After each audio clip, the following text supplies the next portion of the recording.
up? What's up? What's up? What's up? What's up? Yeah, did y'all make sure y'all tap that button? Talk about first, second, third, fourth, fifth. Yeah, Jason got y'all right together. Are y'all trying to rush over here?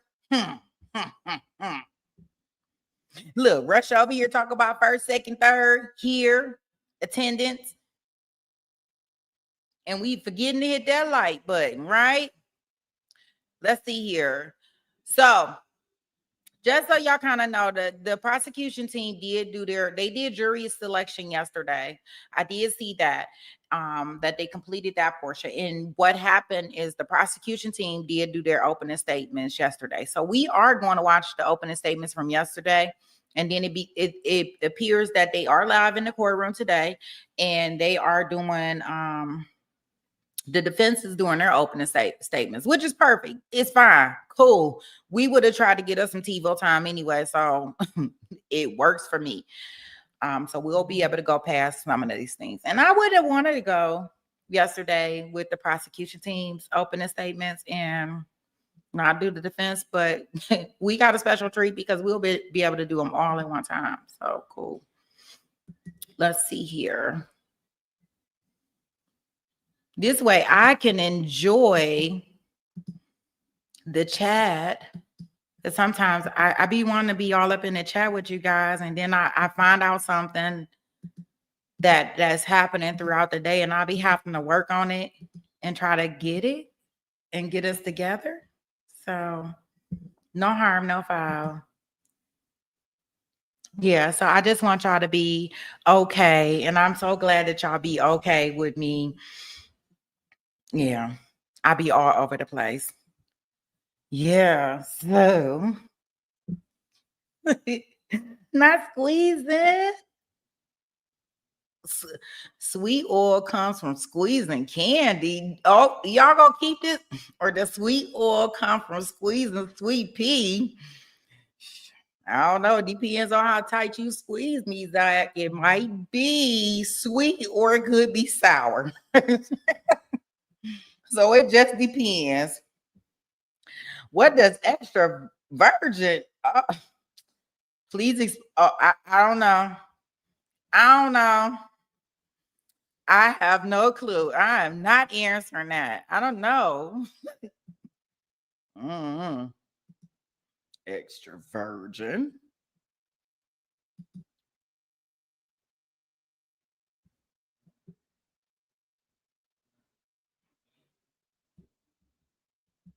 Let me see here.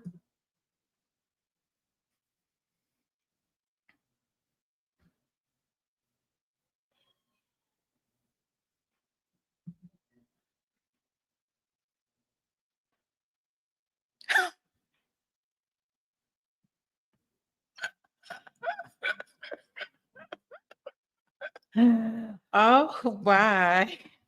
I cannot.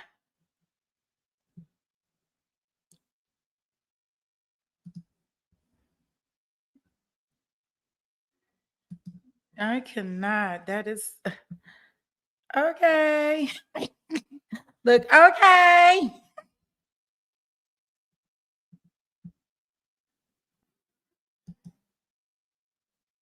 Born again, virgin, olive oil.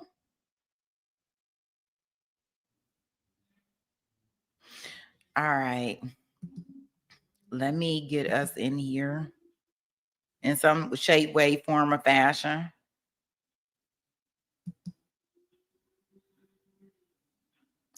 I tell you, they courtrooms in Detroit, boy, they look tough. It be looking like some old made up stuff. Shout out to all my people in the Dirty D. I definitely call it the Dirty D because at one point in time in my life, I used to go down there to the Dirty D until somebody that I know personally was unalive in broad daylight. And from that point on, I called it the Dirty D because down there, they do some things that, yeah. I'm cool. Yeah, they courtrooms be looking shabby. Like even when we was in that DeAndre Booker, mind y'all, I haven't heard if the judge is gonna bind that case over. I am still looking at that. So I have been looking to see if the judge is gonna let them go to trial for that one, for the DeAndre Booker, the one that we did the preliminary hearing on. And yeah, from that one, it's like, And you said you went to Detroit airport one night. Were you okay? Well, I guess you made it out, right? I would be traumatized. Yeah, I had a friend when I was younger. Well, a person that I knew. Yeah, he was at a gas station in broad daylight and they unalived him. And I was like, well, dang. And I used to go there from Ohio because, that's real close to Ohio. We used to go there and go to the casino. So yeah, but it's like rough. Like it's definitely called. I shout out to all my people in Detroit. It's definitely the dirty D. And you could tell when a person from Detroit, I kid you not, is because they be like, what up, though? That sound real rough around the edges. Not what's up. They be like, what up, though? That's how I do. Oh, well, we had somebody in the chat. I can't remember. I can't remember their handle, but they be like, they come in the chat and they be like, what up, though? And I asked them, I'm like, are you from Detroit? And they're like, yeah. And I'm like, yep, I know. Because that's how they be. What up, though? That sound rough around the edges. Not what's up. Not, hey, how you doing? What up, though? That sound like real gangster. Out there, that dirty D. All right. Well, let's go ahead and let's start with these opening statements and let's see what the prosecution team is talking about, why, the who, what, when, where, and why this happened.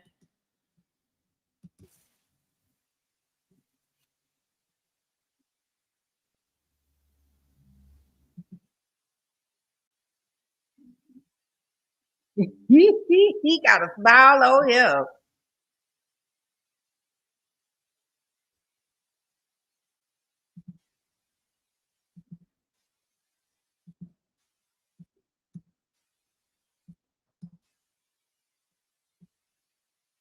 Ooh-wee. He ain't missed a meal since he been in there. Boy, oh boy, he must be eating it all. Yeah, Lee, talk about all the potatoes. You want your cornbread?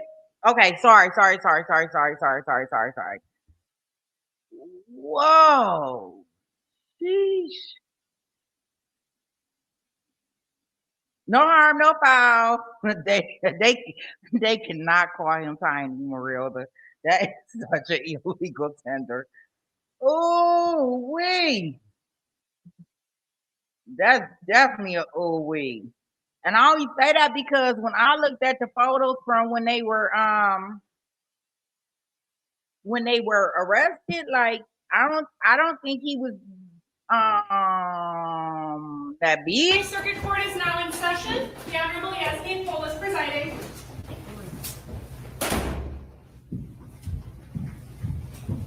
All right, everyone, you may be seated. Counselor, can you approach?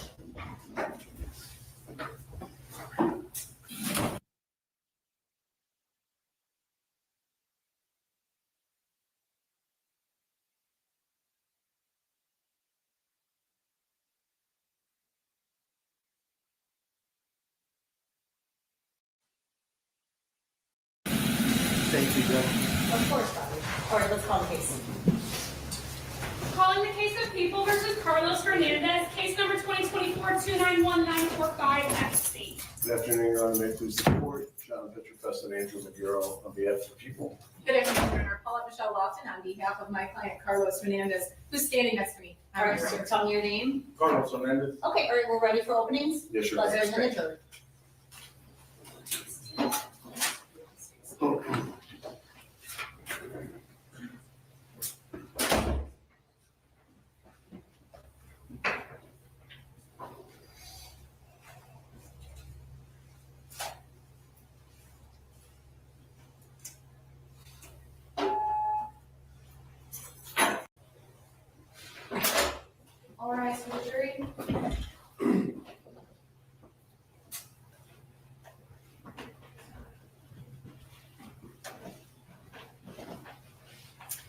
think you're seated back. Oh, Yeah. It's good.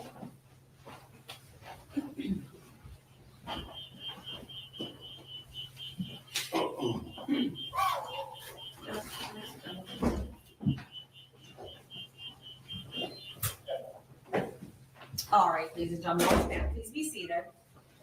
We're going to get into opening statements. Mr. Petrofessa? May it please the court, counsel. Almost exactly 1 year ago to today's date, Linda Murray and her husband, Hussein Murray, were enjoying the life that they had built over 54 years of marriage. They had raised a family, they were enjoying their grandkids. They had a house that was very nice in Rochester Hills that they had bought after 30 years of her husband, who goes by Sam, running two businesses. One was a pawn shop, one is a jewelry store, and their life was going along just like a storybook. But you'll hear that this story doesn't start off with once upon a time, because it doesn't have a fairy tale ending, and it doesn't have a happily ever after. And that's because on October 10th of 2024, the defendant and his co-defendant, Joshua Zazo, knocked on their door. They knocked on their door at 10 p.m. Sam went to the door, opens the door. The defendant and his co-defendant are posing as DT workers. They start trying to get into the house. The defendant, Hernandez, is doing the talking. He's also the closest one to the door. Zuazo is behind him. And you'll see this because it's captured on Ring camera. And he's saying, we're in the neighborhood, there's a gas leak. And Linda is at the top of the stairs because she was in the bedroom, and she's looking down, and she says she can see them at the door frame. And she can also see them because the Ring camera bounces to her phone. So she can also see what's going on through the Ring camera. And she yells down to her husband, it's kind of late for a gas meter check. And they start still trying to get in with Hernandez, trying to get in. They have to check to see if you have a gas leak inside. And Linda is suspicious, and she yells down, Sam, do you have your gun? Because Sam was known to carry his gun on his right hip. He would carry a Glock, part of the business of pawn shop owning down in Hamtramck, part of the business of jewelry store owning. It can be dangerous. He was armed. Sam isn't going to let him in the house at 10 o'clock. So he tells him, you're not coming in. At that point, Hernandez says, well, we'll come back tomorrow. So the door is shut. The defendant and his co-defendant leave. But that was not the end of the story. And in fact, little did they know, it wasn't even the start of the story. Because this was not random. This was not an accident. It was not coincidence that they showed up at his house.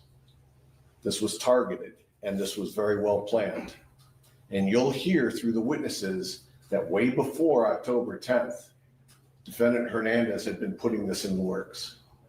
You're going to hear that a year earlier, that in fact, we have the receipts as the investigation progressed, that in fact, Hernandez had been to that jewelry and pawn shop, that he had pawned items at that store. We have those receipts. We also will show that he came back in February of 2024 to pick up his items. And you'll also hear how he specifically asked to meet with the owner when he was there to pick up his items that last time. And in fact, one of the witnesses was there when he was introduced to Sam, the owner, face to face.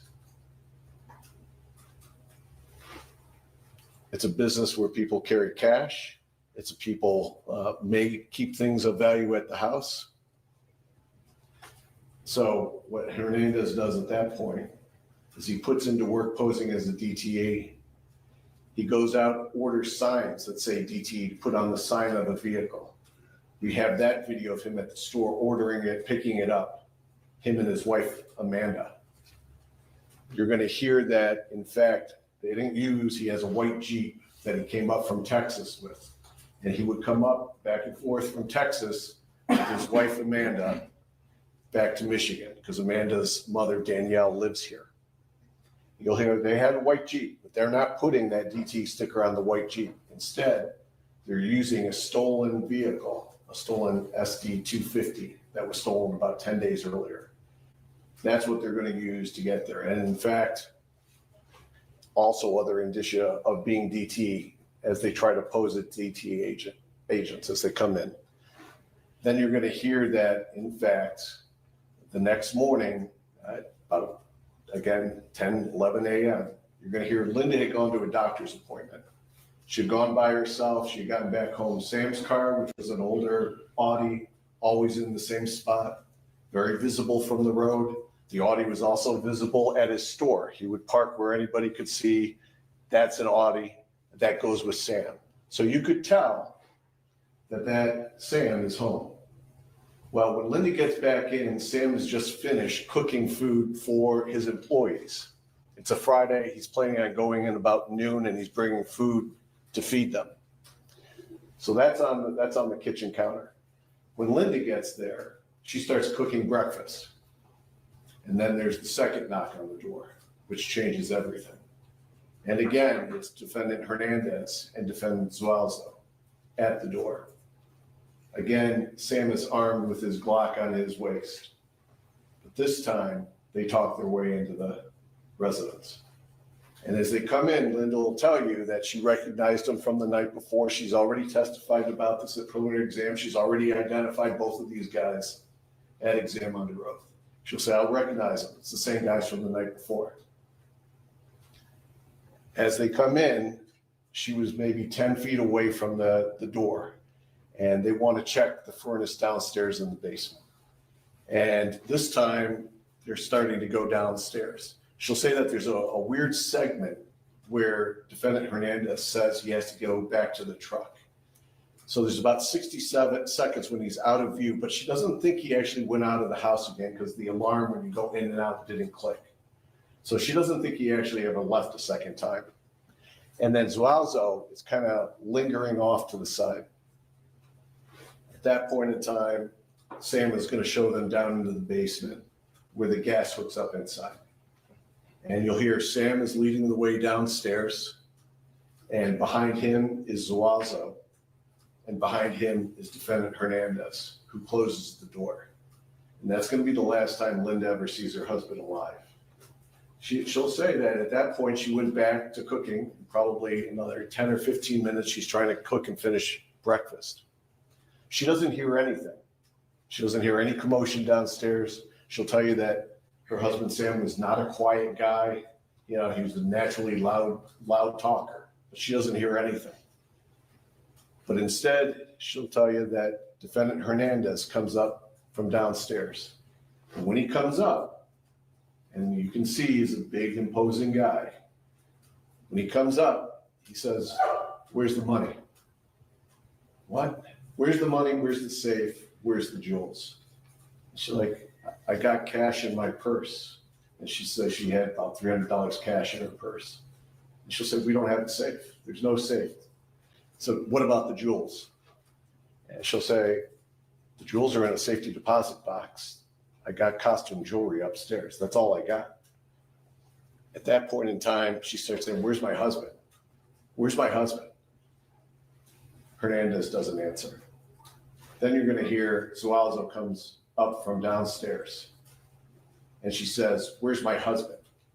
And Zuazo says, "He's sleeping." And at that point in time, she sees blood on the front of Zuazo's shirt. She starts screaming. She's getting upset. So Hernandez hauls off and slugs her in the face. And you'll see the left side of her face and how it's bruised. He then puts her against the wall. So "You're going to stop screaming." And she says she'll stop screaming. At which point in time, he puts her in the kitchen and starts to bind her with duct tape. And when he binds her with duct tape, he starts going through her purse. He wants the car keys. He wants the cash. He goes through a kitchen drawer. And Zuazo at this point in time, he doesn't flee and go out the front door. Instead, he goes upstairs and he ransacks the upstairs of the house looking for anything of value. And she'll tell you, he took stuff from the house, but it was nothing of great value. He went through my jewelry box. He took my jewelry box. costume jewelry, wasn't worth anything. And that was gone. And then you'll hear in the upstairs, where Hernandez never goes, there's a blood swipe on the wall. She's now bound. They take her cell phone, they take her cash, and they finally leave the house through the garage. And she could say, I heard it around a few minutes. They went through the garage. They didn't have a clicker, but she hears a big boom where probably the garage was released from the remote control. So it comes slamming down. So the police get called and they arrive. And you'll see the body cam of what happens when they arrive. You'll see the first deputy who's there. He goes through the house eventually. You'll see that there's a lot of other deputies that respond also. You'll see the scene. And when you go downstairs and you see the scene, you'll see how brutally Sam was demolished. Physically just demolished. He's dead at the scene. There's no reviving him. As you've maybe figured out through our jury selection, the media quickly is on this case. Quickly, the Ring videos are out there to the public very quickly. And very quickly, Hernandez and Zuazo become suspects and of interest to the sheriff's office very quickly. And you're going to hear what Hernandez did after he leaves that scene. He goes, puts that truck in Detroit and sets it ablaze, destroys the truck. You'll hear from the Detroit folks who responded to that scene just trying to demolish any type of evidence that's in the truck. It's ablaze, it's on fire, we know it's the truck. Then he hits the road with his wife, I think it's her child, and I think a couple pets. And they're headed out of here back to where we knew they lived at after they became a focus back in Texas. So you hear quickly that the sheriff office is on that. Sheriff office is putting out notices all the way through the path of where we expect them to be driving. And Louisiana comes across them first. And we have a detective from Louisiana flying up here. He's going to talk to you about everything that happened in Louisiana. And you're going to hear very clearly that when they go through that car, there's a lot of things of value that they find in that car for our case. They're going to tell you that they come across 3 pairs of size 13 Nikes. And on the bottom and on the inside of one of those pair of size 13 Nikes is blood, and the DNA comes back to the victim. You're going to hear that there's 2 other pairs of size 13 Nikes that aren't bloody. And then you'll hear that there's a size 11 tan work boots that also has blood on it, that also comes back to the victim. Then you're going to see, as they went through it, that there's a white size 5XL t-shirt with blood on it that comes back to the victim. You're going to hear that they also discover jewelry boxes in his luggage that he has packed up. And those jewelry boxes are very distinct. That costume jewelry is very distinct. And Linda will tell you that that's my stuff. And then you're going to hear that one of the things they also find in there is this POCO license plate, which was the original license plate on the burnt up vehicle before it got stolen. That goes back to the owner of that place.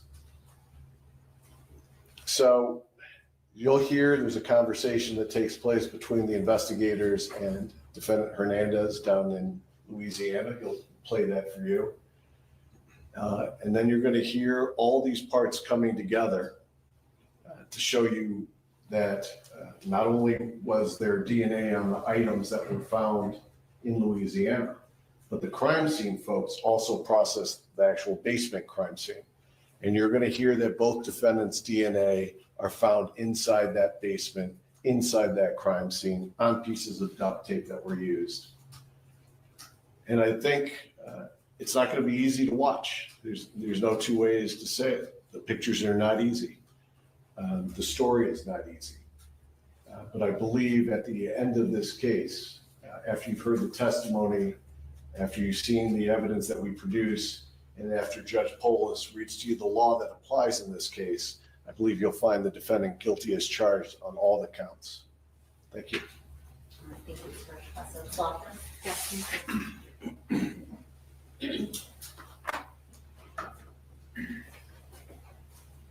Good afternoon.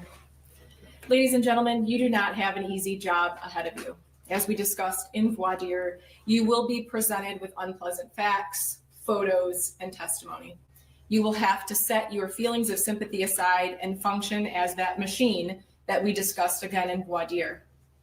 You must take the facts, the testimony, and the evidence and apply it only to the elements of the crimes that Mr. Hernandez is charged with. Now, in an opening statement, it's our opportunity to introduce you to the people you will either hear from or hear about. This is extremely important because you as juror members have to determine who did what and why.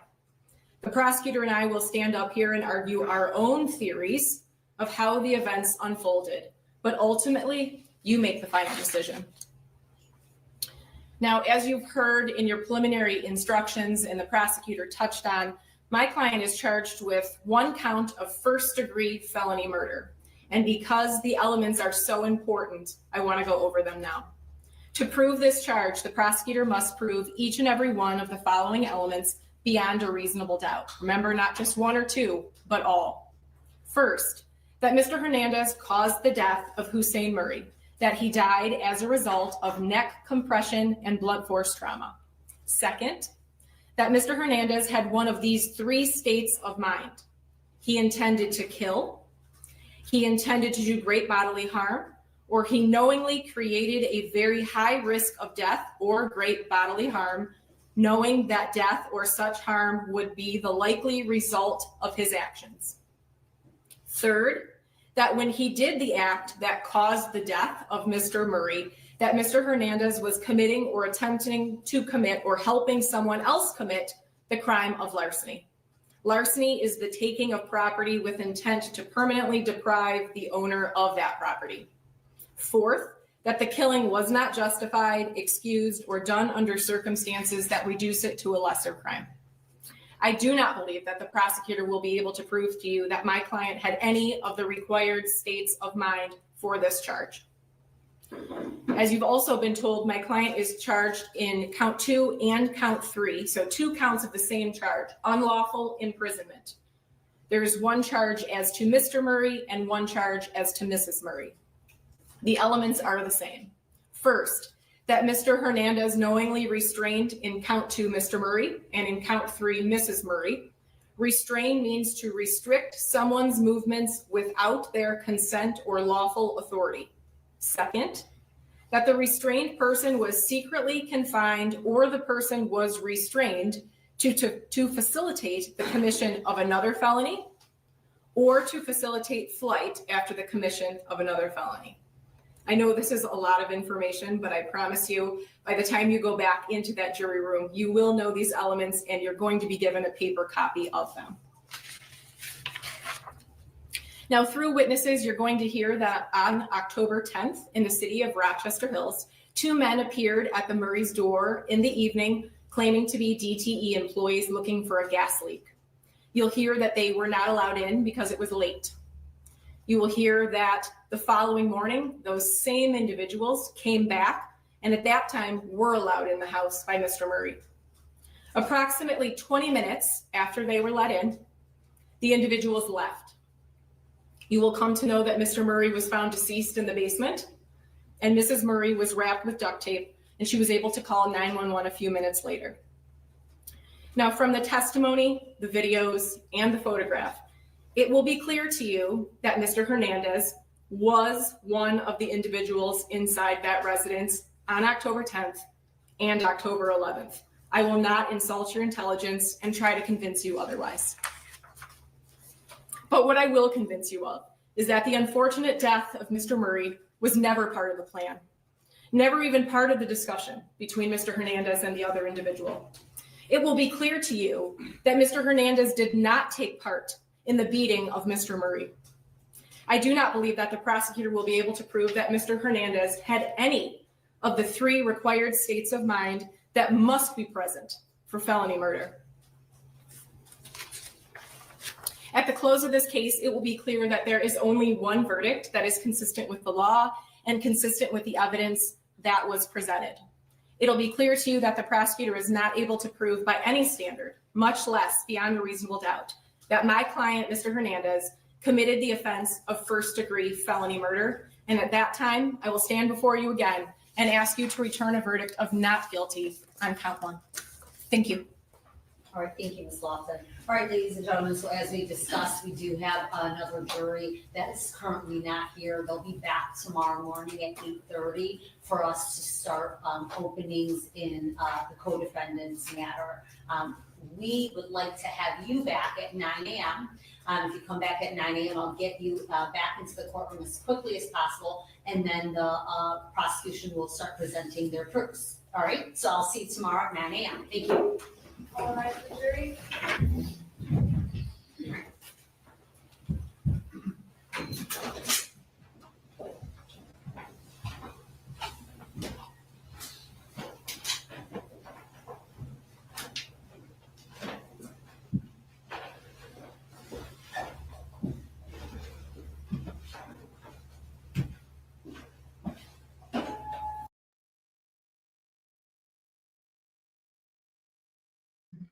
Okay, so right there, that was the opening statements for in regards to our guy Jose, right? I don't know. I'm gonna be thinking about Wednesday every time that I see her. Oh gosh, this is gonna be hard. This is gonna be hard. This is gonna be hard. Hard. Pause. Okay, y'all know what I mean in regards to this one. So this is the opening statements for him. And I don't even know how they fit in all these people up here in this courtroom, because it does not look like it's big at all. To me. Now, Detroit, they just do things any type of way. So we'll see how this goes. Yeah, this is going to be hard. Yeah, I know. Gosh, Jason, everything that comes out of my mouth is not good. It is so explicit. It is so like, maybe we should just only do trials at night, because everything that I say is inappropriate.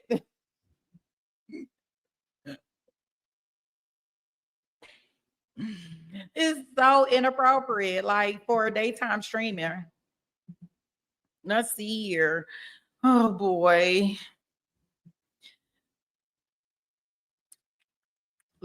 I am going to, so as I stated earlier, they were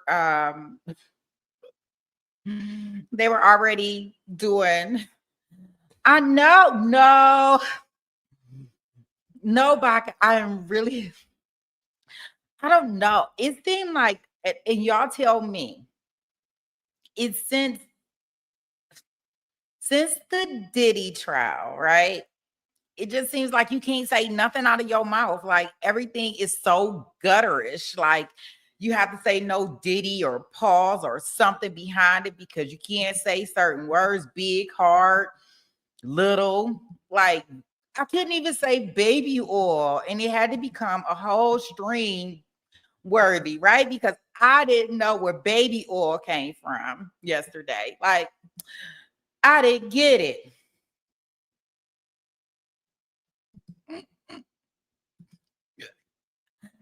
So with that being said, like, I don't know. No. I mean, look, I have to screw the nuts on the loop of the shaft.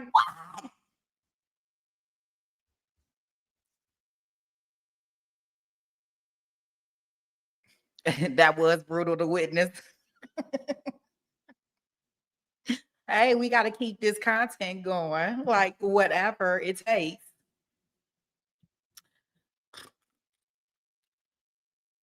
Okay, so I'm gonna put up our courtroom feed that we have for today. Y'all gonna be on y'all best behavior, right? Best behavior. Best behavior today. Let's get into our new courtroom feed for today. Yeah, these people, this is gonna be wild. I'm hoping we can be on our behavior. I don't know how we're gonna make it through this trial. This is almost as bad as the trial that we probably, in some ways, with our people that we have, with our guy with the drug husband trial. Like, I couldn't make it past the first with pausing and having to say something.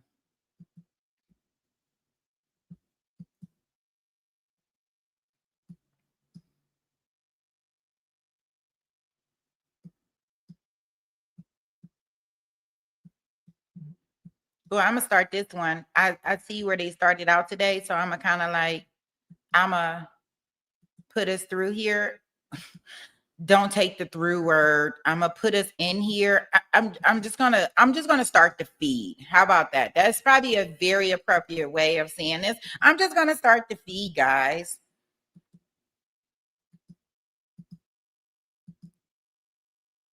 But I want to make sure that we get this. I want to make sure I get this part of this. Okay. I'm just going to start the feed because any other word that I use is probably going to be very inappropriate for anything that I say, right?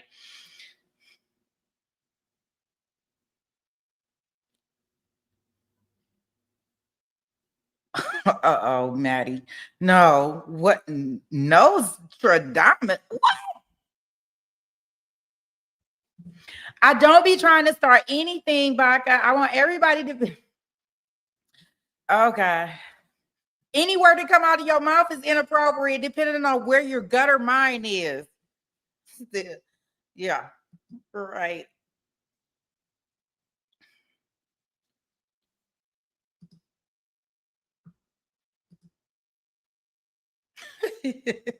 Pretty brown said pause. Okay, let me take us in here. This is today.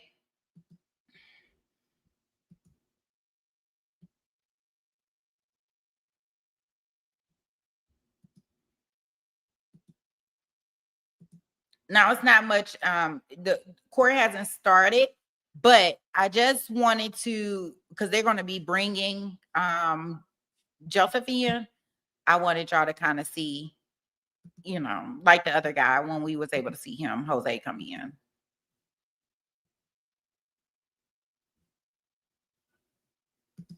I really have not figured out how they have two juries in here. Oh, it's Joshua and Carlos. Why y'all keep letting me call them Jose and Joseph? Y'all be just letting me be out here so messed up. Oh, it's Joshua and Carlos. I don't know where I got Jose and Joseph, but whatever. Y'all just let me say anything. Well, nobody, I don't know if nobody didn't try to correct, only because I probably haven't seen the chat in regards to that, but y'all be just letting me just get off with anything. The doggone guy name is Jose, it's Joshua and Carlos. I be just making up stuff all the time. Y'all, did y'all like my names that I provided for them, Jose and Joseph, better? Like, I don't know. Maybe he just looks like a Jose to me, and this guy looks like a Joseph. But I have renamed them.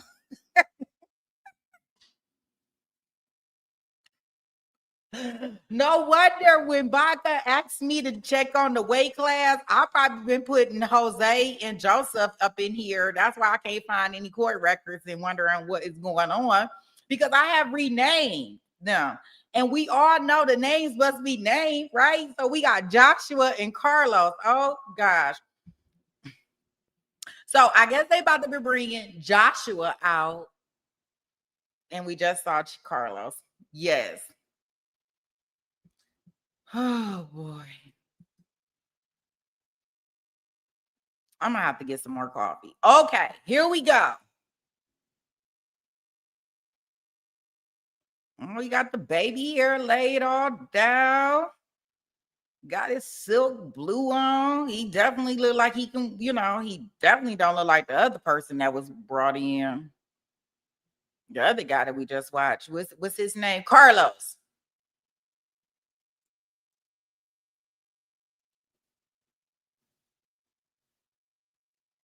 Okay, all right. Oh, he got that good hair. It's all slicked down and shit. Okay, all right. Got it. I'm definitely thinking this got to be a Joseph because he doesn't look like a Carlos. Okay, I just really wanted to see him be brought into the courtroom, guys. Let me get us into It's action. about a little. Came in yesterday. Just presiding. Good morning, everyone. You may be seated. Calling People versus Joshua Zuazo, case number 2024-291950 FC. Good morning, Your Honor. May it please the court, John Petrofess and Andrew McGarrell on behalf of the people. Okay. Good morning, Your Honor. Michael McCarthy, P30125, appearing on behalf of the with Joshua Zuazo. Mr. Zuazo is standing to my left at the council table. Okay, tell me your name. Joshua Zuazo. All right, good morning to everyone. So I do want to bring in the juror who came yesterday at 8:30 in the morning, even though they were instructed to come back today at 8:30 in the morning. I don't know if you heard about this, Mr. McCarthy, but one of the jurors came in yesterday morning, buzzed, and said, I want to talk to the judge. I need to talk about why I can't serve. I, of course, sat the individual away, said you must return today. I'm going to bring that person in individually to question them as to what their concern is at this time. Okay? Thank you, Judge. Yeah. Just that And Mr. there's Petrofessa did tell me that Okay. yesterday. there's video media. They need to be instructed not to show the juror who's coming in face or record or photograph that juror. Understood. I think everyone knows. Okay. Will that juror be in the jury box? Yes.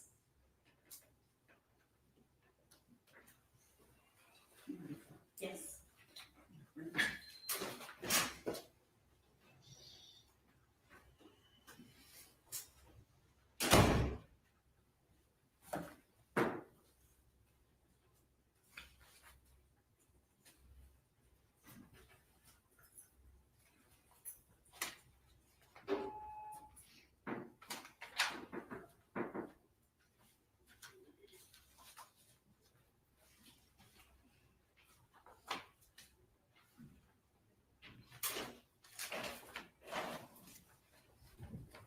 All rise for the jury.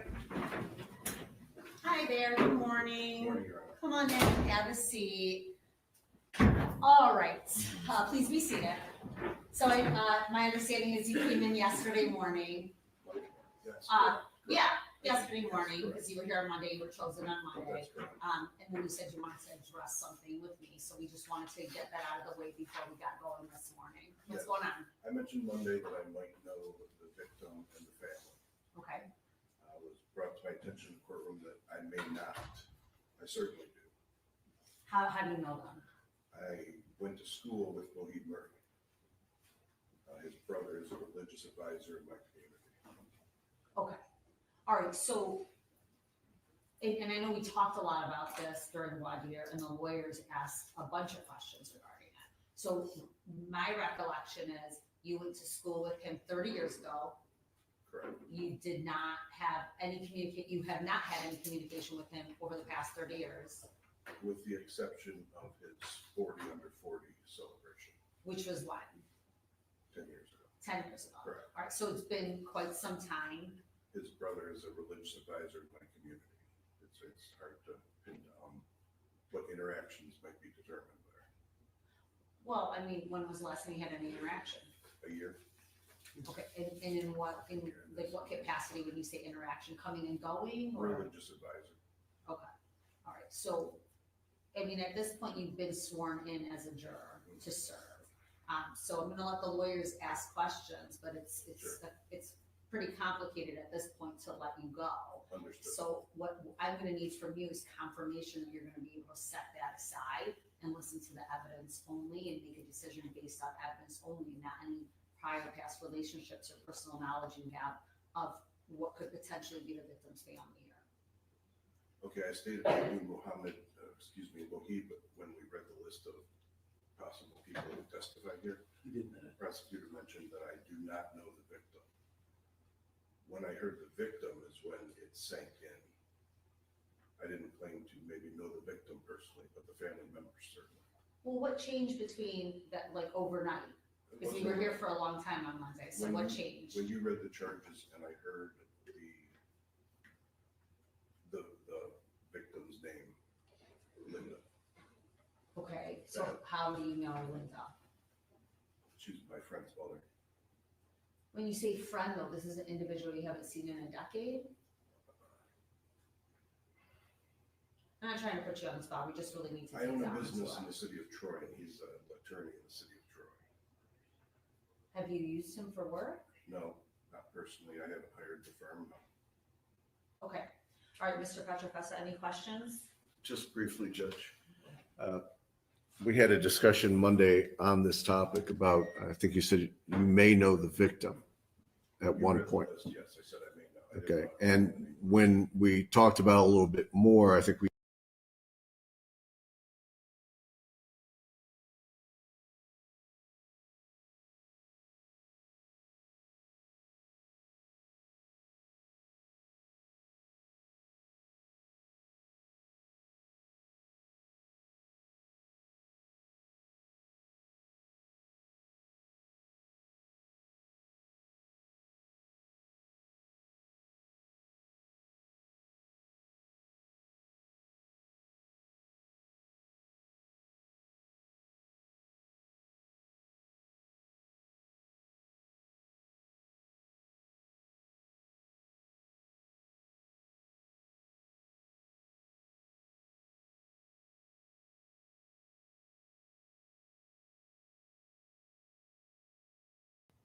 okay, that's not changed. You still don't know the victim. You may have gone to high school with a family member, and I think that's where we left off on Monday. If that's not my determination, but sure. Okay. Thank you, Judge. And let me just follow up on that. So you don't, the person that you went to school with, did you ever hang out at this person's house? Yes, I played basketball in this driveway. Okay, so you knew mom and We were- dad? We were on the same basketball team. Okay, Yes. so, so you knew his mother and father? Yes. Like in passing as acquaintances, like someone's parents, right? Correct. Okay, and you feel like that, like realizing that that's your affiliation with the family now, that you could no longer be fair to the defendant here then? Yes. All right, Mr. McCarthy, do you have any questions? I do.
We'll get the rest. Thank you.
All right, for the jury, please.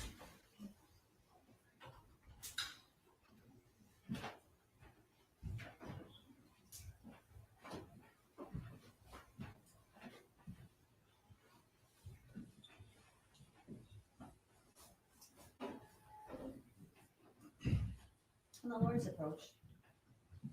Come on up for a second.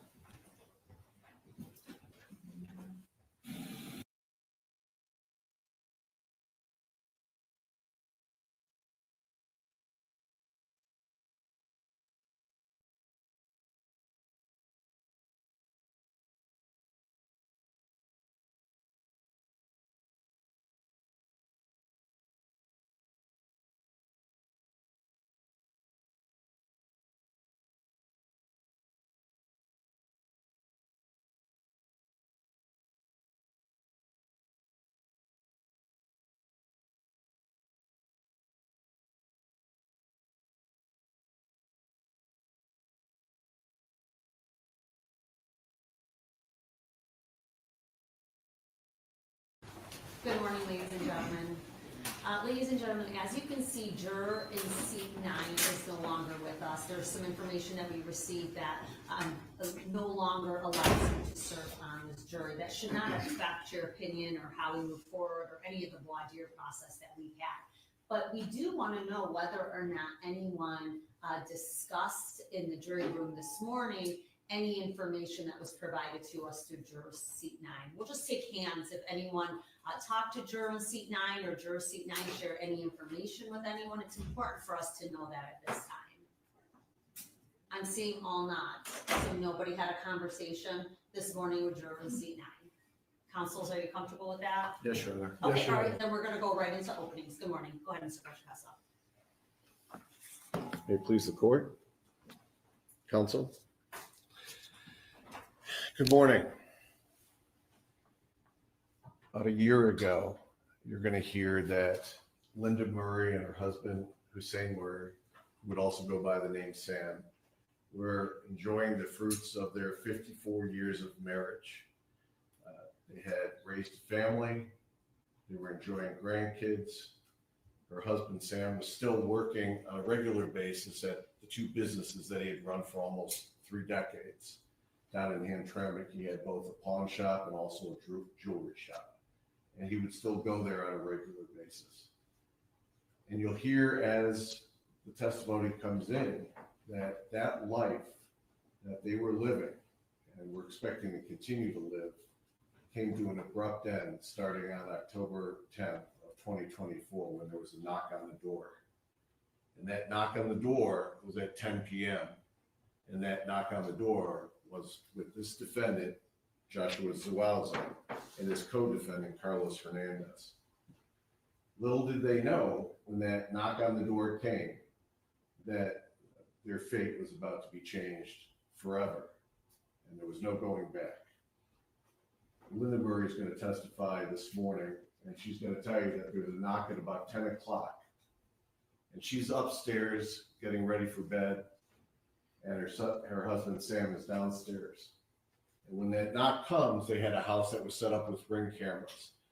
And there's several Ring cameras around the house, and the Ring cameras also not only let you know somebody's there, but they also give you the video of what's going on at the knock on the door. So Sam goes to the door, and she's at the top of the stairs, and she'll tell you she could see what happens at the front door. And she'll tell you when the door opens, Defendant Hernandez and Defendant Zuazo are standing there, and they're dressed as DTE employees, and they are not DTE employees, but they're posing as DTE employees, and they want to get into the house. So they're saying, we're here because there's a gas leak, and we need to get in and check the house. And Linda's suspicion is up right away, and she yells down, it's kind of late for a gas leak check, isn't it? And her husband Sam has the door open, and Hernandez is still having a conversation about needing to check the gas. And Linda shouts down, Sam, do you have your gun on you? Because Sam, because of his businesses, because of the pawn shop, because of the jewelry, was licensed to carry a firearm and would carry a Glock on his right side. The conversation ends. Sam says, you're not coming in. It's too late. And then Hernandez says, well, we'll be back tomorrow. The door closes. They continue on with their night. You'll hear in the next morning that Linda has a doctor's appointment, and she goes to the doctor's appointment. She gets back to the house about 10 o'clock. When she gets to the house, Sam's already been cooking that morning because she's going to bring in food for his employees. It's a Friday now. And he often would cook for the employees, and he'd bring it in to share with them throughout the day so they had something to eat at lunchtime. Usually would go in around noon. So she gets in there, she starts cooking up breakfast for her and her husband. There's nobody else who lives at the house. It's just the two of them. So as she's doing that, Sam has already made the food. He's over in the family room. There's another knock on the door. And this time, when they go to the door, Linda's now on the first floor, and she cuts through between the kitchen and the front door, and she's looking towards the front door, and she can see that it's the same two guys who were there the night before. And she will identify Defendant Zuazo and Defendant Hernandez as the two guys who were there. You will see the Ring camera videos of all of these. And again, they want to come into the house. They have fake DTE badges. They come along with props like gas detector that you can buy on Amazon for $25, and they want to get in. This time, Sam lets them in to check for the gas. So as they come into the house, the gas that they want to check is going to be in the basement. So at first, Zuazo comes in and kind of lingers around. I think Linda thought he was going to go to the gas dryers. He doesn't. And then Hernandez says something kind of strange, like, well, I forgot something out in the truck. So he disappears slightly, but she doesn't hear the alarm in the house beep. So she doesn't really believe he actually left the house to go out to the truck. And then you're going to hear that her husband, Sam, leads down into the basement. And you're going to hear that Zuazo is the first one to follow him down the stairs. And then Hernandez comes behind. And Hernandez closes the door. And that's the last time Linda ever saw her husband alive. She'll tell you that she's in the kitchen. She's doing breakfast. She hasn't finished it. It takes 10 to 15 minutes. She doesn't hear anything coming from the basement. She doesn't hear commotion. She doesn't have her screaming. She'll tell you, I believe, that her husband was a loud talker, and that for his age, he was a strong, physically fit guy. She doesn't hear anything. So as the door opens, up comes Hernandez first. Hernandez now, and you'll see the pictures between the entry exit to the basement is very close to the kitchen. Hernandez is there, and he starts saying, where's the cash? Where's the safe? where's the jewelry? It's like, we don't have a safe. I got cash in my purse. It's like, where's my husband? It's like, where's the cash? Where's your jewelry? Jewelry's in a safety deposit box. Where's my husband? And then you'll hear, up comes defendant Zuazo. And now she sees him at close range, and she sees blood on his shirt. And at that point in time, she starts screaming. She starts screaming. What happened to my husband? Where's my husband? And Zuazo says to her, he's sleeping. Then you're going to hear Hernandez, who is a huge human being. I think he's like 6'5", 450 pounds, hauls off and punches Linda on the left side of the face. She's then pushed by Hernandez.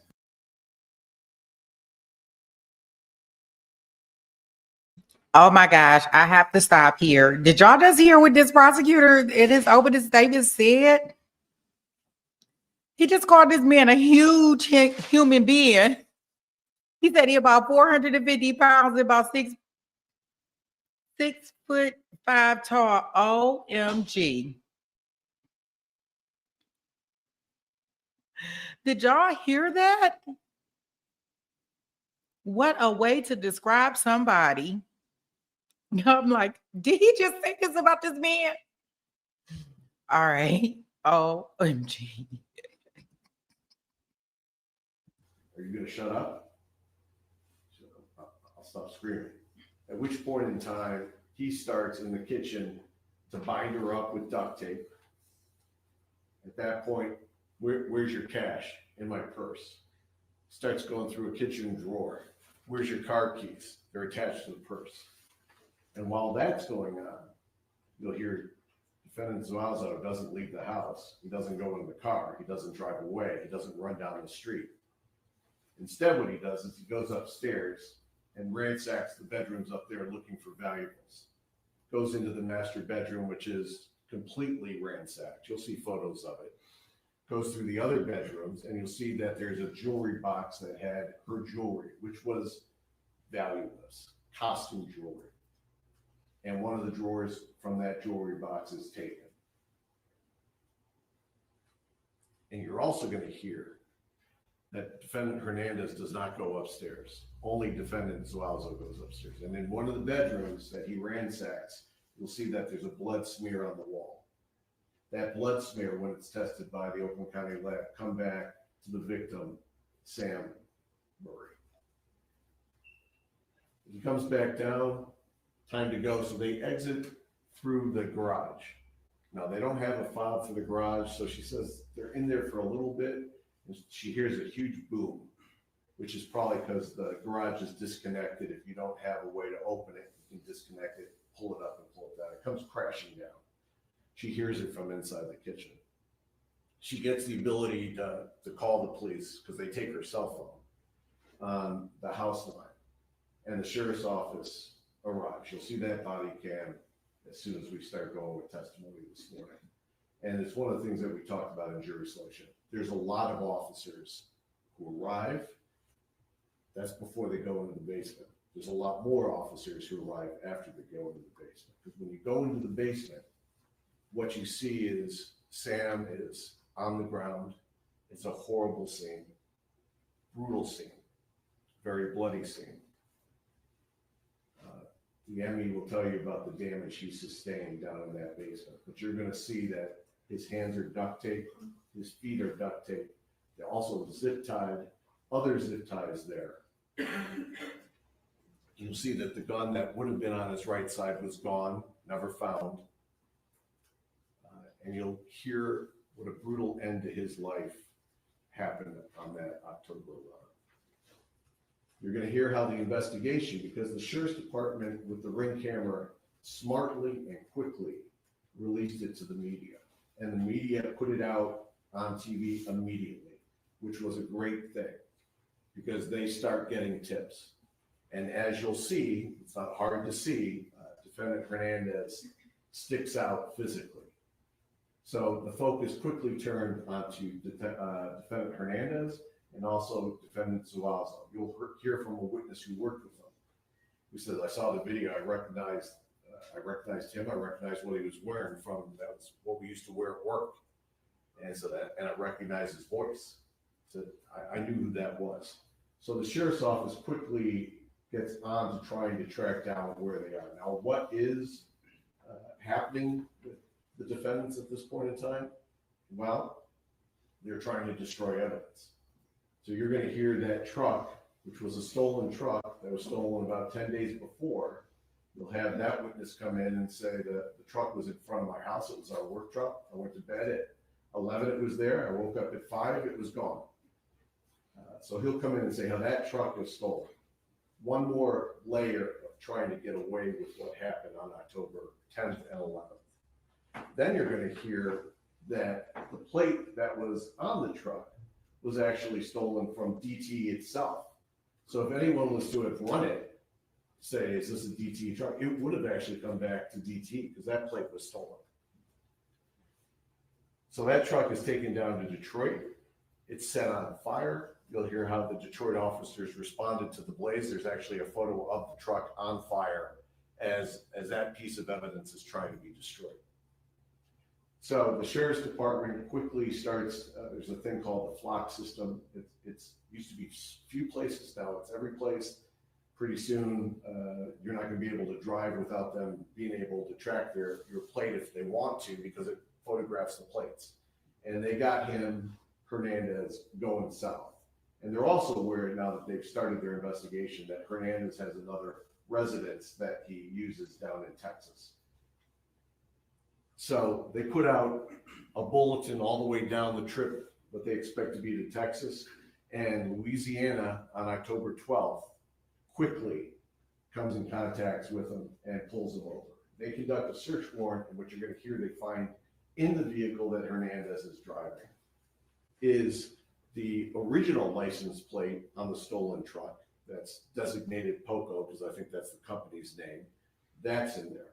You're also going to hear that there are size 13 shoes, 3 pair of size 13 shoes. And on one of those pair of 13 shoes, there's blood. And when the lab tests that blood comes back to the victim, Sam Murray. You're also going to hear there's 1 pair of size 11 brown boots, not size 13, but size 11. There's also blood on that. Those boots also come back to the victim. Then you're going to hear that there's a bucket hat found in that, a bucket hat that is identified by witnesses as the defendant wearing on prior occasions. And then you're going to hear that as the investigation continued, the lab that was processing that scene comes up with DNA of both defendants on different items that were found at the scene and in the basement. As the case progresses, you're going to hear evidence that throughout this course of events, which started way before October 10th and 11th, because as the investigation now focuses, you're going to hear that in fact, defendant Hernandez had gone to Mr. Murray's store almost a year earlier, back in October 2023, and he had pawned items there. And he's going to be identified by witnesses as being a guy who they remember coming into that store. By his size, he stuck out. They also have records of his pawn slips. And then you're going to hear how he came back in February of 2024 and was also at that store. This time at the store, horrible detail, but he actually asked to be introduced to the owner. And he was introduced face to face to the owner, Sam. And you'll hear that Sam would park his car at that building, open to the public. You could see his car, it's an older Audi. You could see that he can park his car outside the house in the driveway, so you could see if he's home or not home. So this was not random. This was not an accident. This was targeted. They did not give up after the first time, where a lot of folks might have said it didn't work. They may call DTA, they may call the cops. I'm not showing back up tomorrow. That doesn't happen. They're back on October 11th to finish that mission. And that mission was also planned by getting false DTA stickers for the side of the truck.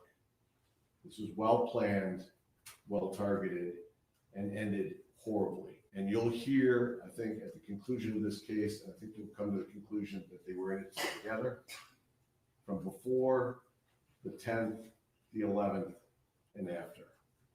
All of these factors, I believe you'll find the defendant guilty as charged on all counts. Thank you. Thank you, counsel. Mr. McCarthy? Thank you, Your Honor.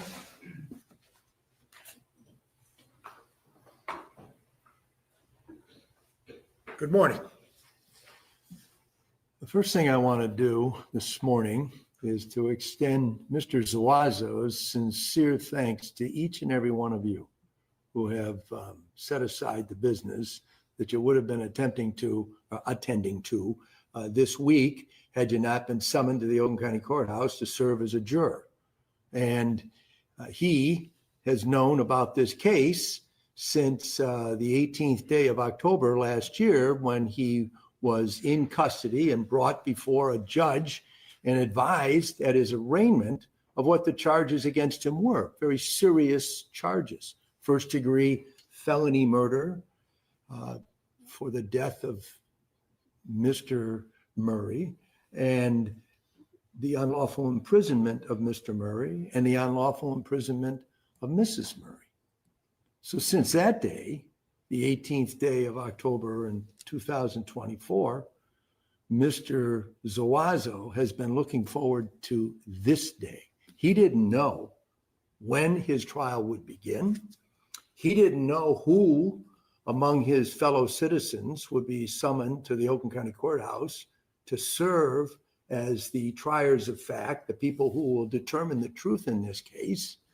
But he did know this, that once his case was presented before a group such as yourselves, that the truth would then be known. So he's been waiting for this day as his day of vindication. And it is for that reason that I extend his sincere thanks, as well as my own, for you all serving as a jurors in this very serious matter. Now, the questions that you have to determine are all focused on Joshua Zuazo. You don't have to make any findings of fact as it affects the co-defendant, Mr. Hernandez. And that is as it should be. There's a separate jury that will deal with the facts associated with him. But because the allegations are that the two men worked in concert, or that at least this, and this is what I am prepared to concede today, is that Mr. Hernandez did not work alone. His jury will have to determine the facts regarding his case, but you sitting here taking in the evidence are not going to have any question in your mind whatsoever that the first person at the door to try and enter the Murray home on the night or during the night of October 10 of last year is Carlos Hernandez.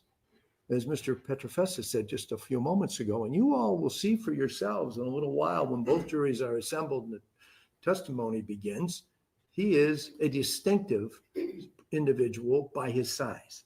He's 6'5", or I read in one report, 6'6". When he was arrested in October of last year, he weighed 450 pounds.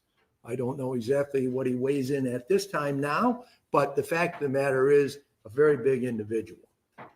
Certainly one who stands out. And you'll see the ring videos, you'll have a feeling for a very good eye view of who the first person is. The question in this case is one of identification as to all of you. Now, I understand what Mr. Petrofessa said, that he intends to present evidence, the people do, that would show that Mr. Zuazo is that second person. Your job is to determine whether he is correct, and has he proven that allegation of identification beyond a reasonable doubt.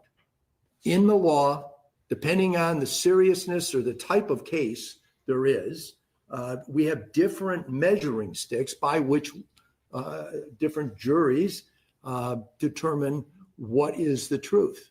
In a criminal case, that measuring stick is the highest burden of proof in the law, proof beyond a reasonable doubt. You can't have, and Judge Polis has already given you a description of what a reasonable doubt is. She's going to instruct you on it again at the end. But I ask you to keep that in mind, because what your job as jurors is to scrutinize the evidence, listen carefully to it, and come to a conclusion that you are convinced is the correct one. Either that the people have failed to prove or they did prove beyond a reasonable doubt. It's a serious obligation. And I'm sure when you received that summons, whenever that was, it said you had to be here this past Monday to serve as jurors, or at least potentially serve as jurors. You looked at it as not a wonderful opportunity to do some public service or civic duty, but as an interference in whatever it is that each of you would have been doing this week. But now, because you have taken that solemn oath that was administered to you on Monday afternoon, your job is to determine the truth. That's what a trial is. It's a search for the truth, and you all are the truth finders and determiners. So just along those lines, I want to tell you that if you let your mind wander while we are all gathered here together and start thinking about those things that you would be doing this week had you not been summoned and sworn in to serve as a juror, while the testimony is being presented or exhibits are being displayed, the evidence in the case, you're going to miss something. If you go this afternoon at lunchtime and have an excellent meal somewhere, and when we get into the afternoon session today or tomorrow or Friday or however long this trial lasts, and that meal starts to settle and your eyes become heavy and you start to drift off, you're going to miss something. Don't let that happen. This is serious business. And that oath that maybe went in one ear and out the other has real serious implications. And the reason for all that is, and the reason why it's so important that you listen, is because in the end, when all the evidence has been presented and the arguments of Mr. Petrofessa and myself have been presented, and Mr. Magaro, and Judge Polis has concluded giving you her final instructions on the law, 12 of you will be chosen to go back into that jury room where right now you can talk about anything except this, the only reason why we're all here together. And then begin your deliberations, your discussions about what the evidence is. And that's where paying attention is essential, because you can't honestly participate in those discussions if you weren't paying attention. And the way and the reason why, and even as wonderful as the United States is, we didn't come up with this idea of 12 people on a jury. That goes back to the old English common law, and it's been around for centuries longer than the United States has existed. And the reason it's done that way is because 12 people of differing life experiences and just knowledge of life in general sit down, they listen to what the evidence is, and then they all tell their different perspectives. And they engage with one another and come to a determination of the truth.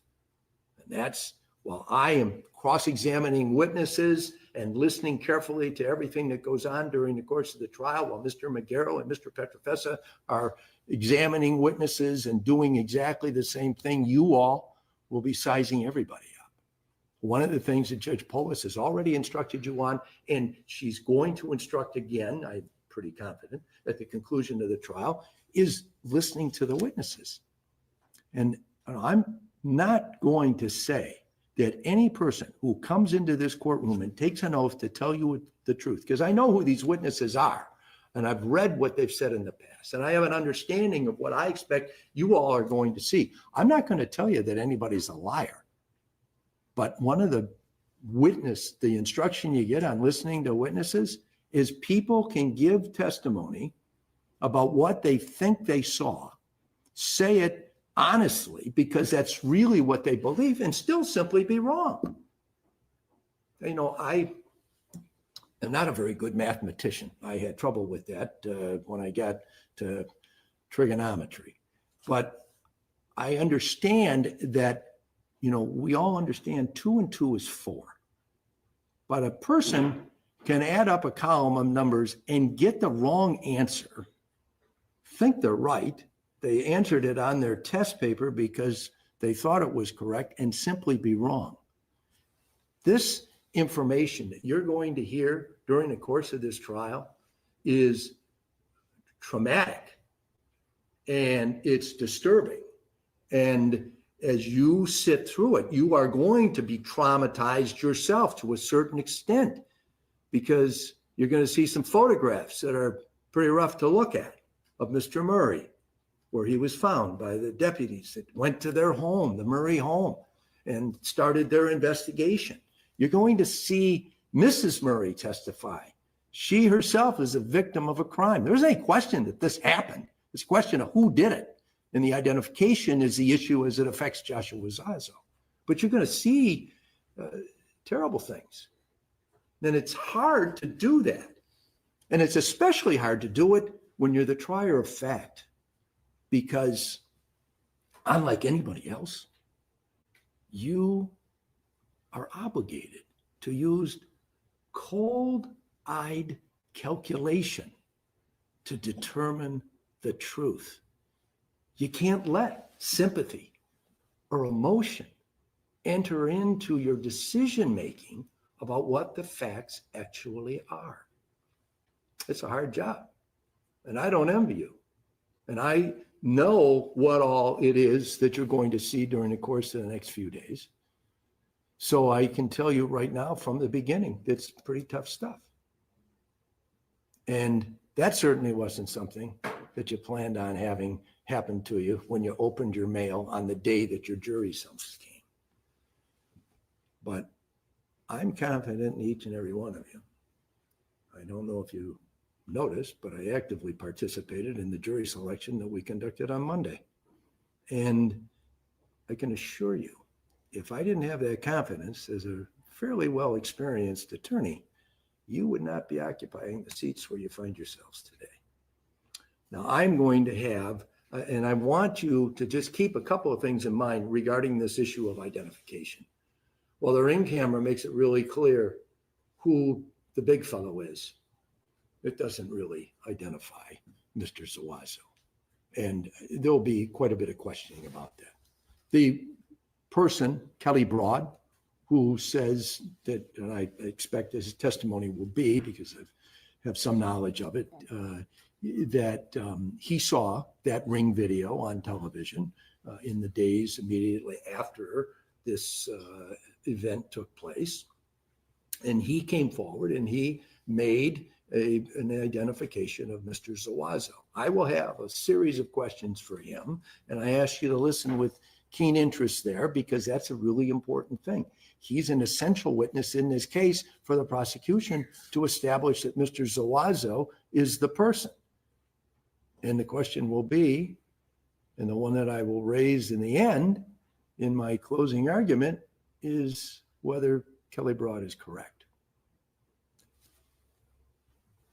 This is an important and serious matter, and you want to see justice done. And I get that. But justice and retribution, they don't equal the same thing. And your job as jurors is to find what the real facts are and to make a determination regarding whether the correct person has been, and that is Joshua Zazo, has been identified as the second man involved in this case. It isn't that it didn't happen. It isn't that it isn't a terrible crime, or they are all terrible crimes. But the question for you as Joshua Zuazo's jurors is whether he is the second man. And is he responsible for any of the crimes that were committed on October the 11th? I thank you for the attention you've paid so far. I know you'll pay attention during the course of the trial, and I look forward to getting my next opportunity to speak with you when I present my closing argument on behalf of Mr. Zuazo at the end of the evidence presentation. Thank you, Your Honor. Thank you, Mr. McCarthy. All right, ladies and gentlemen, so I'm going to send you back to the jury room for about 10 minutes. When you come back the next time, we will have both juries in here. All right, so what we're going to do is we're going to kind of swap between where you sit. I don't know where you're going to be brought in, but you're either going to be brought in here, you're going to be brought in one of those front two rows. Obviously, it's more comfortable to be sitting where you're sitting right now. So we are going to be cognizant of that and try to switch between the breaks. But right now, just procedurally need to set that up and see you back in about 10 minutes. All rise for the jury, please.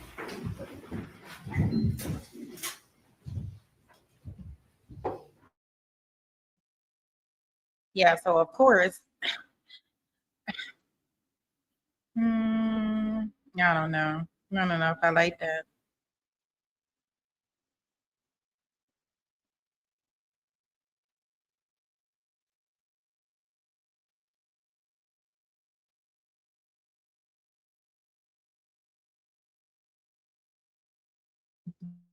What's more convenient for the sheriff's department, to take down Mr. Zuazo and bring him up with Mr. Hernandez, or can we just bring up Mr. Hernandez now? I would say probably, I'd be looking to do a few hours. I'm assuming I would take him down, let him use the bathroom if need be, And then bring him up? we'll bring Mr. Hernandez up first. Okay, and then is Ms. Lofton, or, That way they don't have to cross. okay, perfect. Is Ms. Lofton here? She Yeah, I is. saw Okay. her already, Judge. Okay, all right, so let's do that, and then we will be back.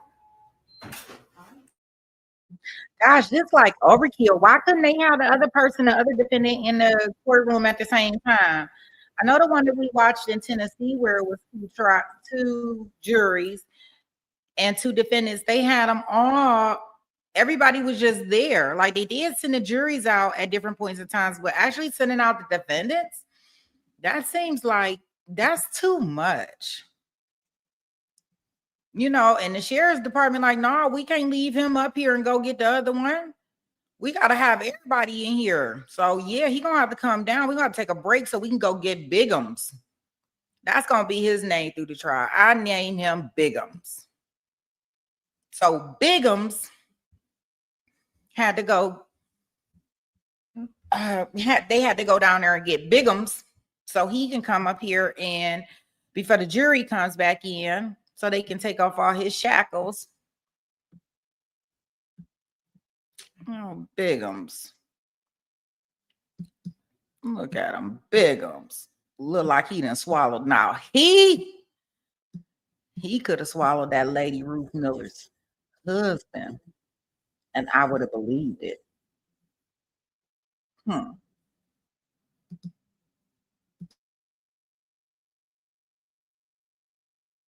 I mean, they gotta have 2 chains. 2 chains? They got multiple chains around him. He looked like he swallowed the victim. Right. I gotta call him Bigums because all I think is he's big in here. I can't think of Tiny. Tiny is not gonna work with me, but I can definitely do Bigums.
rise. Okay, thank you. You may be seated. Calling People versus Joshua Zuazo, case number 2024-291950 FC, and People versus Carlos Hernandez, case number 2024-291945 FC. John Petrofessa and Andrew McGarrett on behalf of the people. Morning, Your Honor. Michael McCarthy, P3016, appearing on behalf of English Joshua Zuazo. He's standing to my left at the defense table. All right, tell me your name. Joshua Zuazo. Good morning, Your Honor. Paulette Michelle Lawson on behalf of Carlos Hernandez, who is standing to my right. All right, tell me your name. Carlos Hernandez. Okay, all right, we're gonna bring the jury in a moment. Everyone can have a seat. I just want to have a brief little discussion here with the defendants, as well. So I've heard some chatter that there might be some upsetness between the parties here. I just want to make it very clear to you that if there's any obstruction of justice whatsoever that I find, you will quickly be taken down to lockup and you will watch your trial go on without you being present in this courtroom. You'll just watch it through a screen and not be here. And if you want to test that out, try me, okay? All right, so very clear. I don't expect anything like this to happen. We've been together for the past few days. I've not seen anything like that. But I'm just making it very clear. I will exercise my right to do that. Do you understand? You understand? Yes. Okay, all right, let's bring in our jury. Judge. Your Honor, Yes. we had just a few issues if we could place them on the record prior to the jury coming in. if that's Sure, okay. go ahead. Your Honor, the first issue, my client's wife is listed on the witness list, I believe now, only of Mr. Zuazo, Mr. McCarthy. She is in the hallway. She does wish to come in and observe her husband's trial. It's my understanding that the prosecutor is objecting to that, and I wanted to make a record of that. Sure. What's your position regarding that? I absolutely don't believe she should be in here. I think we need to make a record on her anyway for this because her name appears on my witness list. Her name also appears on Mr. McCarthy's witness list. This court, understanding the implications from the attorneys about her involvement in this crime itself, had asked for some counsel to discuss matters with her. We reached out on last Friday to Scott Kozak, who's been in touch with her. Mr. Kozak has received some discovery regarding this, had conversations about her involvement with me, and I believe with some of the other attorneys also. And what we received on Friday was a communication indicating that she would not testify because of potential criminal liability. Am I reflecting that correctly for the record? You are?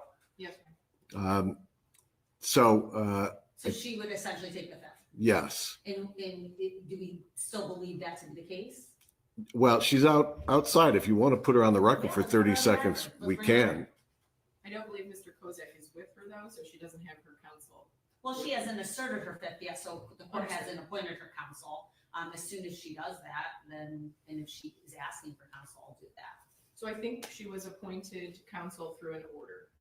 Is that right? I never actually signed the order. It came to my attention that there was going to be a witness who was gonna take the fifth. But until a witness takes the fifth, the court wouldn't have any jurisdiction to appoint counsel for somebody. So let's just get through it right now. I can do it. Yes. Okay, thank you, Ms. Lawson.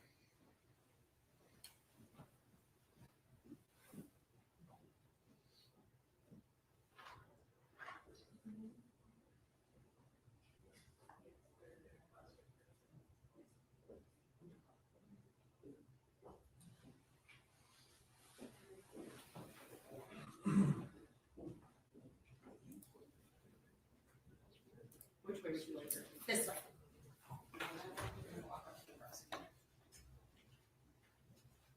So you could just stand right there. I'll be able to hear you. Tell us your name.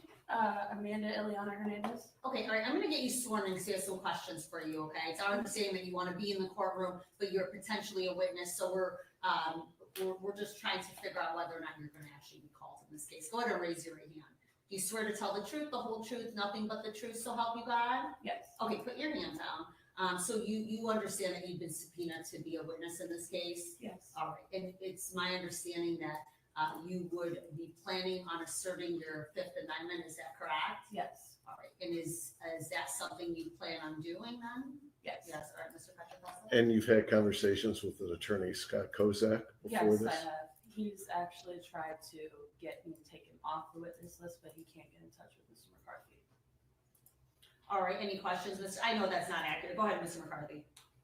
Well, Any questions for the witness on behalf of I Mr. think Zuazo? the fact that she's stating that she's going to assert her rights under the Fifth Amendment and remain silent, that satisfies me. I'll strike her name from the witness list, and I have no desire to have her testify, given my understanding of the evidence that would implicate her. What's your position? Position is that she still shouldn't be in here for several reasons. First of all, she's still a potential defendant, and she still could be potentially charged. I don't want her having access to testimony of what's going on. Secondly, she's still in constant contact with the defendant. I have concerns about her intentionally creating a mistrial. She's also living, I believe, with another witness, Danielle Diaz, her mother, who's going to be testifying tomorrow. I also believe that she can watch, because I believe it's being live streamed. If she wants to follow this case, she can watch it on live stream. It also creates an issue if she's sitting in here and a jury sees her sitting in here, then they're going to say, why is the prosecution not calling her, not understanding I can't call her? So if she's in here. Still call it though. And I think this is the way that we're gonna get around this, but what are your thoughts, Ms. Lofton? Your Honor, since she has been struck on Mr. McCarthy's witness list, she is here to show support for my client. I think that is important for the jury's view. So I would ask that she be allowed to remain. She's still on your witness list? Yes. And you still could intend to call her? I could give her use immunity if I decided to. Okay, all right, so for that purpose, because obviously you're telling me you're gonna take the fifth, you are not yet called a witness. You could be called a witness and come in and you could say the same thing you just told me right now. That just prevents the lawyers from asking you any other questions, but doesn't prevent you from being called as a witness. So I am gonna ask that you remain outside the courtroom at this time, okay? Your Honor, before she leaves, I think there's one other thing that she should have a clear understanding of. Sure. And that is that I shared some discovery with Mr. Kozak in order to enable him to give good advice to his client, Ms. Diaz. Now, she could very easily be charged in this case, and I don't want her to lose track of that, because as I understand it, when there's an ongoing investigation, which I believe as it affects her, there is, then the subject of that investigation is not entitled to have the information being gathered by the prosecuting authority. And that is the case that she finds herself in right now. So I think that she has to be removed from the courtroom and be outside of the courtroom the entire time. Okay, unless she's otherwise called as a witness if the prosecution They change their cease mind. to exercise that. And at this time, I will in fact sign an order appointing Mr. Kozak to be your counsel moving forward until at least the end of the trial. Sound good to everybody? Yes, Okay, Joyce. all right, we ask that you wait out in the hallway. Thank you. Your Honor, the only other matter, I am objecting to an exhibit, which is a video that will be coming in through, I think, the second or third witness, but we thought it appropriate to do it now, since the jury has not been brought in. I am objecting to exhibit number 16. That is a body-worn camera of one of the first responding officers that makes his way into the residence. He does kind of a cursory search upstairs. He's involved of an entire search of the home. He then comes upon Mr. Murray in the basement, and the body camera is depicting the scene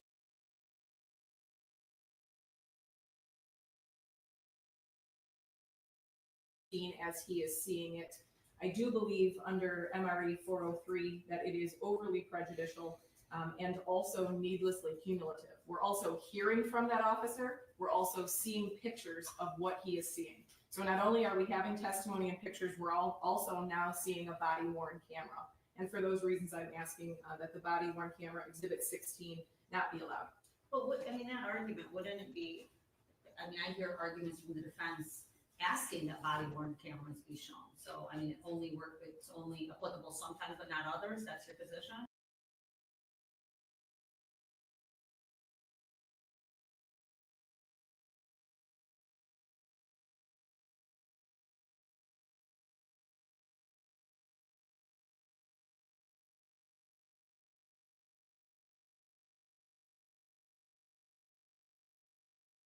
I think due to the graphic nature of what he comes upon, I think it's overly prejudicial. Okay, overly prejudicial. What's your position regarding that? Your Honor, all evidence presented that doesn't correspond to their position be prejudicial. That's not the test.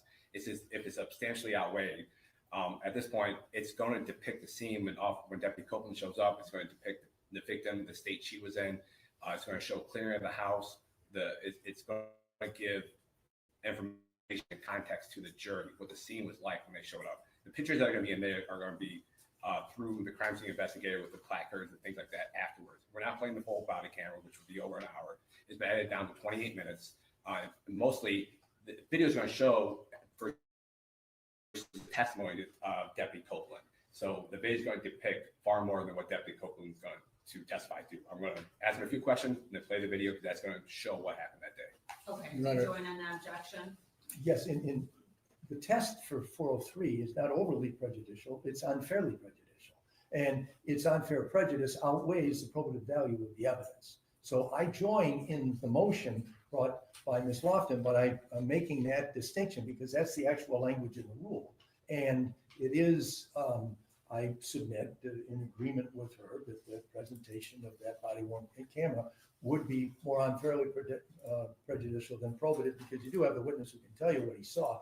And in response to your question regarding people objecting or wanting the body-worn camera, I submit that those instances where defense counsel asks for that is because it records the statement made by a particular witness, which may be different than what it is that the officer remembers from what it is.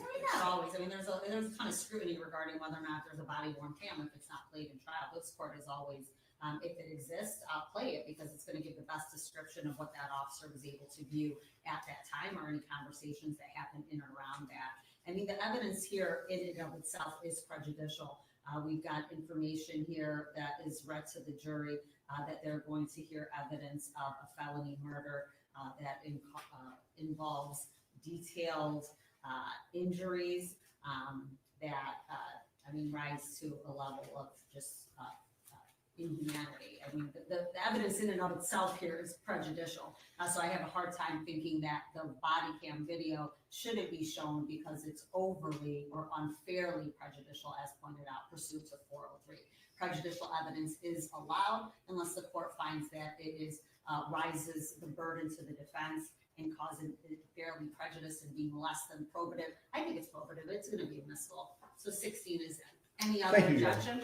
No objections and nothing further prior to the jury. How about people? Any objections to anything? No, Your Are there Honor. going to be any other objections that I should expect through trial other than potential just questions or anything like that? I think that's where we're at right Okay. now, yes. Same with the people? Yes, Judge. Okay, all right, then let's bring in our jury.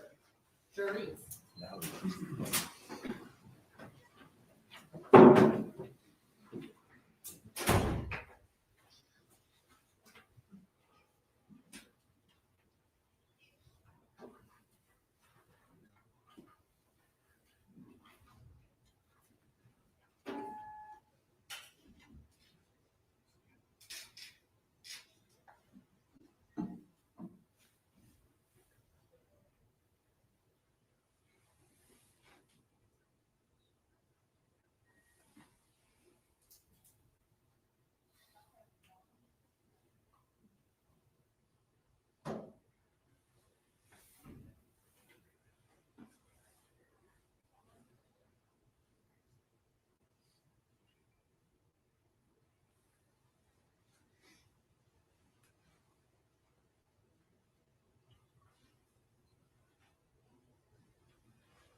All right, for the jury, please.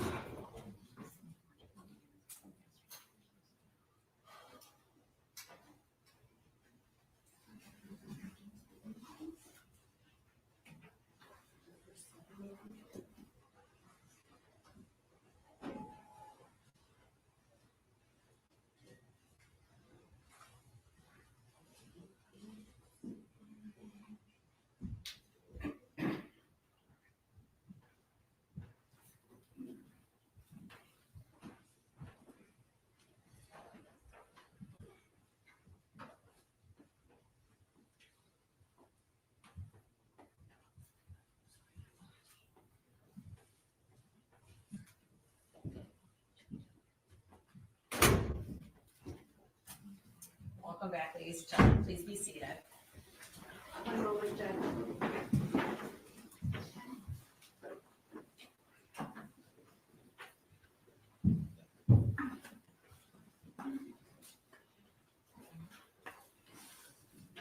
All right, during the box, obviously, thank you for your patience this morning. I know everybody was back here on time. Sometimes things take a little bit longer than anticipated, but we're ready to get into witnesses at this time. People call your first witness. People call Kristen Nahas.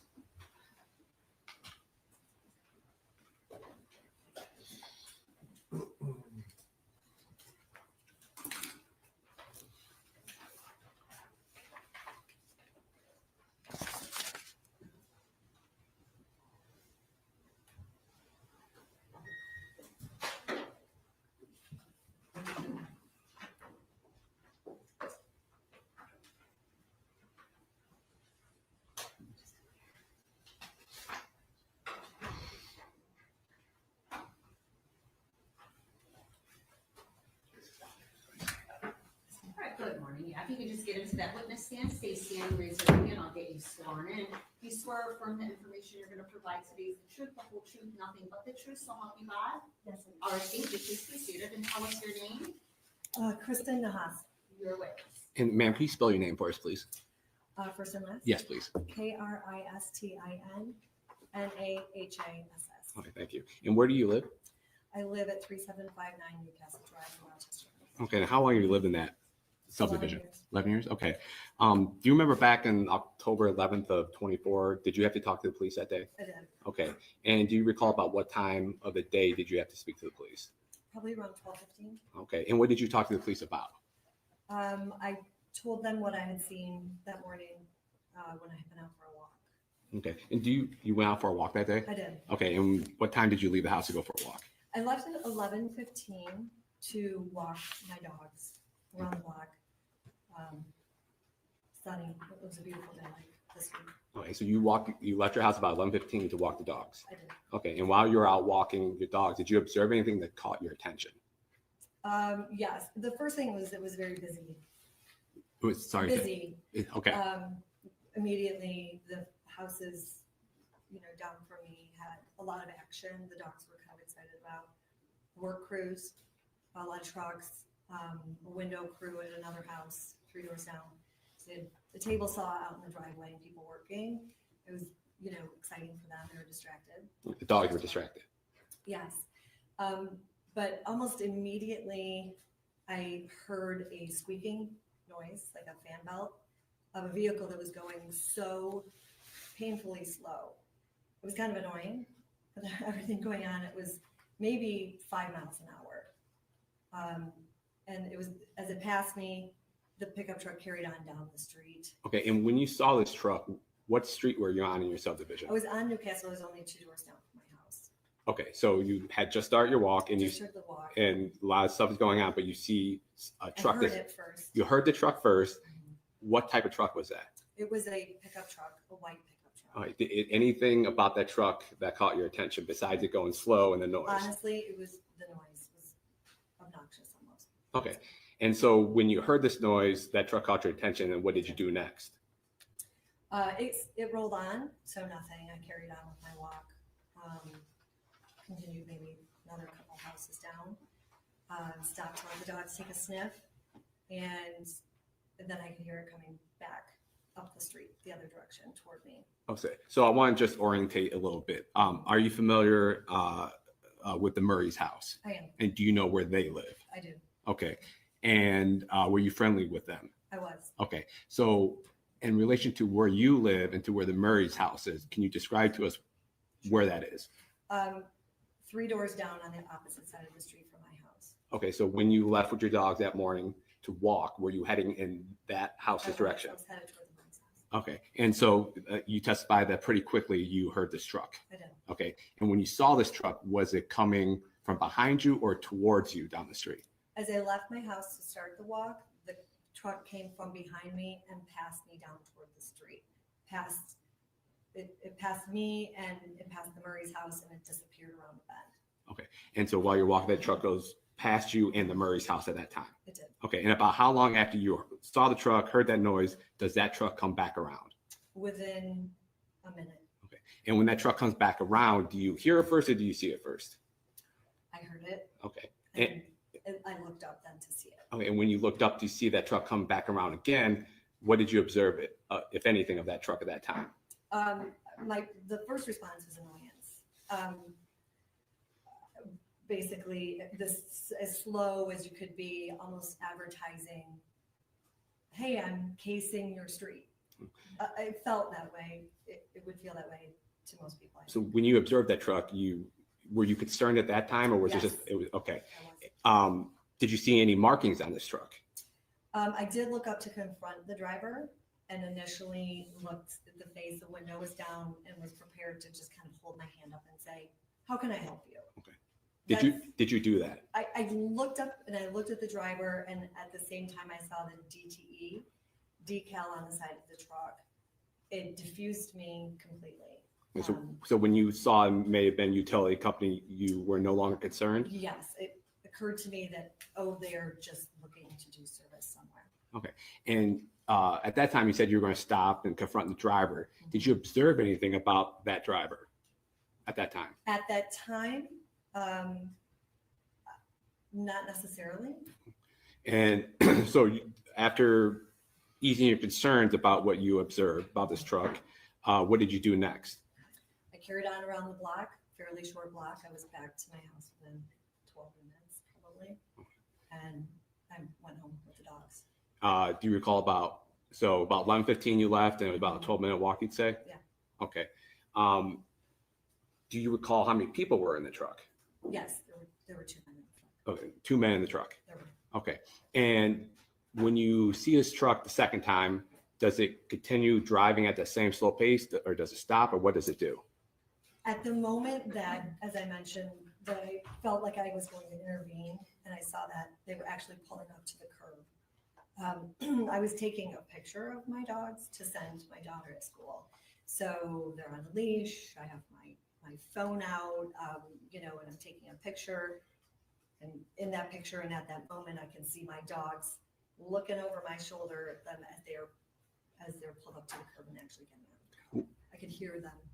Do you recall what curb they pull up to? Do they pull up to Murray's house, or is it another neighbor? I didn't actually turn around and visually see, but sensing that they were directly behind me, it would have been the neighbor just to the southeast of Murray's house, the toe.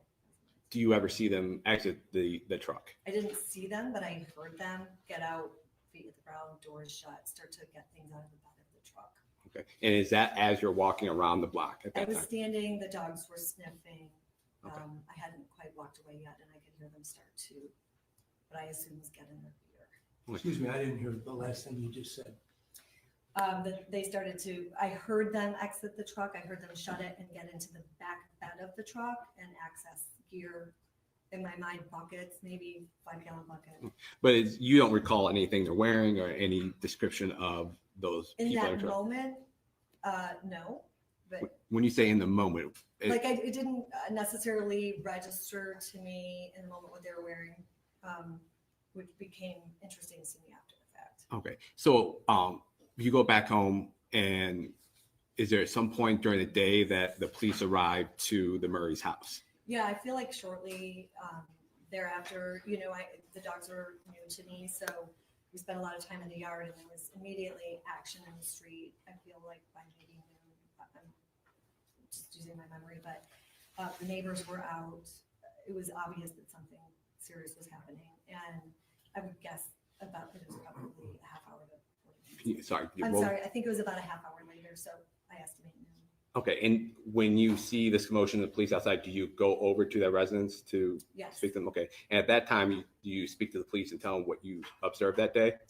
Within the course of a few minutes, one of the neighbors had said they think there was some. Well, objection to any hearsay about whatever a neighbor said. We're not out for the truth of the matter, sir, so it wouldn't be hearsay. It's I a just- prompt. One second. If there's an objection, you have to wait. I don't know what, if somebody said something, why isn't it for the truth of the matter, sir? For the effect on what I heard, I don't know what she's about to say. I don't know what this neighbor said. It all depends on how that evidence is being offered. Then I would suggest that you heard what the neighbor said. What did you do next, rather than hearing from the neighbor? That's fine. It's hearsay. Thank you. Yes, sir. Yeah. you go down to where the police are. Mhm. Is that a yes? Yes. Yeah, everything recorded, we have I'm to say, sorry, yes. it's all right. So you go down there and you tell the police, you hear something from the neighbor and you go down to the police, is that correct? Immediately prompted me to engage with an officer. Okay, and when you speak to this neighbor, does it jog any sort of memories from that morning? Viscerally, yes. Pardon me? Viscerally. Okay, what memory did that jog? It occurred to me, I mean, it was a short sleeve weather day, it wasn't, it was warm. And immediately realized that the driver of the vehicle, I believe, was wearing a balaclava, the style where the whole face is cut out, and a hoodie with the hood up. And that the passenger in the vehicle, who was turning his body towards the passenger window, was also wearing a hooded, on reflection, I surmise it could have been a tie-back suit for both the driver and the passenger, which immediately I realized that's very out of sorts for this hot weather type of day, especially the balaclava. So it wasn't until after you saw the commotion, talking to neighbors, that this sparked something in your mind, Oh, yeah. and you told the police what you observed that day. Right. I have no further questions. Thank you. Yes. Thank you, Greg. Nihas, my name is Michael McCarthy. I represent one of the defendants in this case, Joshua Zuazo. I have a few questions to ask you here this morning regarding your testimony. And if I don't make myself clear, please tell me that, and I'll rephrase the question, okay? Now, you engaged with the officers when you saw that there was commotion down in front of the Murray house and police cars were present, correct? I would say that I was present. I didn't engage with anyone at that time. I didn't speak to an officer. Okay, an officer came to your home at some point and spoke with you, correct? And At you some were point, on, yes. you were on the front porch. I mean, and this was in daylight, and It it was sometime in the early afternoon of Friday, October 11th, correct? Yes. And you told them, the officer that you spoke with, what it is that you saw that day, right? And would that name Officer Bowie ring a bell with you? Okay, so you spoke with Officer Bowie, and then you also told Officer Bowie that you would give him a written statement, correct? I did. All right, then you've had an opportunity to see that written statement before you assume the witness stand here this morning? I did. Okay, and you've read over it. I know that you, in your statement, you identified the driver having this balaclava mask, and also that he was a man with an olive complexion and little to no facial hair to note. Direct quote Correct. from you. Yeah. And you said that he had a light colored hooded, possibly Tyvek material with a Alte Viz orange balaclava with the entire face exposed. That's what you wrote? I believe. And then what you also told the officers, and I believe you said here during your direct testimony, is that you didn't see either one of the two people that you say were in this vehicle actually exit. You heard it, but you were moving on with your dog walk, correct? And this was not anything of interest to you. You were more concerned with taking a good picture of the dogs and sending it on to your sister and continuing with the walk, correct? Is that a yes? Okay. Now, you said that in your statement, the passenger or his passenger was a male, but the only observation, I think he may be taller and thinner than the driver. Remember that? I do. Okay. You didn't say anything in your written statement when this was all fresh in your mind about what it was that the second man in the vehicle was driving. Wearing? Wearing. Well, that's what I meant to say. Oh, I don't recall that I didn't write what he was wearing. Well, may I approach, Your Honor? I'm going to show you a document. You please tell me whether you recognize it. And then if you do, I'll have further questions.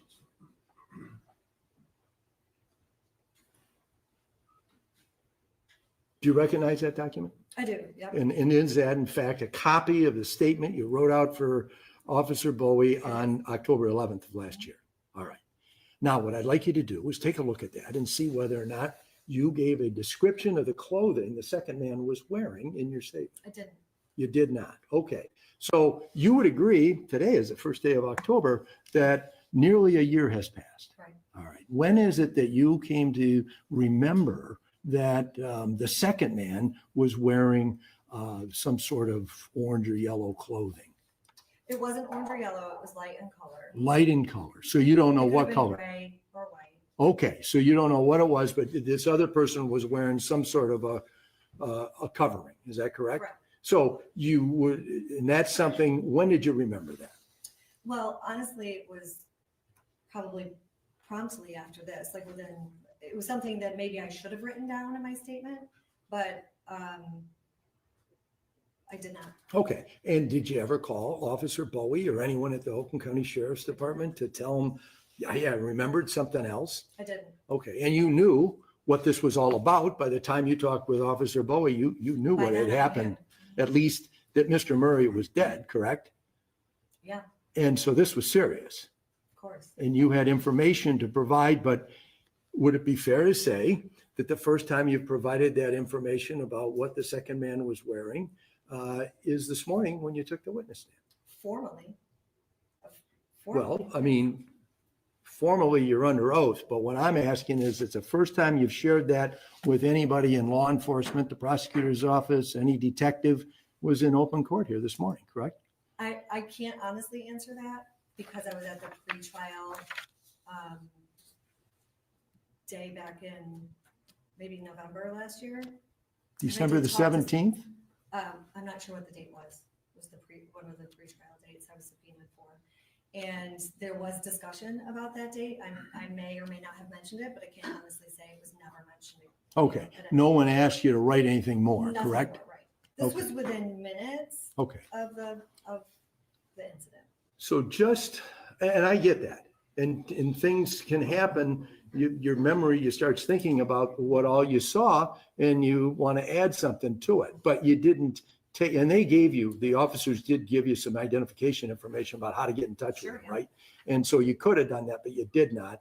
You went somewhere to court, either in November or December of last year. You discussed the case a little bit further. You may have told it to someone that day, but you're not positive, correct? Because there's no recording and you were not called as a witness that day. That's correct. Okay, but to summarize, what it is that you actually did see was this truck being driven by a man in a balaclava mask who you say has olive skin and little or no facial hair, correct? Correct. And the passenger was wearing some sort of light colored clothing, correct? And he was maybe taller than the driver Yes, and thinner, you said, in your statement. yes. Okay, this is all you taking a glance, correct? Well, in addition, the passenger his body was turned away, so from the orientation of someone from their side view, You couldn't see. appeared to be better. Okay, you couldn't see very much, correct? There are limitations to what I could see. Correct. Thank you. My approach. I have no further questions. I'll just retrieve that document. Sure. Thank you. Cross-exam Hernandez. Thank you. Good morning, ma'am. I just have a few more questions for you. Okay, I'll try not to ask the same questions that have already been asked. As you described the person that you said was in the driver's seat, I know we've gone over, you said olive complexion, little to no facial hair to note, correct? Correct. You also then described a high-vis orange balaclava mask. What does high-vis orange mean to you, just so that the jury is clear? It's like a safety orange. Maybe that would be like a hunter's jacket. That is high vis, meaning high visibility. Okay, and that is the mask or the hood that this person you saw had on, correct? Correct. I have nothing further. Okay, redirect. Briefly, Your Honor. Ms. Niles, there's some question in the cross-examination about the height difference. You never saw them step out of the car and stand next to each I other? didn't. This was just from the belt line of the window, like the height of their head, essentially, Okay, inside the, inside the cab of the. okay, thank you. No further questions, Your Honor. All right, thank you. You may step down. Your Honor, may this witness be excused? Any objection? I have no objection. No right? objection, Your Honor. You're excused.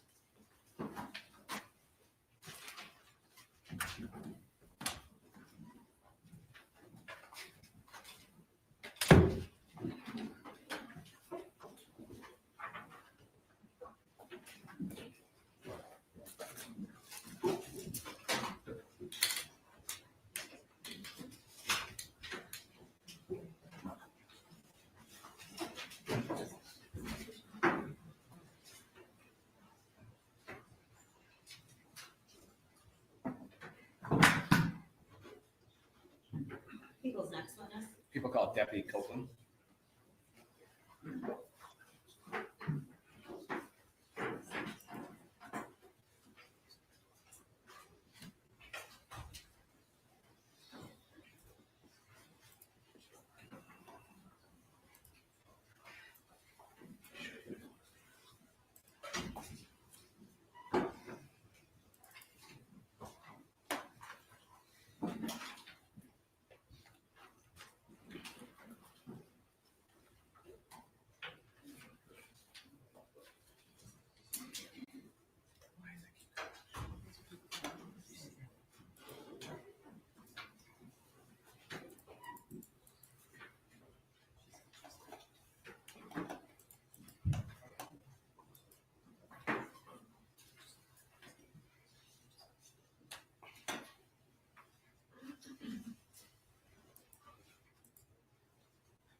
Good morning, Deputy.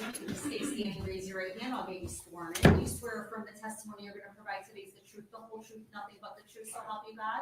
All right, thank you. Please be seated and tell us your name. Deputy Tazra Copeland.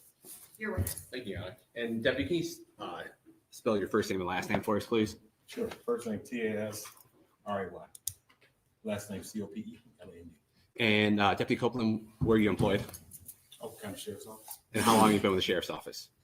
21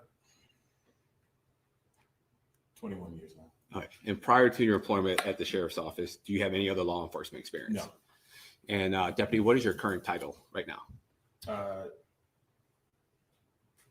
Patrol officer. All right. And where are you currently assigned to? Rochester Hills Okay. substation. And I want to direct your attention to October 11, 2024. Were you also assigned to that particular substation then? Yes. Okay.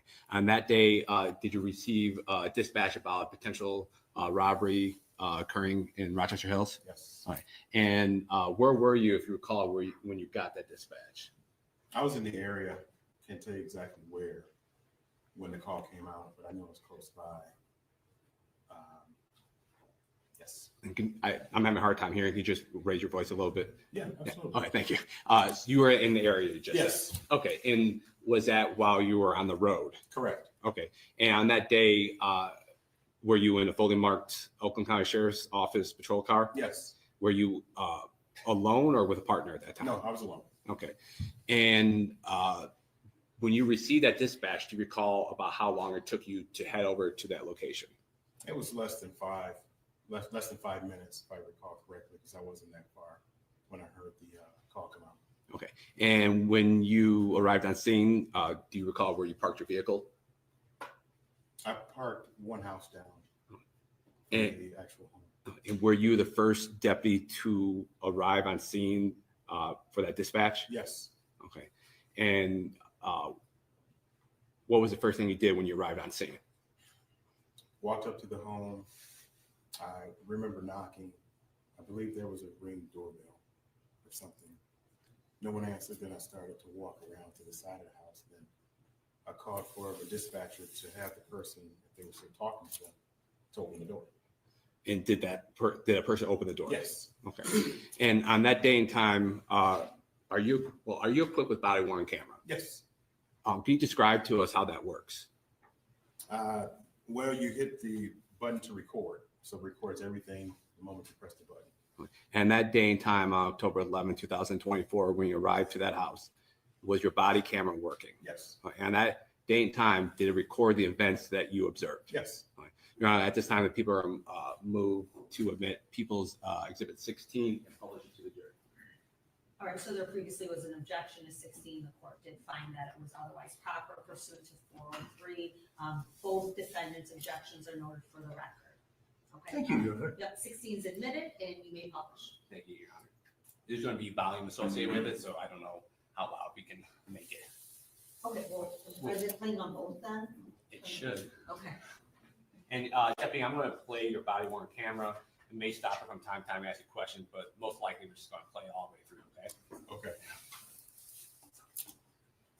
And let's just make sure he can identify it as well as being his own. Yes.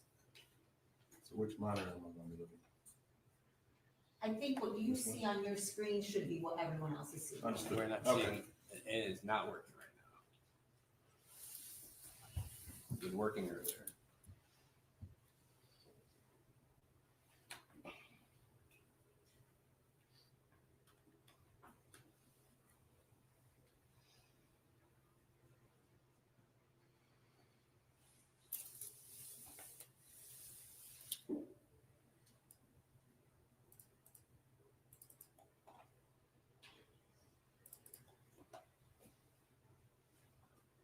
Do you see it on your laptop? Yeah, it's Or around. just not? I don't know why it's not on the working. screen? We tested it all out. Give me 1 second.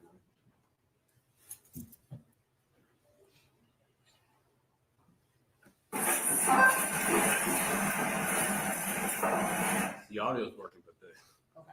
we got it. So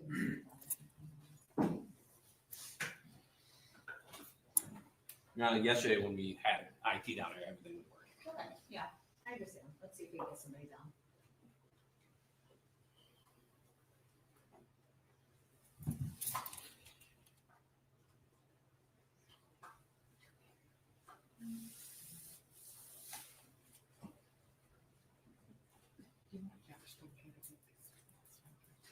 We might have someone here that can.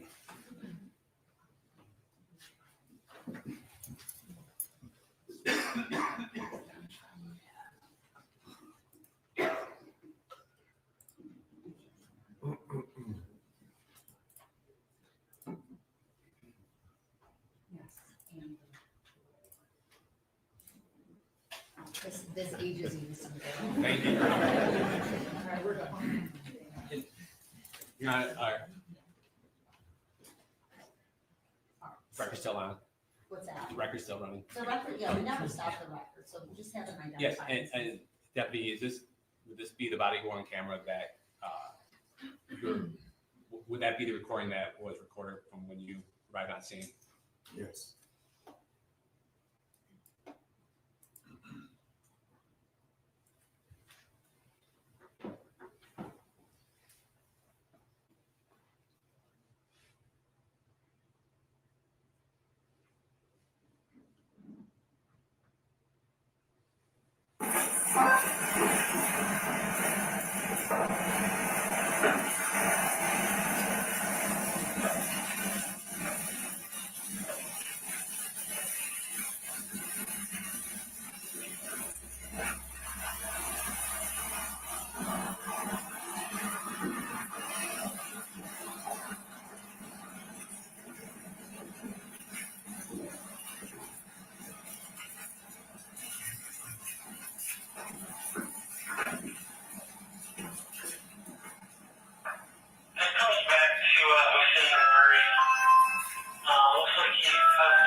Where's the one?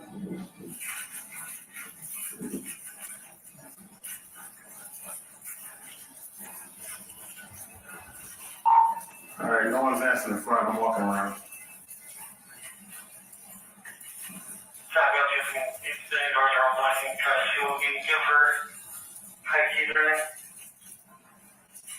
Do you still have her on the phone radio? She's still on the phone, hold on, let's see if they know where to 10-4. Don't take that far away, all the time.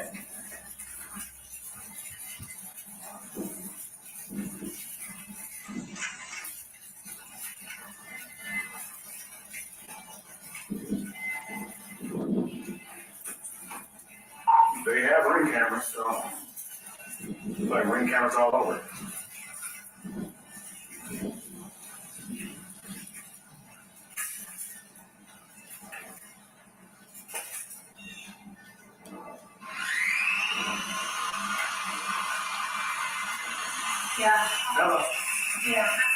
made contact. Hello? Yeah. Okay. Is anybody else in the house? My husband, I don't know where he is. The people that were here were gone. What's your husband's name? Sam. Okay. Okay, that's okay. I went for another car to check the house. She has duct tape around her wrist. I have a.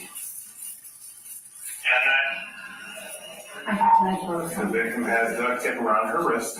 And I'm waiting for you guys to go to this house and look for the husband.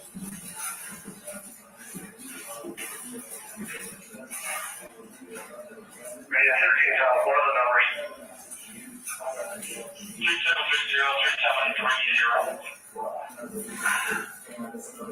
3730. Yes, if we can be in. You were here last night. DT on the truck. She said they were here last night. Yes. Which I thought was really unusual. We wouldn't let them know. Okay. Can I go to the town? No, I need you over here. I need you out here. Okay. Just stand on outside. She said they were there last night, like that. I want to do one floor at a time. No problem. We're good. I want to do one floor at a time. Do we have the guy? Yeah, she's still in here.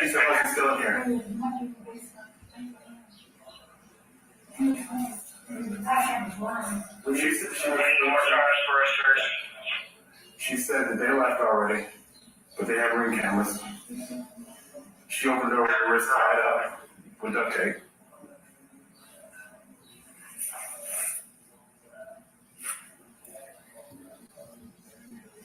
I walked with her to the kitchen so she can get the tape off her wrist. I don't want somebody to leave. You gotta watch the back, so we're gonna watch the back. So somebody stay here, and then you want to wait for one more? Sherman, head to the back, please. Watch the back. Yeah.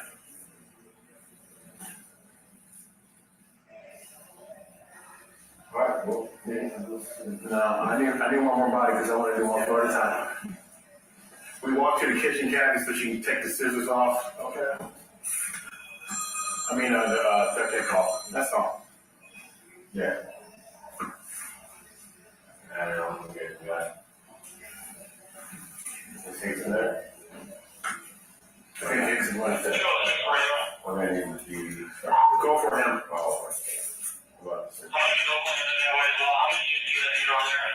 As many as we can get. We got a big one here. it's a pretty large house, so whoever you can get over here. Good morning, Mary. Copy. If you have people inspection area advised on our hills of the area, inspect the area, going to vehicle for them. I'll try to get a couple open already. You said it was a DTE vehicle, ma'am? Yeah. Was it just a label or the whole truck was marked DTE? It was moving truck. I was looking for the outside. Okay. Let's go. Let's sit. Me and you can sit here and watch all this. Let's do that. You wanna wait? Yes. We need more bodies. Yeah. Please. Victims give a description of a possible DTE vehicle that's marked with DTE, white in color. Copy. Also, the vehicle marked white color. So, talk to me. When we walk down there, Caddy, what do you see over there? Yeah, we need one. Yeah. We walk down there, they got an open area, like a living room / family area. And then it's dining area.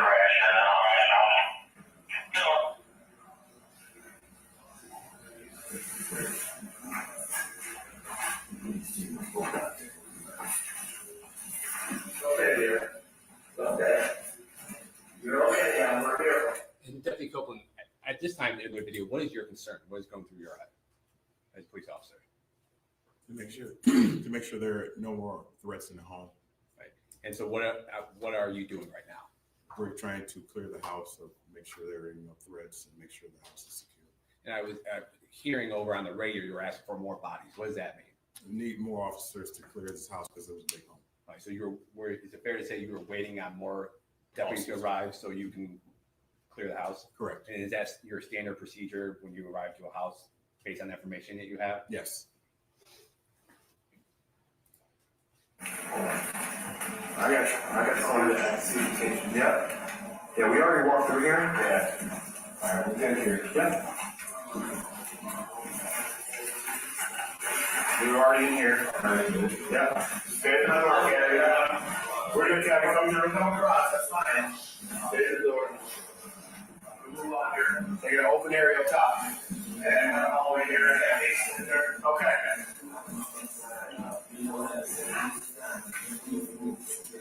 And I got a basement here. Yeah, I see the basement. Yeah, understood. Okay. Fucking open.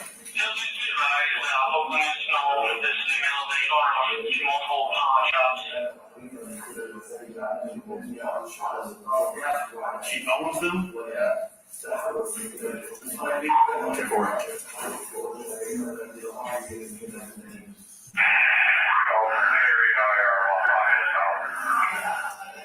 All right, you're good. We may want to try to do a flock for this possible DTE vehicle.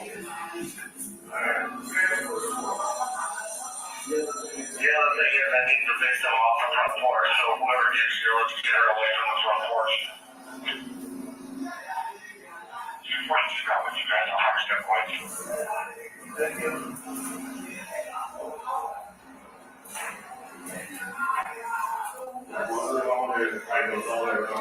Yeah, so you got a set of stairs over here, Caddy, and over there your way. I see the stairs. Yeah. Yeah. There's a hallway down here. Yes. I've got an open door in front of me before I get to your hallway. Okay. Okay, so I'm going to be slowing with eyes all day. All day with you. We got some tape here too. Get more bodies. Yeah, no waiting. We got time. Yeah, we got time. We're good. Yeah, that's duct tape too. Yeah. Talk to me. I have a big one. Yeah, we go Are we going down there first? I think we gotta get down there in case he's hurt.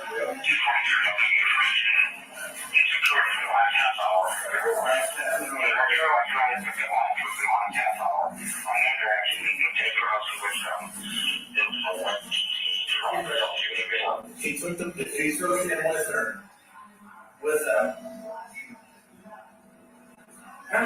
Who's related? Okay. And what's got our victim by his car? Okay. She just told me she thinks he's in the basement. We still searching anyway, so we're good. How are we looking? We going out first. How are we looking, guys, when you get here, please?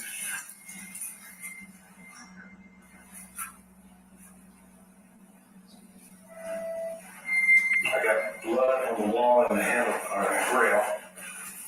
Okay. To the basement. I need one more. Long gun in here.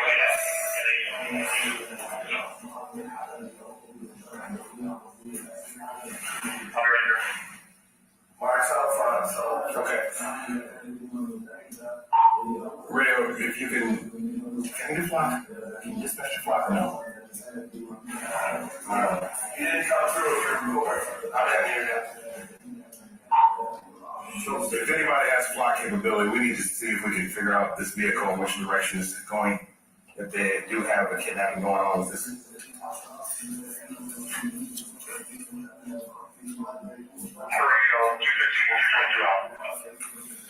Once those two get in here, yes, you can go and press on. Yes, we're good. Mark's in here with me. Yeah. Come around, up, boy, Mark. Through the kitchen, Mark. Yes, Mark. There's a lot of walls. No, our guys are in there. Just come on. That's all clear. That's safe. Just come to me. When Harry and Brandon get here, yeah, then I'll secure this first floor and then you guys do your search. Yeah. I got a few open doors. I'm gonna have to clear this one open door here before I get to you. Make sure you get a body with you. See, we're good. I'm holding the basement right now, so we're good.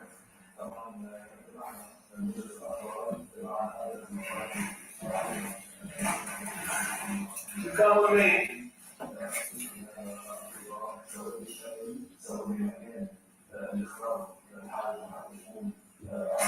Stay here with me.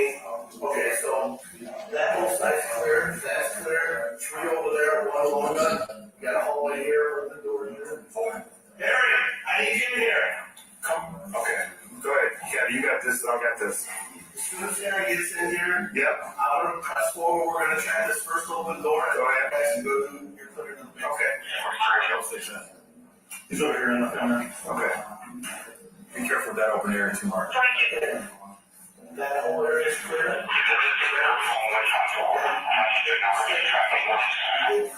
This is what we're. I'm pushing forward to this door, this door. Okay, I'm holding, so you're good. Clear. Open door there. All right, I mean, closed door. I got this. Copy 248-396-7707 Verizon.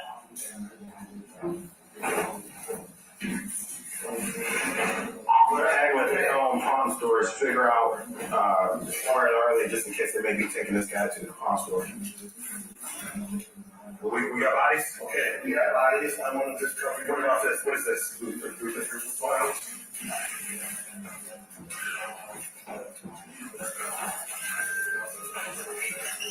Right. Didn't need to go through it.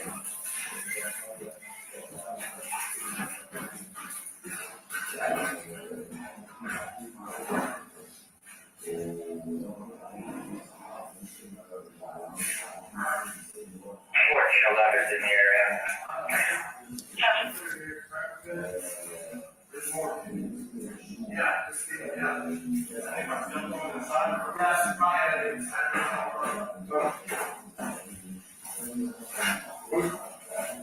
We got ready. What is it? Kathy, you ready? I'll go first. Go ahead. Kathy's still holding the sticker.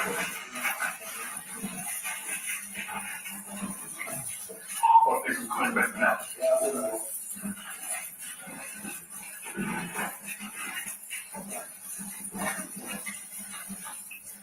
So that's the rest. So when you go back.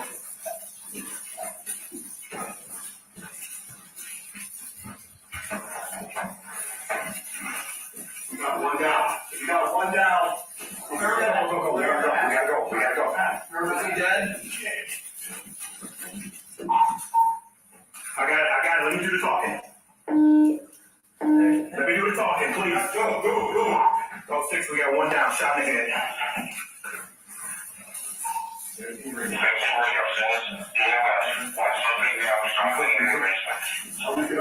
did that. Copy EMS in route 1 down, shot in the head.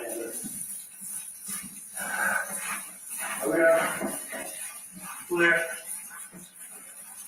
Look at the blood again, you guys. Watch your step. We need lights. Right behind you, baby. Right behind you. Let's get it started. Everybody relax. You hold this. Let's get with Harry and clear upstairs. Yep. Everybody relax. We're good. Yes. Get with Harry and clear upstairs. We're clearing upstairs now. Everybody stand by. Where you at, Joe? Is this room clear? Yes. Okay. Hey, hold on 1 second. This one has a. Go ahead. Kobe, you get that. I got you. 206, you got 4 and everything. First out, right? Okay, here we go. Yep, here. Come on. I got here. Go ahead. Go. Here. Who's with me?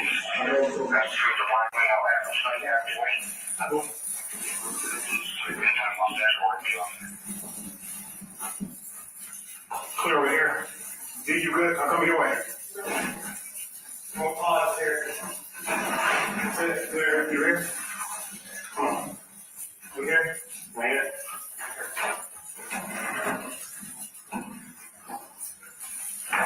Clear. All right. Coming your way.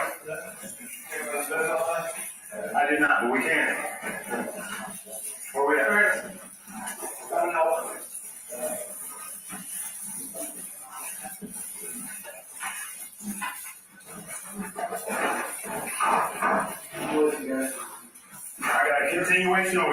guys check this room?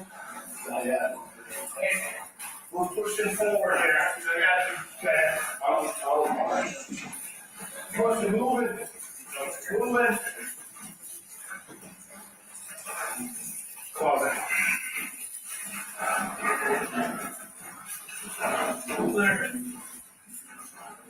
No ads.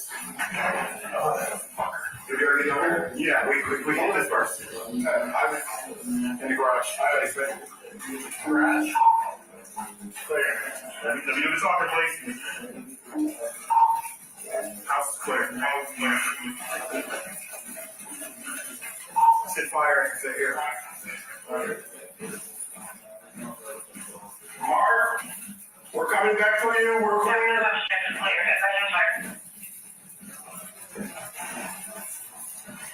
Where's she at? Hangman, check there, if she has access to the ring camera, please.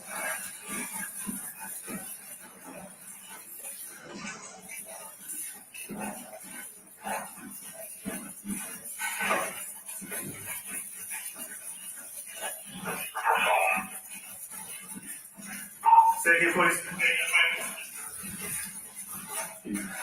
Damn. We did this, right? Yep, we're good. Did you see the casing? Yeah. Oh, no. That's not a casing. We got the glasses, we got the blood splatter. There's a ring right there. Where? There's a ring underneath his body. It's a gold ring. Okay. Probably would check to the right.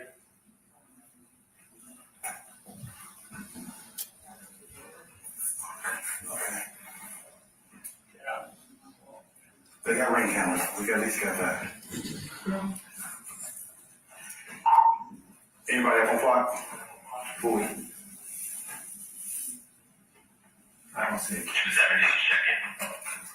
Thanks, sir. Me neither. There's a lot of wall right there in the corner. I mean, I'm sure they did. Hands are brown too. I wonder who's over here. This one. Yeah. If you look at that and then look at what's over here. Did we even, this is a silly question, but are we check this four posts? I don't know. Everybody have please. There ain't fucking walls. You got Joe, gloves? Right there and I know it's silly, but what the hell? Yep. Let's ask her what type of gun they have.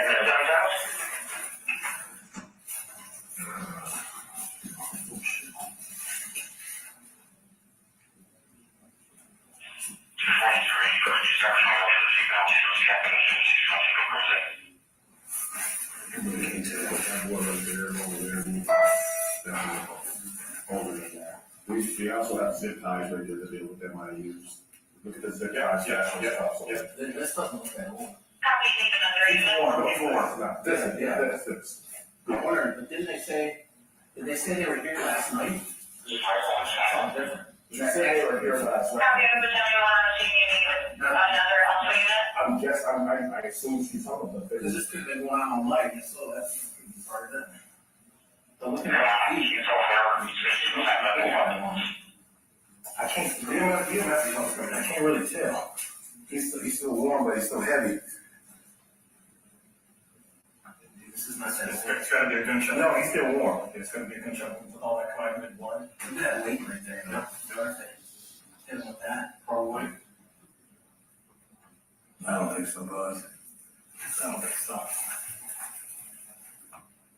Look at all that all the way over there. They might hit him with that weight. We can tell. Shit. I can't tell. Fuck.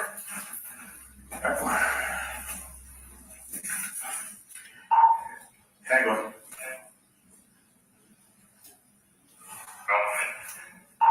Ask her about the gun holster around his waist. What type of weapon did he have? Please.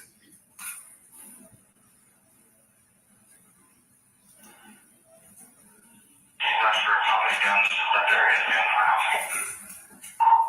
I understood that there's a holster around his waist, but no gun. Just trying to figure out, does she know what type of weapon he had at the time around his waist?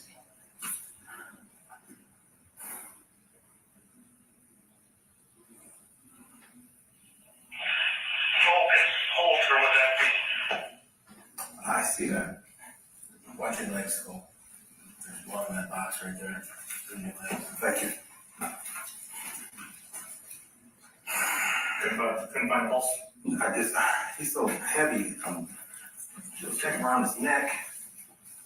It's hard to tell, if anything.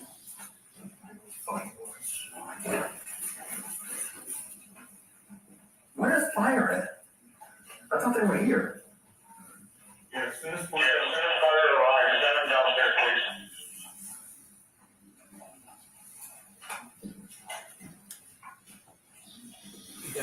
You just said that we're waiting on fire. What does that mean? Waiting for the fire department to come and check them out. Would that also include EMS? Yes. Still breathing.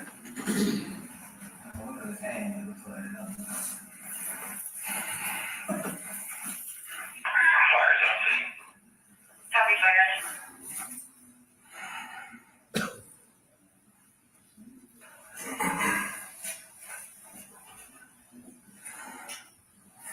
What was the last homicide? The one with the son chopped up the mom and dad? That was in the trunk? Yeah. If you two need to go, do what you gotta do. I'll hold it till fire gets here. All right, I'm gonna wait for my rifle. I'll let you go. And then I'll get some gloves. I'll hold it. Bring some more, please, when you get a chance. Since I'm primary, so.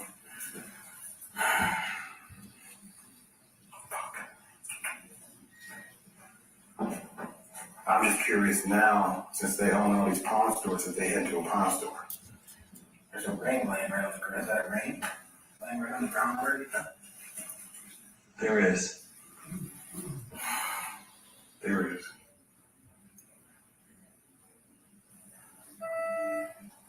It's all over. It is. Like I said, he's still warm. He's still warm. So he got hit with that weight right there. See that weight underneath him? I do. I wonder if he got hit with that. Because I don't see no shell casing. There's spattering all the way over there.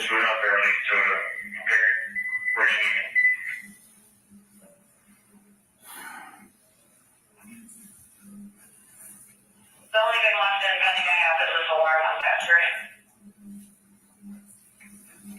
Okay.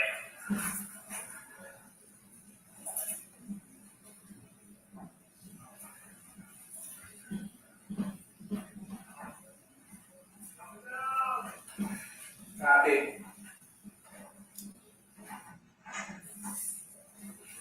Shit, it's on the fucking camera.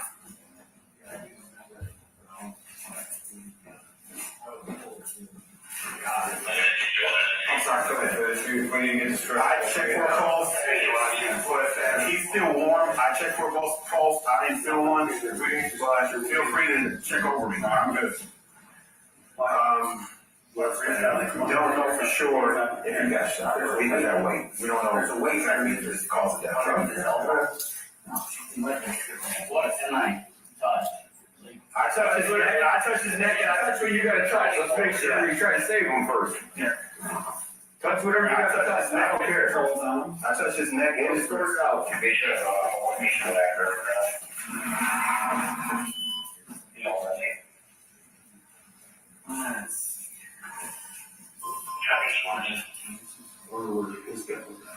That's what I was asking.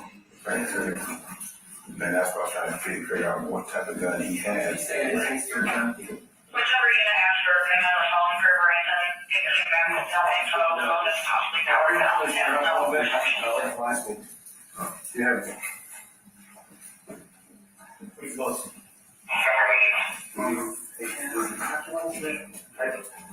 He's still warm. He's not. I totally read that. Okay. He's not. Okay, I'm bringing the stretcher down. No. Until we need.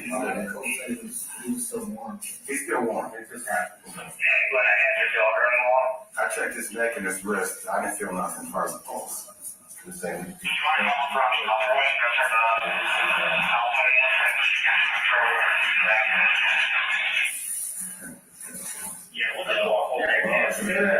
Nothing. Yeah, you out. Just go out in the rig. You got a picture in the rig. It's deviator. Hold on, that is.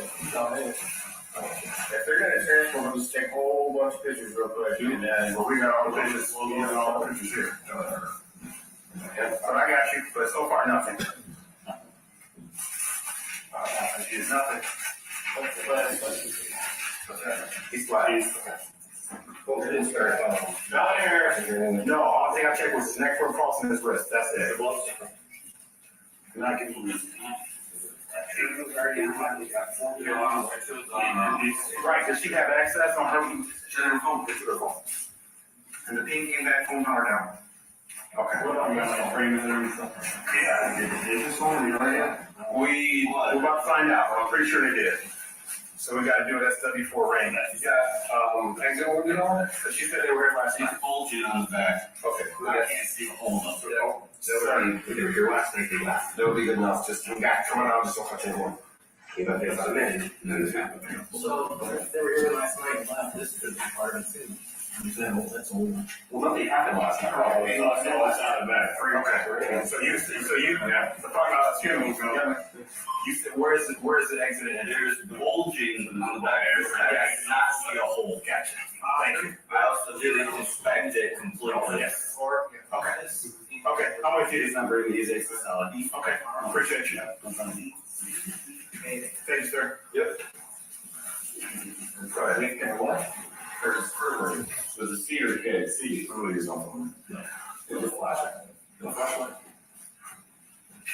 What's happening? Oakland. Was Oakland here? Yes, we got to see it. Keep everybody out of this house. Everybody but a detective and county's here. You still in Oakland? No. I don't think so. I don't think so. If they get here, we'll chase them away. But I'm just trying to keep track of who's been coming in and out of this house. Okay. Yeah, for me. I got it. You guys haven't seen any stakes or anything around the house? No, we just searched and saw the body and we kept searching. So we didn't go back over for inventory or anything like that.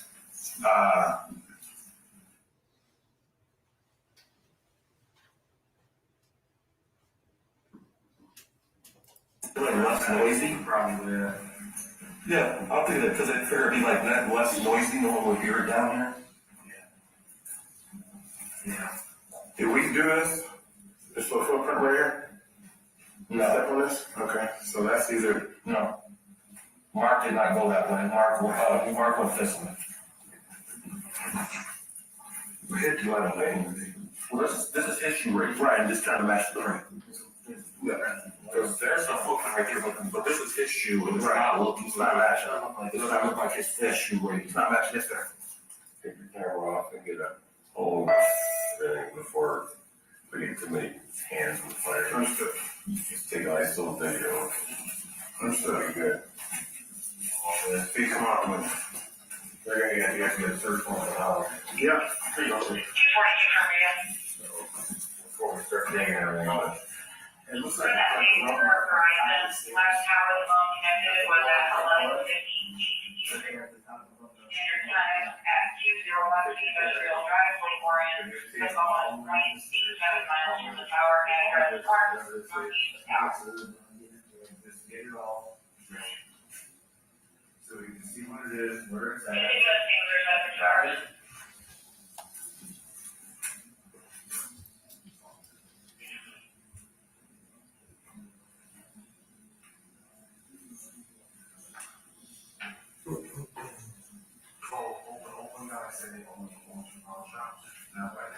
I heard that already, but I don't know how they know and who they know. Okay, so that's right.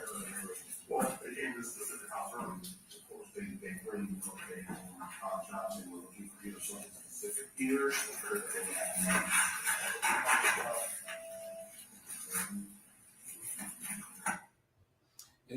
Deputy, is that a fair and accurate representation of the scene when you arrived to 3730 Newcastle that morning? Yes. And up there on that corner, is that an accurate and correct timestamp of the date and the time that you were there? Yes. Right. And I know I only have a few more questions. I know in the video you noticed that he had a gun holster on his waist. Yes. While you were there on scene, did you ever recover or find a gun in that house? No. I have no further questions. Thank you. Cross-examine Zuazo. Thank you, Your Honor. Deputy Copeland, my name is Michael McCarthy. I represent Joshua Zuazo. I just have a couple of questions to ask you here this morning, but if I don't make myself clear, tell me that. I'll rephrase it, okay? Thank you. Now, this, your involvement in this case started on October 11th of last year when you arrived at the Murray house. Is that right? And then your involvement ended when you left that house that day, correct? Yes. You obviously were wearing a body-worn camera throughout your search through the house and finding the body and all of the things that we've just watched. But that was pretty much your involvement in this case, correct? You didn't do it. You didn't interview any witnesses that day, and you didn't gather any evidence, I correct? did speak to the wife. You spoke with Mrs. Murray, right? Yes. And then because you talked to her when she opened the Correct. door for you, correct? But beyond that, and you wrote a report about that. Correct. Yes, and she indicated to you that these two individuals had come to the house the night before. Is that right? Yes. And she's the one from whom you obtained the information relating to the DTE Energy, correct? Yes. And but beyond that, that was pretty much what she was able to tell you, correct? Correct. All right, thank you. I have no further questions. Okay, thank you. Cross-examine Hernandez. Good morning, Deputy. Good morning. I want to go over just a few things. How many minutes from when you were dispatched did you arrive? How long do you think it took you? I know you were on road patrol, but how long do you think? I think less than 5. Can't give you an accurate. Okay. And you testified that you were the first officer on the scene, correct? Yes. All right. Now, both juries were able to see, obviously, the body cam video, I should say. And we note that, obviously, later in the video, you came back downstairs after you located Mr. Murray, and you made a comment. I know it's silly, but what the hell? Check for a pulse. Yes. Okay. When you arrive on scene, obviously, you don't know what happened, correct? Correct. And you are there to determine, one, if there are any people in the house that could be a potential threat to yourself, correct? Correct. But also to see if there are any people located with injuries. Is that correct? Yes. Okay. And it seems from the conversation between the deputies that you had made an initial decision that he had been shot in the head, correct? Correct. And you know now that actually was not the case, correct? Correct. All right. So you decided to wait then to check for a pulse or to render aid. Was that based on the fact that you believed he was shot in the head? And usually people with head injuries do not survive? Well, given the fact that the way he was laid and all the blood that was all over his body, I thought he was already dead, to be honest with you. All right. And Mr. McCarthy touched on this, but your involvement ended that day. So is it fair to assume that you never had any interaction with Mr. Hernandez, my client? All right. I have nothing further. Thank you. Okay, any redirect? No redirect, Your Honor. Okay, thank you, Deputy. Please step down. And may this witness be excused? I have no objection, Your Honor. No, please excuse.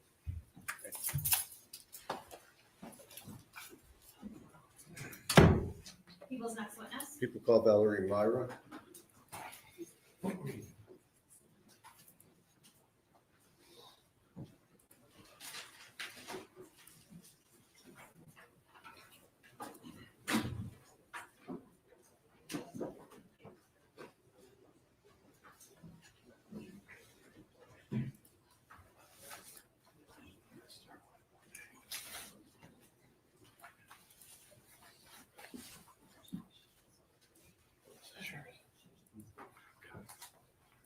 Are you done with it? Good morning. Approach the bench to be sworn in. Good morning. If you could just get in the witness stand and stay standing, raise your hand, I'll get you sworn in. Thank you. Do you swear from the testimony you're going to provide today is the truth, the whole truth, nothing but the truth, so help you God? I do. All right, thank you. Please be seated and tell us your name. Valerie Neighbor. Thank you, Your Honor. Good morning. If you could do us a favor, I know there appears to be microphones around, but I believe they're for recording, not for amplifying. And if you don't speak loud enough, somebody's going to raise their hand so we know that they can't hear you. So please speak up as loud as possible, okay? Okay. Okay, if you could tell us how you're currently employed. I am employed as a forensic lab investigator for the Oakland County Sheriff's Office, where I have been for 8 years. Okay. And did you have any specialized training for that position? Yes, my primary job is in the latent print unit, and I will examine and process items of evidence for latent prints. And part of that job also means that I will respond to major crime scenes within the county. And I had on-the-job training for about 8 months and went to crime scenes with the existing members of the group.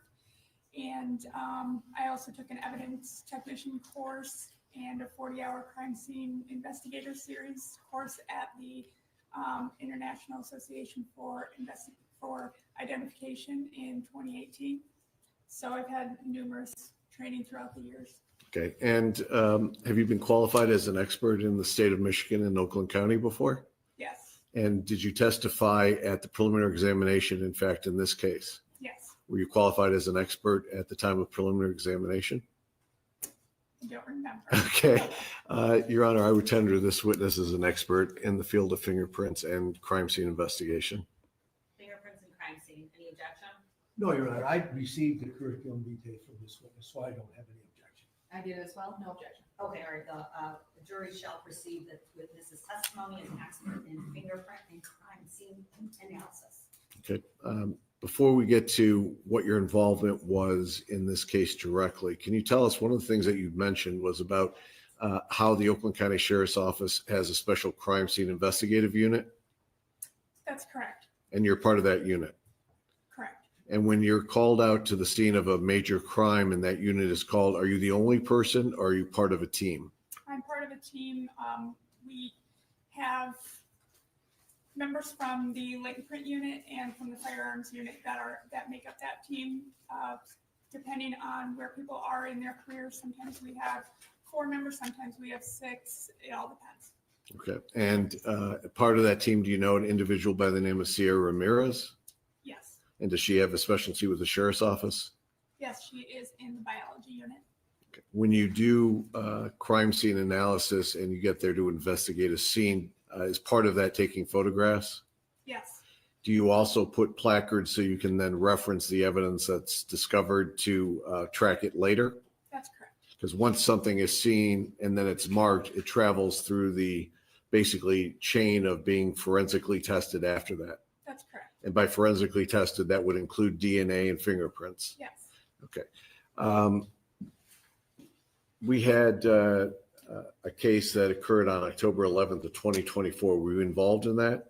Yes. Do you recall where you were called out to? The address? Yes. I would have to check my notes. Can you check your notes?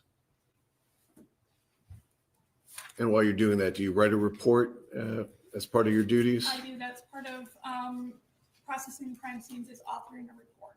And I was called to 3730 Newcastle Drive in Rochester Hills. Okay. Is that location in the Oakland County, state of Michigan? Yes.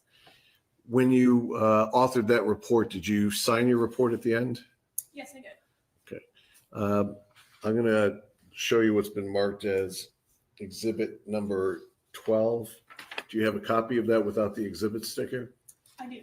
Okay. And we met last week to go over all the photographs and your report. Is that correct? That's correct. And does exhibit number 12 accurately reflect the report that you did in the ordinary course of your business and duties? Yes. Your Honor, the people will move people's exhibit number 12 into evidence. Any objection? Well, I have no objection on behalf of Mr. Zuazo. No objection. All right, 12 is in. Judge, I'm going to wait to publish for that. Okay. I want to also say that last week we went through the labeled numbered exhibits. Is that correct? That's correct. You were shown a bunch of photographs. Yes. I'm going to show you just the first photograph of that group of photographs. People's exhibit number 1A. Do you recognize that photo? Yes, I do. And does that accurately reflect the front of the house when you arrived that day? Yes. Okay, we had exhibits that we had talked about regarding the photographs that went from exhibit number 1A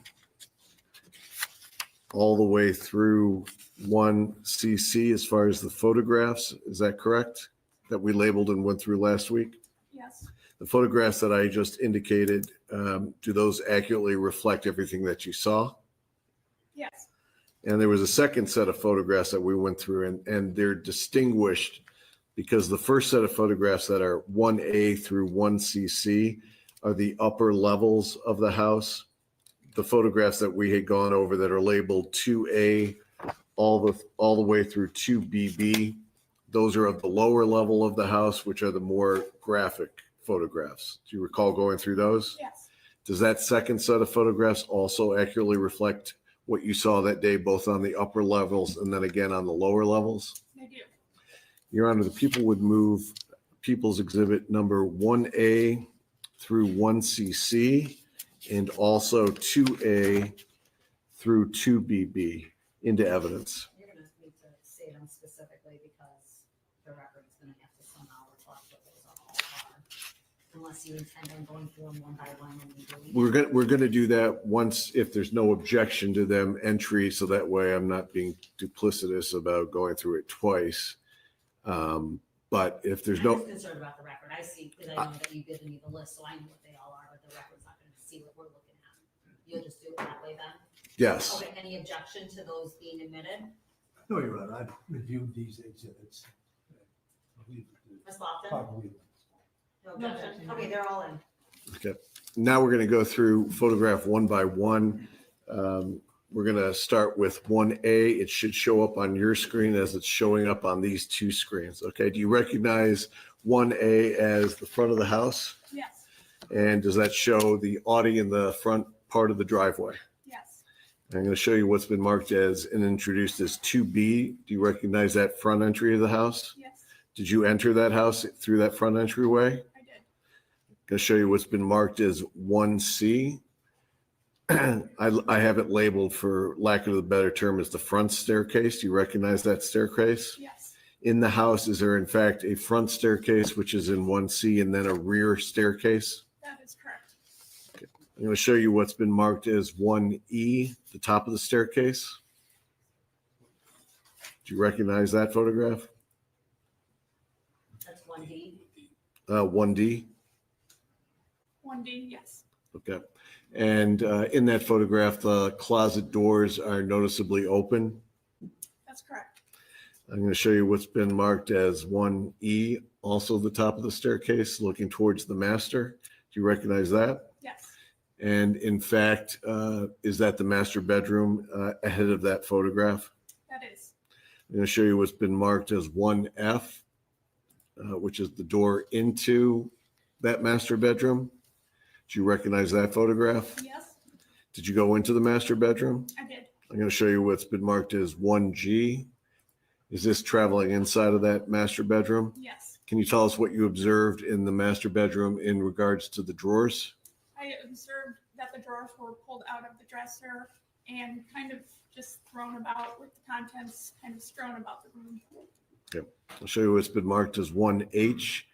Is that another photograph as you travel into the master bedroom? Yes, there was also a jewelry box that was on the ground with the contents, again, strewn about. I'm going to show you what's been marked as 1I. Also another angle of a different view from inside the master bedroom. Do you recognize that? Yes. Is it again showing the drawers with items askew? Yes. I'm going to show you what's been marked as 1J. Is that a view towards the, I guess, the window side of the bedroom?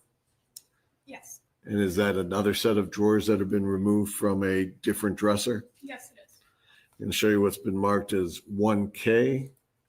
You recognize that as a high drawer set? Credenza, I guess, I don't have a really good term for what that is. Okay. I'm going to show you what's marked as 1L. Do you recognize that photograph as leading from the master bedroom to the master bath hallway? Yes. I'm going to show you what's been marked as 1M. Do you recognize that as the master closet? Yes. I'm going to show you picture 1N. Is that the inside of the master closet? Yes, I believe there were 2 closets. I was just going to ask you that. There's a his and hers master closet. Is that correct? Yes. Okay. I'm going to show you what's been marked as 1O. Is that the floor of the master closet? Yes. Okay. I'll show you what's been marked as 1P. Is that a photograph from the master bedroom down the hallway in the upstairs? Yes, it is. I'm going to show you what's been marked as 1Q. Okay. Is there another bedroom that you come across as you walk through that hallway?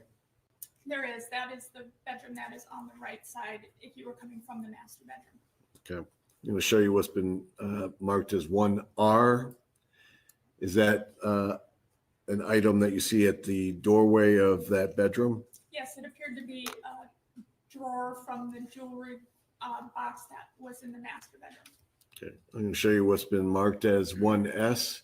Do you recognize this as another upstairs bedroom? Yes. I'm going to show you what's been marked as 1T. Is that the entry from the hallway into that bedroom? Yes. I'm going to show you what's been marked as 1U. Did you notice anything on the doorway wall going into the bedroom on that left side if you're walking in? Yes, there appeared to be a apparent bloody swipe mark on the wall. I'm going to show you what's been marked as 1V as in Victor. Is that a close-up of that apparent blood smear? Yes. I'm going to show you what's been marked as 1W. Do you recognize that as a photo from inside that bedroom looking back towards the hallway? That's correct. And now the blood smear is on the right-hand side of the photo? Yes. I'm going to show you what's been marked as 1X, the dresser drawers inside that bedroom. Does that accurately reflect that? Yep. And also 1Y, a close-up of those drawers? Yes. And were those drawers open when you went into the bedroom in that position? Yes, they were. I'm going to show you what's been marked as 1Z. My terminology is the back set of staircases. Is that the second staircase you saw? Yes. I'm going to show you what's been marked as 1AA. Is that a scene from the before you go down the stairs? Yes, from the landing that's at the top, yes. I'll show you what's been marked as 1BB. Is that a photograph of the staircase going down? Yes. And the door that you see at the bottom that's now at this point in an open position, that's a staircase that goes down to the basement? Yes. I'm going to show you what's been marked as 1CC. And is that a closer view of the last set of the stairs going down towards the kitchen? Yes. Okay. I'm going to go now to photograph 2A.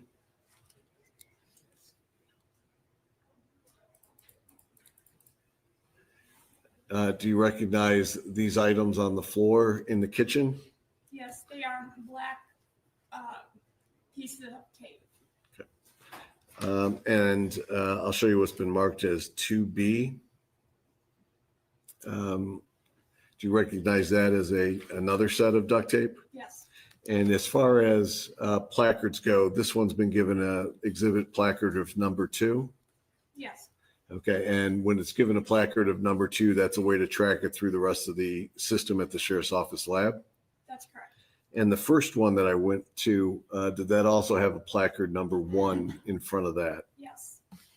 I'm going to go to exhibit number 2C.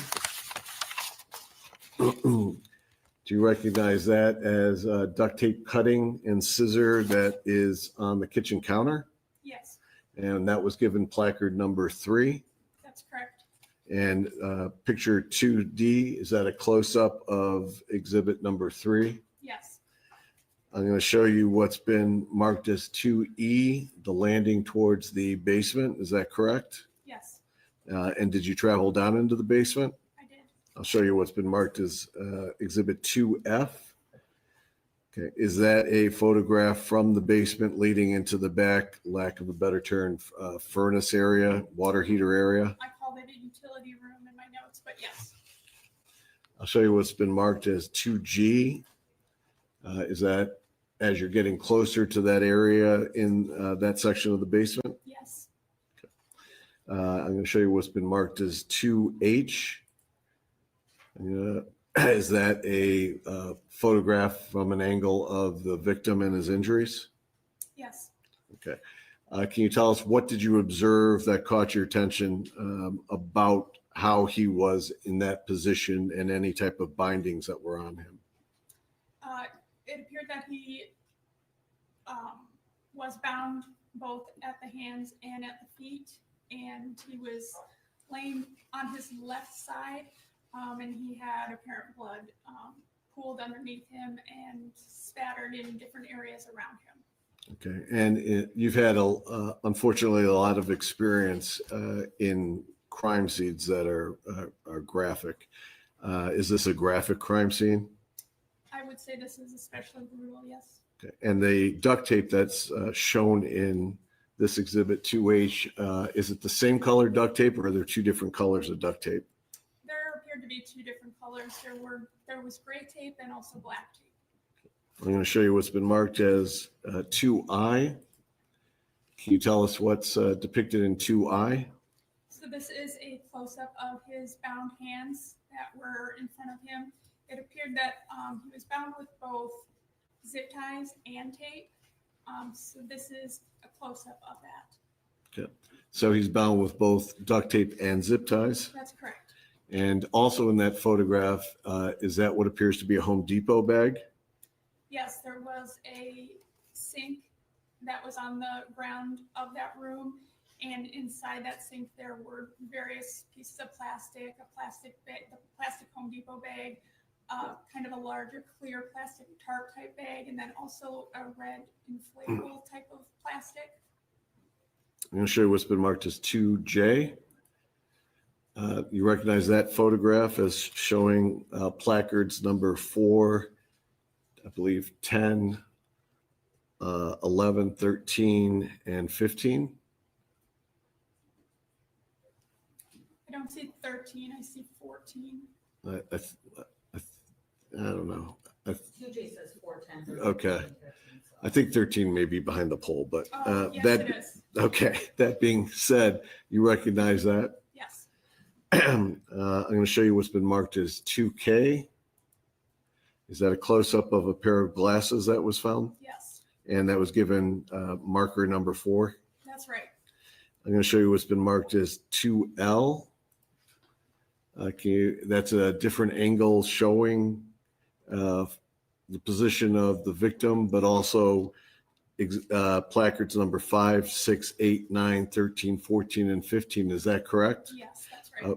I'm going to go to 2M, which is a close-up photo of 5, 6, 7, and 9. Do you recognize that? Yes. We indicated that there was some zip ties that you saw around the victim's hands. What are those items that you noticed?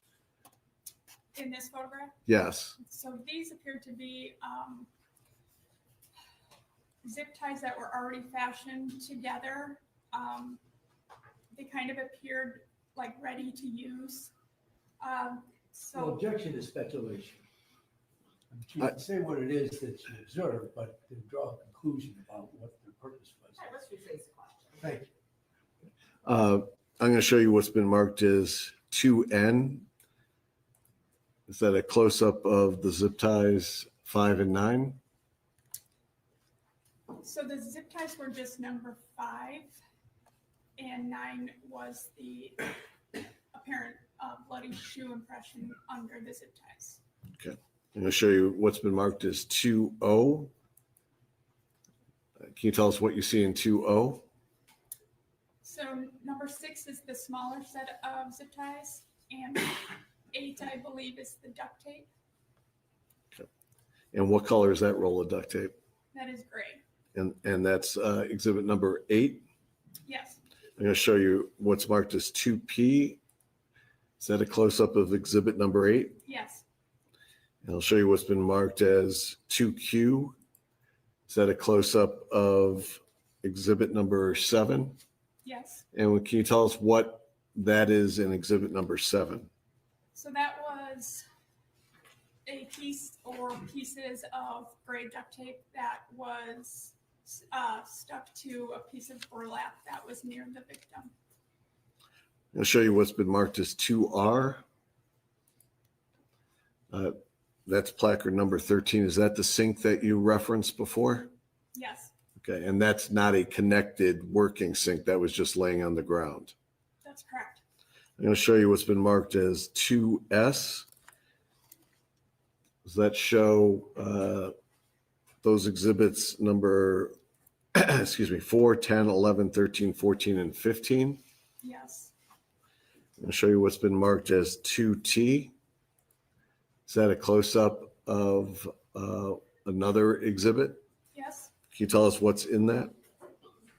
In this photograph, it is the clear plastic, and then inside the clear plastic, there was a roll of duct tape. And can you tell us what color that duct tape was?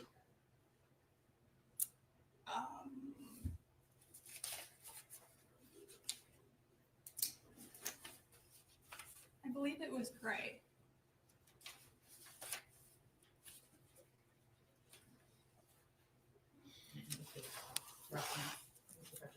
Yep. Do you have it in your notes or your Yes, shirt? is that? That is can I gray. refer to Okay. it? Okay. I haven't checked yet. Can I refer to them? Would you like to check? Yes. Okay.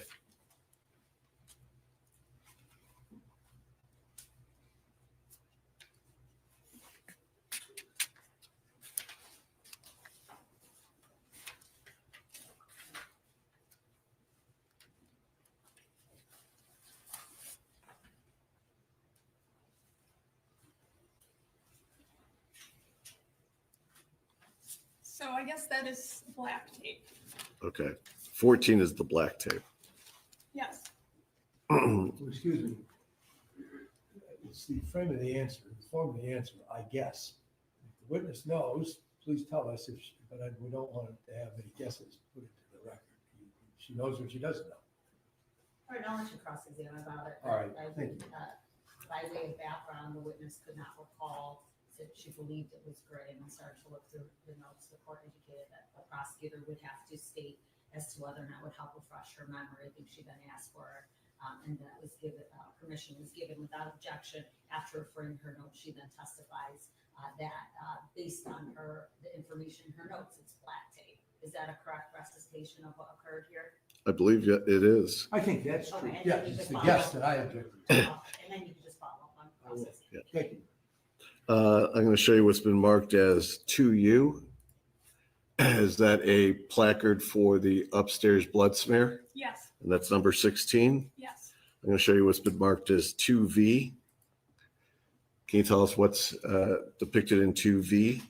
This is a close-up of the victim's feet, and they appeared to be bound with that black duct tape. And he has a shoe on his right foot, and his left foot is bare. Okay. And do you come across his other shoe, his left shoe? It was nearby, yes. Is that also in the picture, or is that somebody else's foot that's in the picture when it's being taken?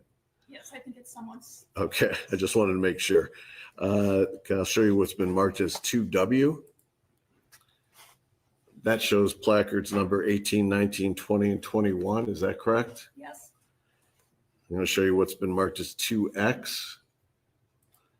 That's a close-up of exhibit number 18 and 20. Is that correct? Yes. Can you tell us for the record what 18 and what 20 is? Can I refer to my notes? Yes.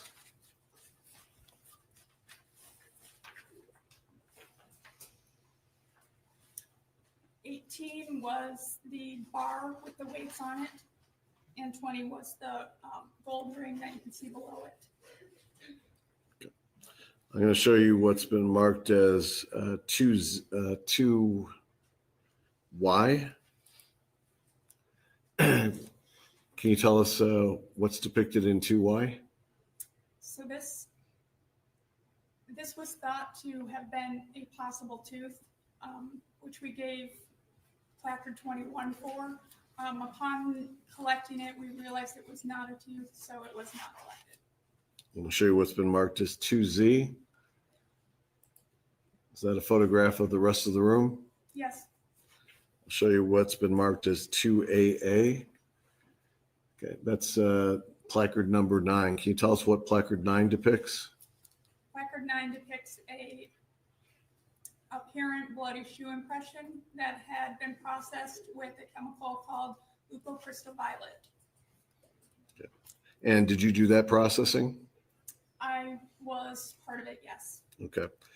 Now, is that something that before it's processed, would that have been visible to the naked eye, or would that not have been visible until it was processed?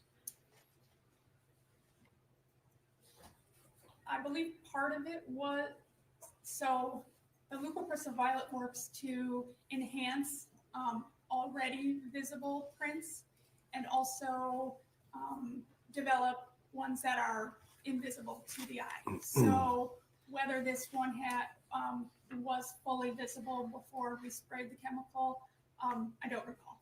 Okay. And I'll show you what's been marked as 2BB. Is that another angle of those shoe prints? Yes, Also, as part of your involvement in this case, did you have, as part of the team, crime scene diagrams done to depict in relationship to each other where the items are? yes. Your Honor, if I could approach the witness, I'll show you what's been previously marked as 5A and 5B. You may approach. Do you recognize 5A as a diagram of the upper stairs that was done by the scene? Yes, And 5B, does that represent the lower floor? yes, They were reflected accurately as it was drawn? yes. Your Honor, the people would move People's Exhibit 5A and 5B into evidence? I have no objection. Those are part of the report that I received a long time ago. No objection. No objection. And then Mr. Petrocasa, those are an enhanced version of what would be in a report, right? That was something that was Correct. done to be done. That was already, yes, it's a blown up version. All right, 5A and 5B are admitted without objection.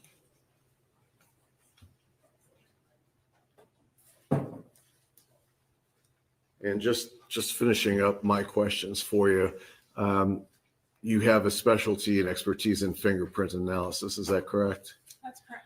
Okay, and did you process the scene to see if you could reveal any fingerprints that were left there by either of the defendants? I did.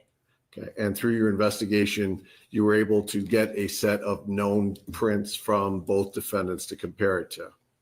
Yes, Okay, so when you did your comparison, were you able to find any prints anywhere you looked that matched either of the defendants?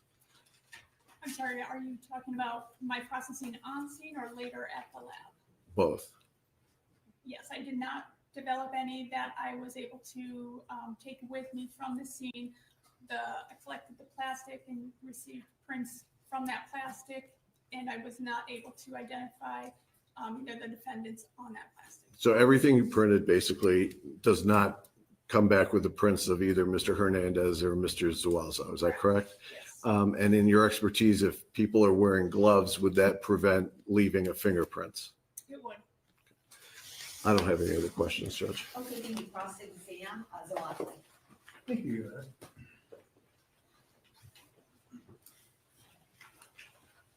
Ms. Myra, my name is Michael McCarthy. I represent Joshua Zazo. He is one of the two defendants in this case. I have some questions to ask you here this morning, and I'll tell you the same thing that I said when you testified at the preliminary examination about my questions. And that is, if you don't understand the question, just tell me that, and then I will rephrase it so that it's clear that you understand what I'm asking.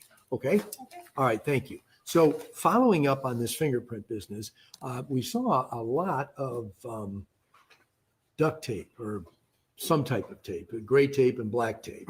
Yes. Many pictures taken of that tape in the scene by yourself or others that went to the scene on the 11th of October to record all the evidence that was present, correct? Yes, And at least one of the pictures that we saw, if not more of them, showed a roll of duct tape, gray tape in particular. Is that correct? yes, And that was taken into evidence, correct? yes. And my question to you is either on that roll or on any of those pieces of duct tape, whether you check them or analyze them to see whether there were any usable prints, usable meaning latent prints that you could actually investigate. There were no latent prints developed on that tape. Okay, none were developed. Tell me or tell the jury, please, what kind of work you did in order to get or to investigate to see whether there were prints on those items of tape that were collected, either the roll of tape or the pieces of tape. Well, sometimes we have the investigators choose if they want to have something tested for fingerprints or biological evidence. So sometimes they will choose one over the other, just depending on the circumstances. I did process a piece of the duct tape that was, I'm not sure if you know my latent print report, if I would be able to refer to that. You certainly can. If that will refresh your recollection, do you have that report there with you? I don't have the latent print. Hold on just a minute. Let me see. I think I might have it right here. Yes. I believe this is report 24-0253852-073. Does that sound right to you? Maybe you'll know it better by looking at it. May I approach you? Come on. Thank you. Thank you.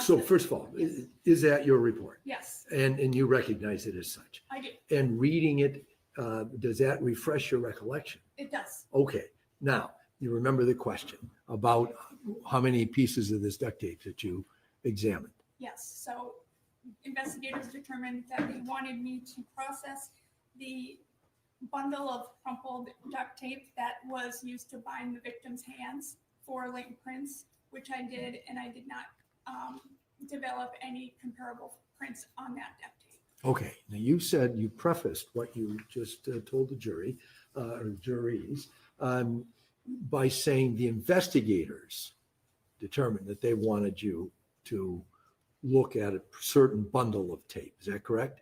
That's correct. All right. So the only thing that you were asked to look at in the way of duct tape was, or that black tape, however you call that, whatever title it has, was the stuff that the investigators told you to look at. Is that correct? That they've asked me to test back in the lab, that's correct. Okay. So, but you were a person on the scene taking photographs and recording on those drawings that you put together. What was there on the scene, correct? Correct. And you've got places, because it's those two drawings are for the main floor of the house and the basement of the house, correct? Correct. And in both places, the main floor and in the basement, there were numerous pieces of duct tape that you identified when we looked at all the exhibits in Exhibit 1A through CC and 1B through 2B through, or 2A through 2BB, correct? Correct. Upstairs or main floor and down the basement. So out of all that tape that was there, the only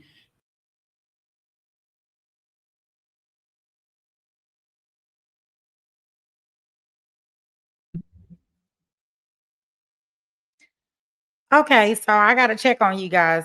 Are y'all asleep? I need to check and make sure. Or are we really, really, really, really, really paying attention?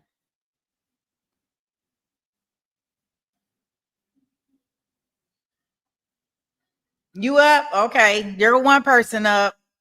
I'm like, well, wait a minute. Nobody tried that. Everybody must be very, very into trying to listen to this stuff. Okay, well, I just wanted to check and make sure. I said, well, maybe I should just come in yelling.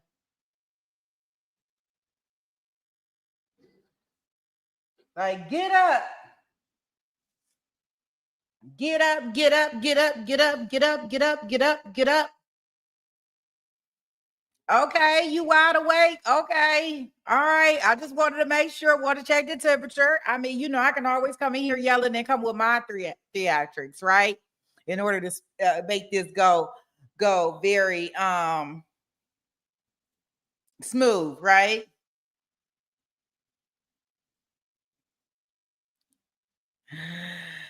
Oh boy.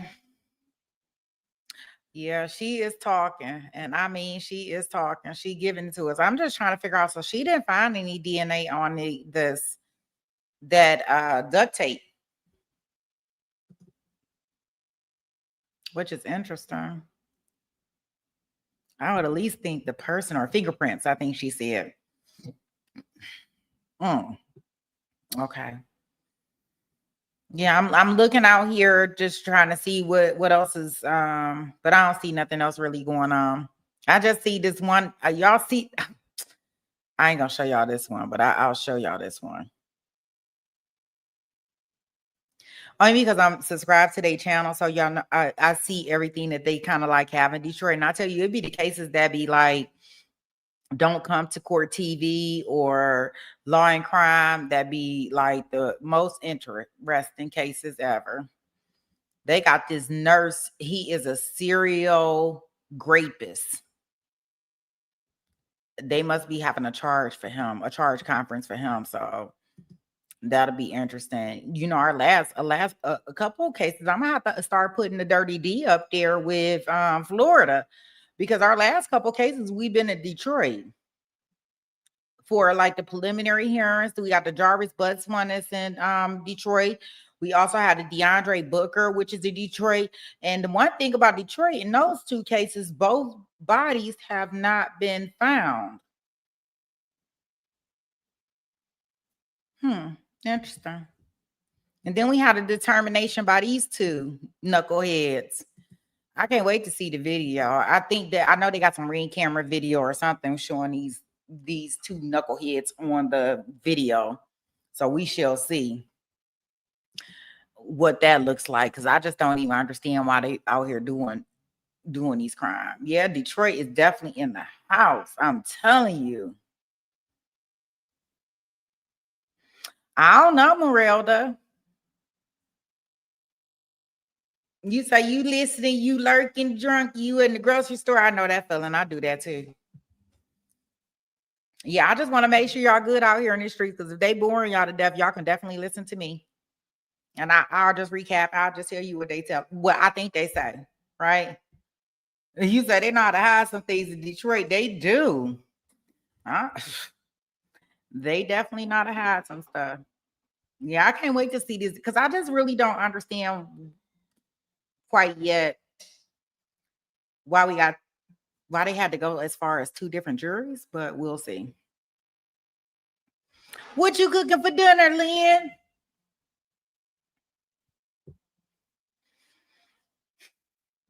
Don't worry, because I'm gonna probably split this stream anyways today. No harm, no foul.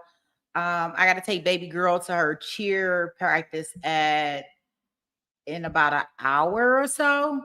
So I'm gonna take her to her cheer practice, and then she has a game following. I'm not going to the game, not today.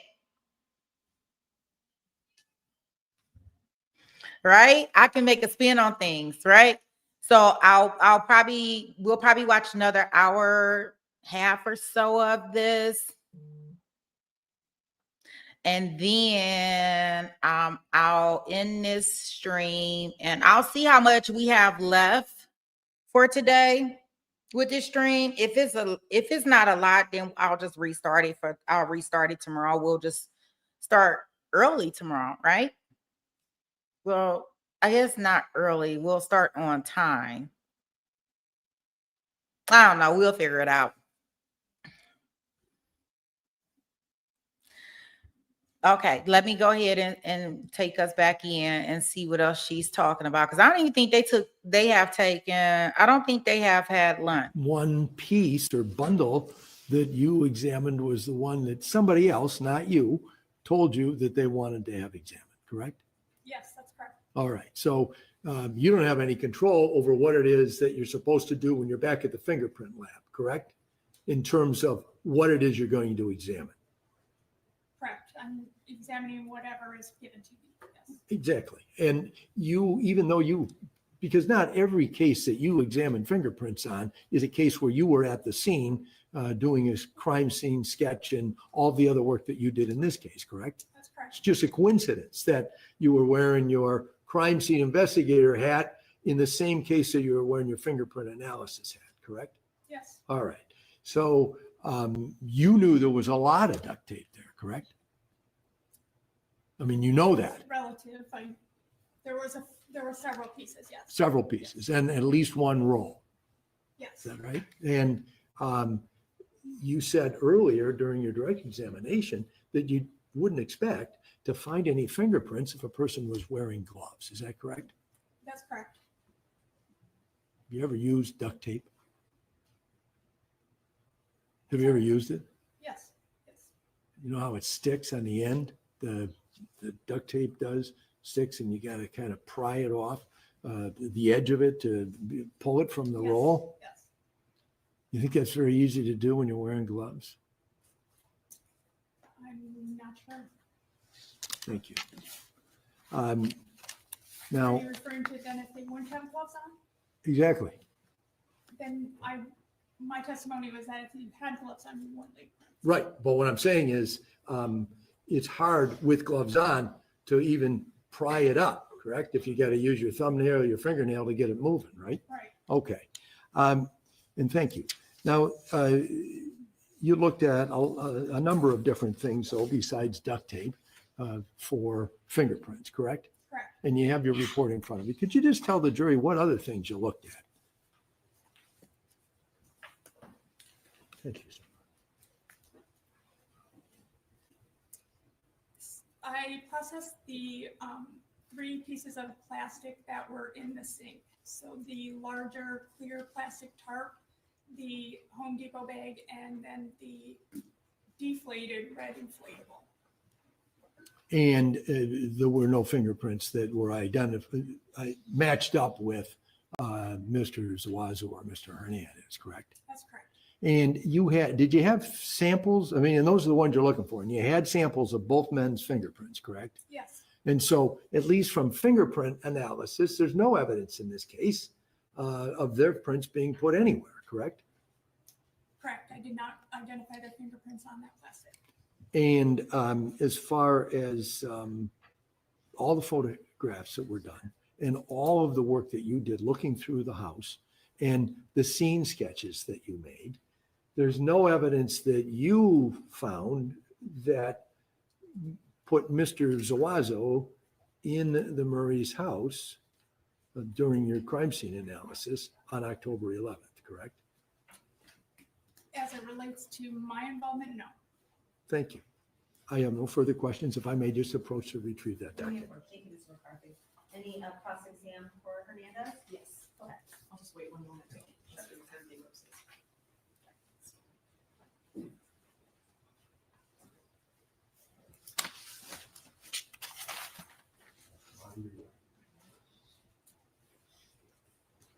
Good morning, ma'am. Good morning. So I want to talk a little bit about your involvement. So I know that you testified that there was a number of people from the forensic team that was there with you on that day. Is that correct? Yes. Okay. In looking at page 1 of your report, it lists personnel. I have totaled, there was 9 people. Does that sound correct? Could I refer to my notes? Would it refresh your recollection? Yes. Yes. Let me know when you've reviewed it.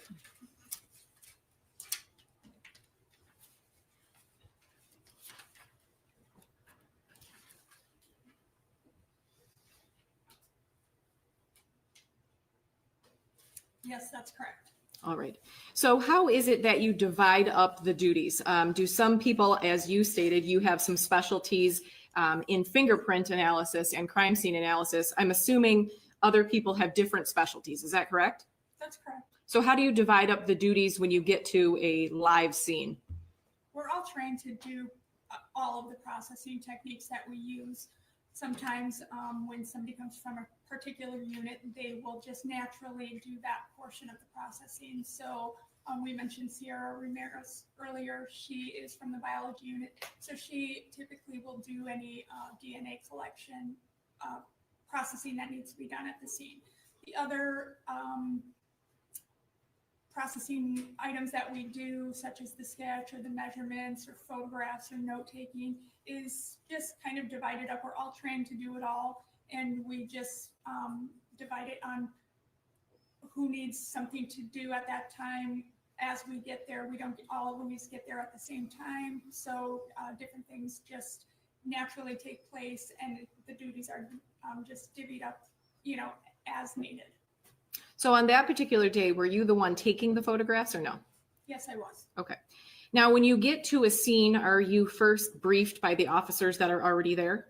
Typically, yes. Okay. Do they draw your attention to what they have found, or do you just go about your way and find all of the things that you can locate? Yes, they will usually tell us what they have already found or seen at the scene. And then as we go through, we will look for any in addition to what they've already seen. Okay. And who makes the call on what evidence to actually collect, like put in bags and take with you? Who makes that call in this team of 9? That is usually kind of a collaborative effort between the crime scene team and the investigators. Ultimately, it's the investigators' scene, so they will make the ultimate decision of what to collect. Okay. And are you involved in the actual collection of the evidence when that decision has been made? Sometimes, yes. Okay. Were you in this particular case? Yes. Okay. And when you collect evidence, can you describe that to the jury? Is everything thrown in one bag? Is it separate? How does that work? Yes, it's photographed and then everything is put in their its own bag for preservation purposes and designated with the appropriate information on. Do you use paper bags or plastic? It depends on the evidence. Can you describe that? Usually for biological evidence, we're using paper because it's able to breathe. Things that can go in plastic might be currency or things that don't, things that you're not worried about, mold growth would go in plastic, but typically we're using paper. Okay, and you said biological, is that some type of blood or liquid substance on an item? Is that what you meant by biological? Yes, that's correct. Okay. Do you know your approximate time of arrival on October 11th? I believe it was 2:18 p.m. Okay. Now, you had testified that not only do you take information from the officers as to what they have already found, but obviously you do your own search of the area. Is that correct? That's correct. Okay. So the juries were shown a body camera where the responding officer noticed blood on the wall and the handrail leading down to the basement. I am not seeing that at all in any of your reports. Do you recall, or if you need to refresh your recollection, do you know if that was photographed by yourself or any swabs were done of that particular area?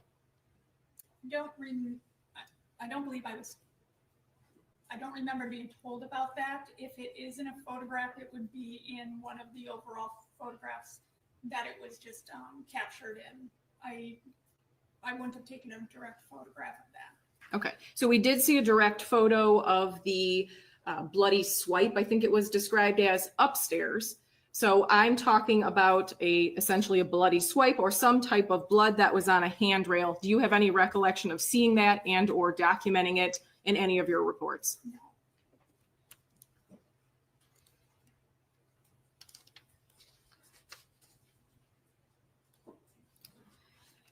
I know Mr. McCarthy spent some time going through all of the items that you tested for fingerprints.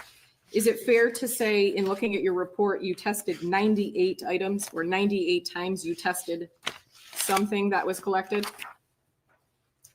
I developed 98 fingerprints on the clear plastic tarp. Okay, so out of the 98 prints, you were unable to compare those to either Mr. Zuazo or Mr. Hernandez, correct? Yes, all 98 prints were on that one item. Nothing further, thank you. One moment.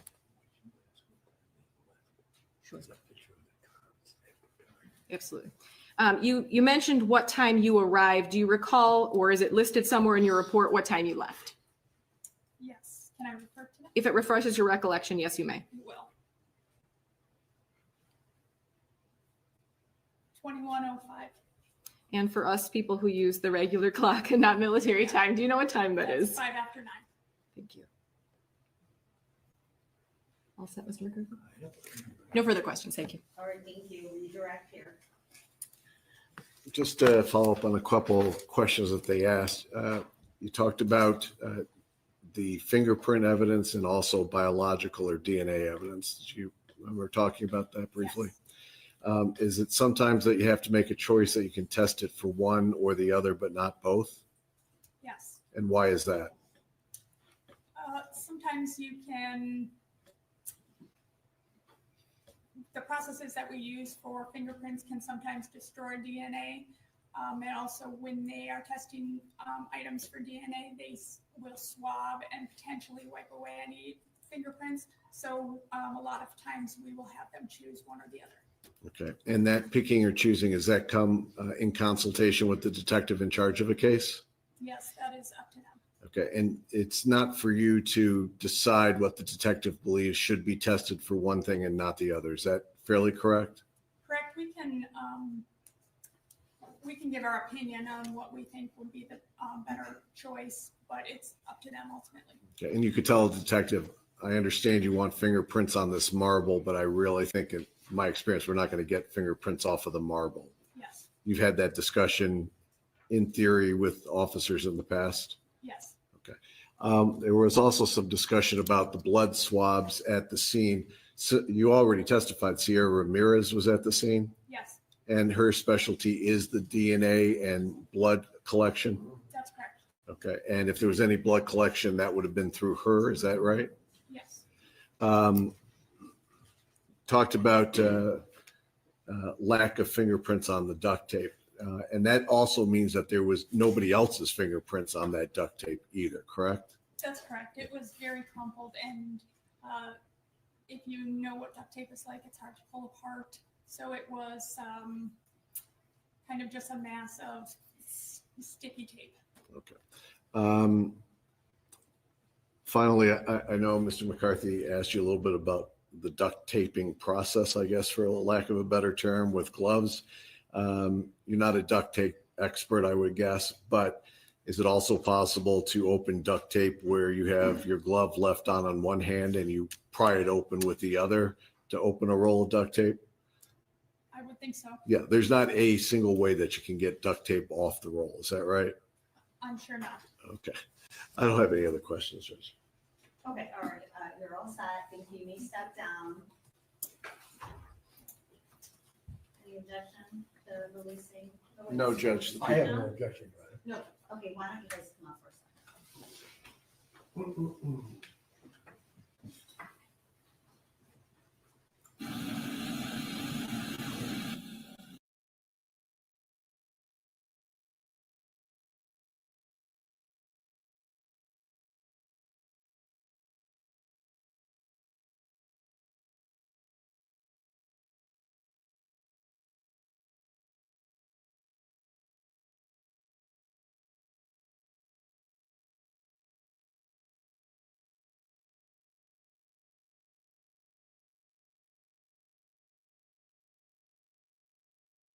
I'm going to excuse you now for lunch. We're going to do 1 hour.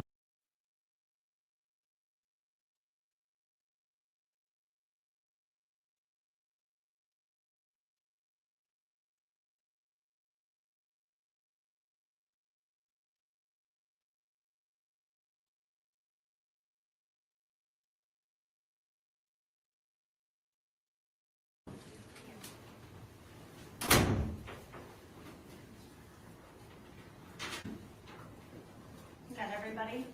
Okay, please be seated.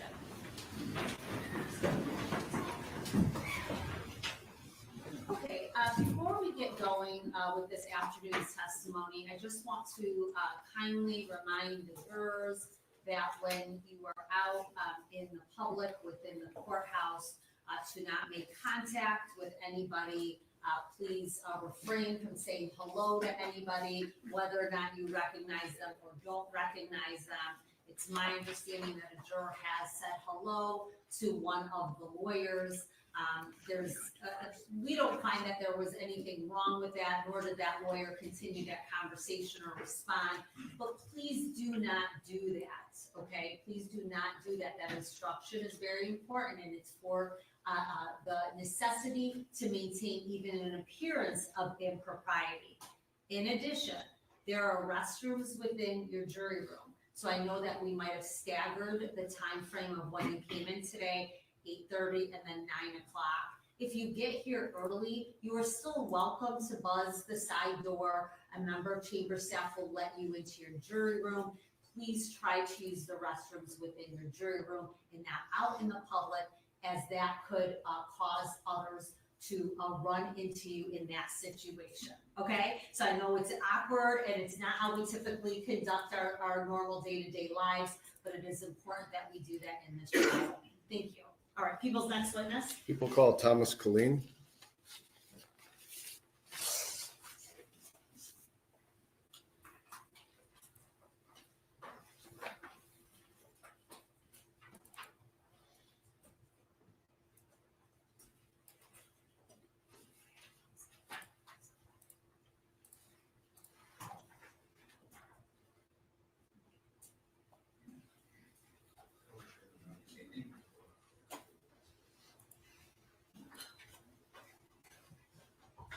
This way to be sworn in.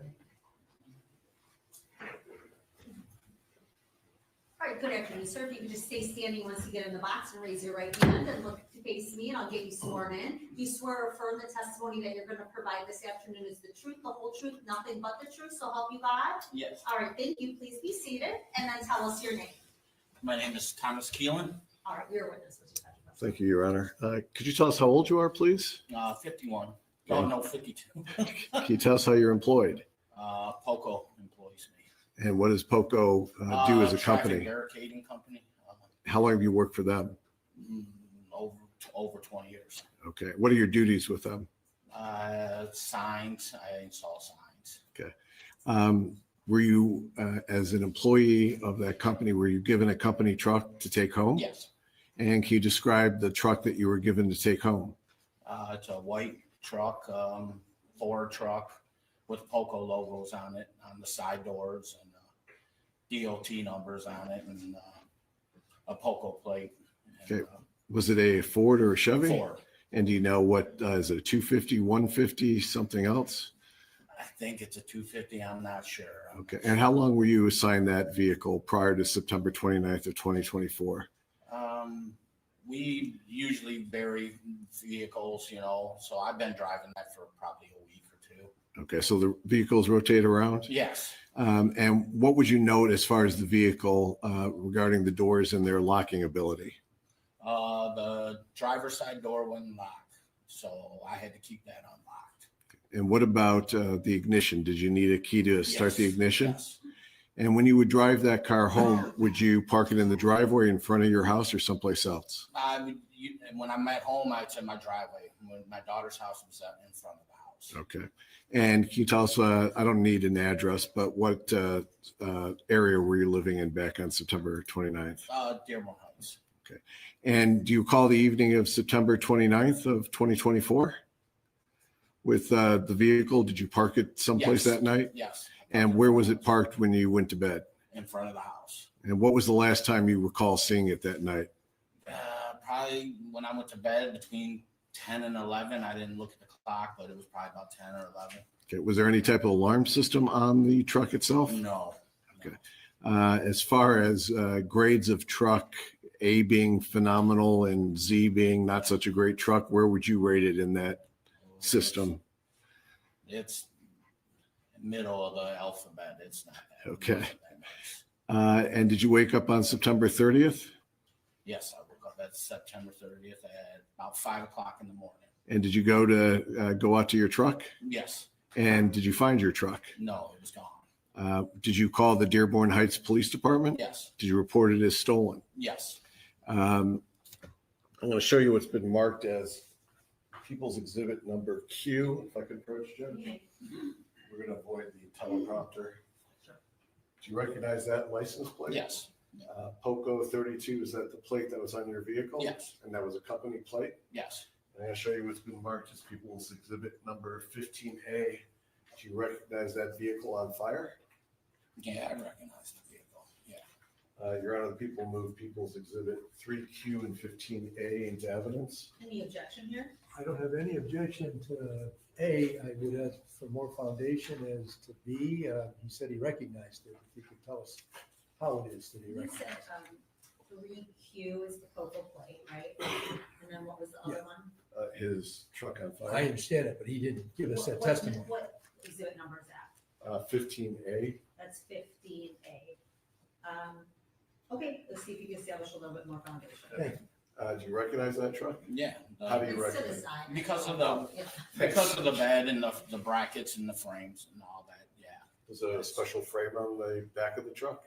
No, they just, it's to hold signs up when we lean signs against it, so they build that railing on it, so the signs don't lean over, they stand up. And you're looking at it, that was your truck? Yeah. I move that into evidence.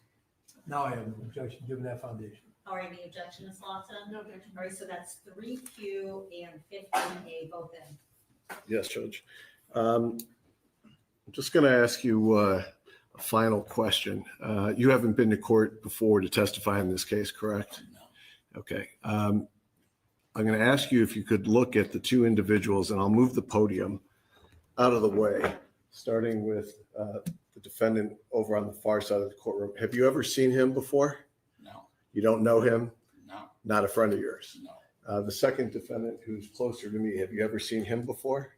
no, Don't know him? no. No contact before? I don't have any other questions, Judge. Okay, cross-examine. I have no questions for you, Okay. Mr. Khalil. And you got the Hernandez? Yes, thank you.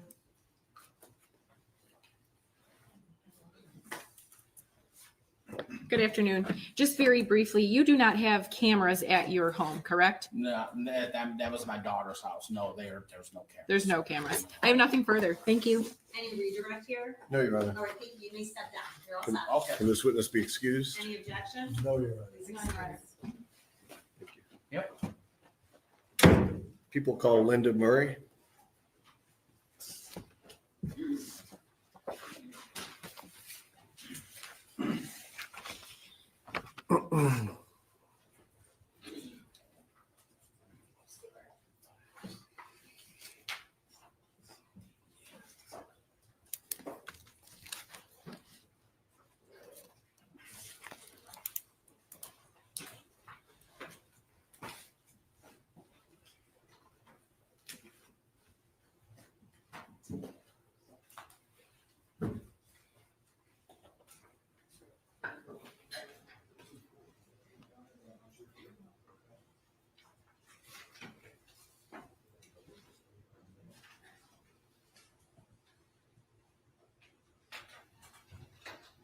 Mrs. Murray, if you could approach this way.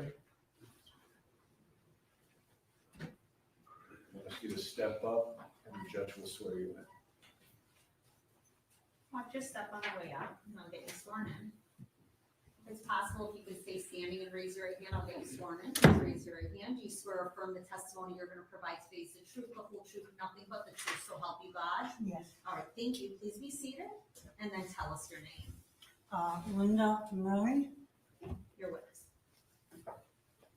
Good afternoon. Good afternoon.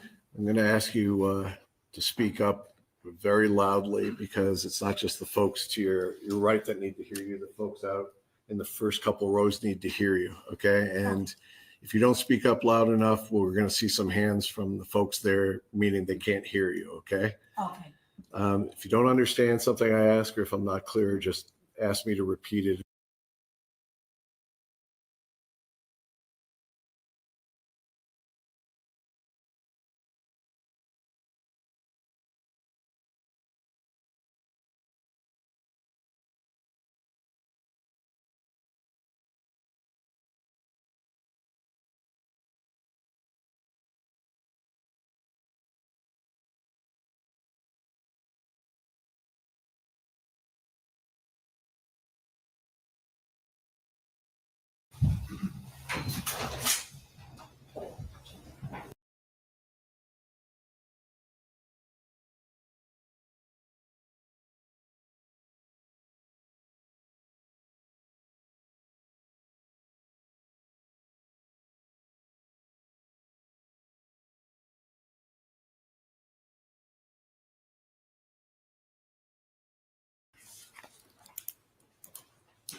My bad.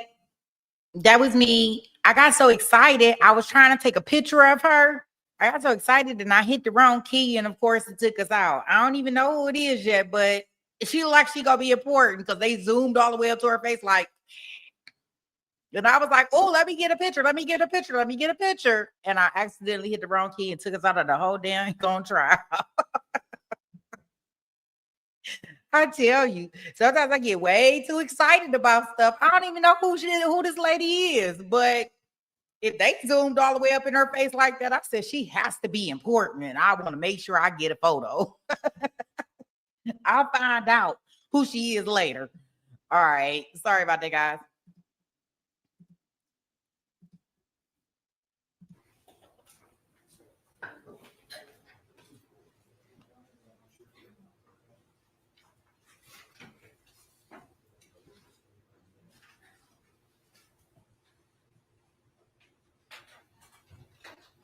Mrs. Murray, if you could approach this way. I'll ask you to step up and the judge will swear you in. Well, just step on the way up and I'll get you sworn in.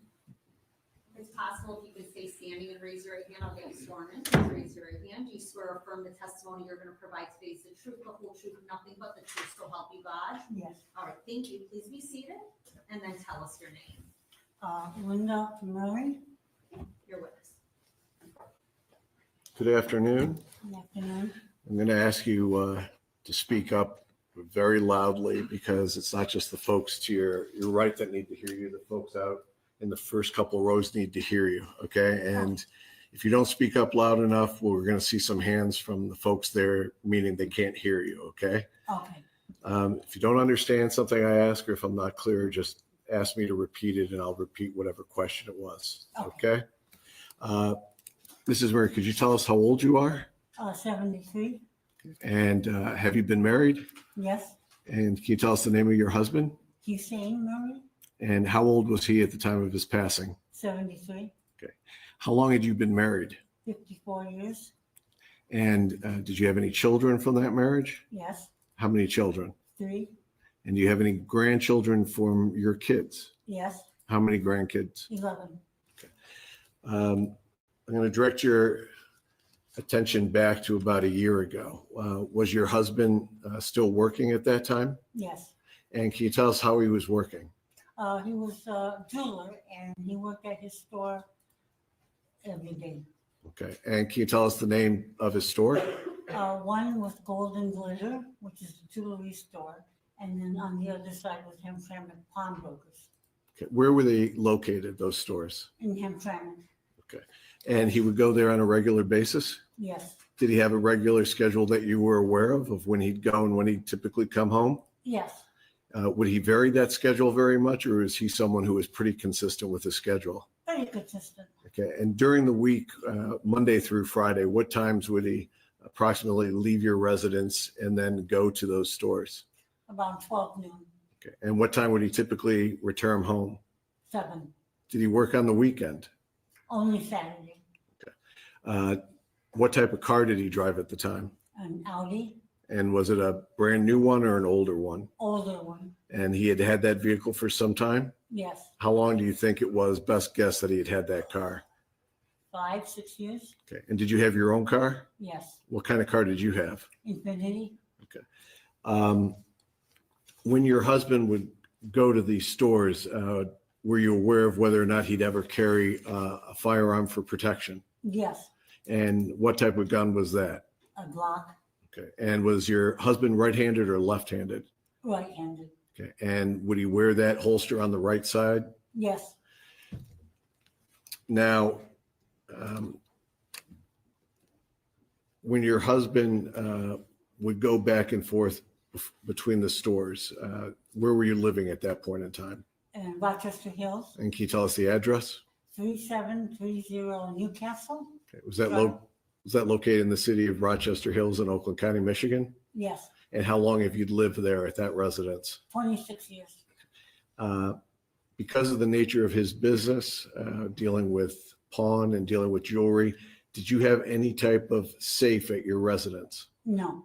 Nothing in it, no wall safe, no portable safe, no safe at all? No, Would your husband keep cash otherwise outside of the safe in a mattress or something like that at your house? no, Would you keep any type of valuable jewelry at your house? no, Did you have any jewelry that was costume jewelry? yes, And where did you keep that? in the jewelry box in my room, my bedroom. Okay. Did you have any jewelry that was better than costume jewelry? No, When we get to October 10th of 2024, do you recall the events of that day and that evening? yes, Were you at home that evening? yes. Okay, approximately 10 o'clock PM. Can you tell us if anything unusual happened? A gentleman, Hernandez, came to the front door and said that he was from DTE and needed to check for a gas leak. Okay, now you identified him by name as defendant Hernandez just now on the record. Is that correct? Yes, Okay, you did testify earlier at the preliminary examination back in district court December of last year. yes, Okay, and you identified one of the defendants as defendant Hernandez back then. yes. Okay. Was defendant Hernandez alone when he came to that door? No, Okay. Now, who was the other person that was at that door with him? Zuazo was not at the door. He was standing on the walk. Okay. There was a second person with him? Yes, Okay. Was that person, what description of nationality, ethnic background would you say that person was? average size, average height, black. Okay. Where was it when you were first attention drawn to somebody being at the front door? My Ring camera gave me a notification through my phone. Okay. And where were you physically at in your house when you got that notification? Upstairs by the master bedroom. When you say you had Ring cameras around the outside of the house? Yes, And those Ring cameras were set up to notify you if somebody came to the door?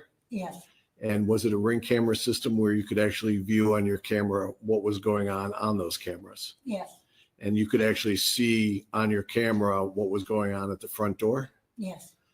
Now, after you see that, do you leave your master bedroom or do you stay there? No, I stay in the hallway by the door. Okay, and when we talk about the hallway, are we talking about where the banister is? Yes. And what do you see happen as you're standing at the banister? My husband opens the front door and asks Hernandez, could he help him? Okay, did you know where your husband was before he walked to the front door? In the family room. Okay, so what do you see happen when your husband opens the front door? I see Hernandez standing there with a clipboard, asking my husband to sign it for permission to enter the house.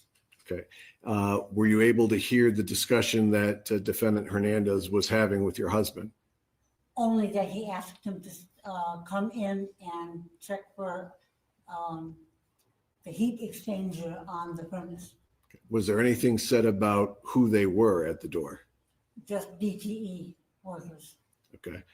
Could you see any way that they were, let me just say that defendant Hernandez was dressed? He was had a yellow vest on and a hat and mask. Okay. And how would you describe his size?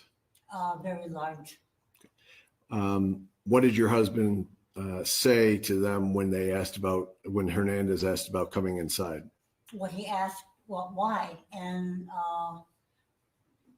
Hernandez says he needed to check for a gas leak. Okay. Did you get involved in the conversation? Yes.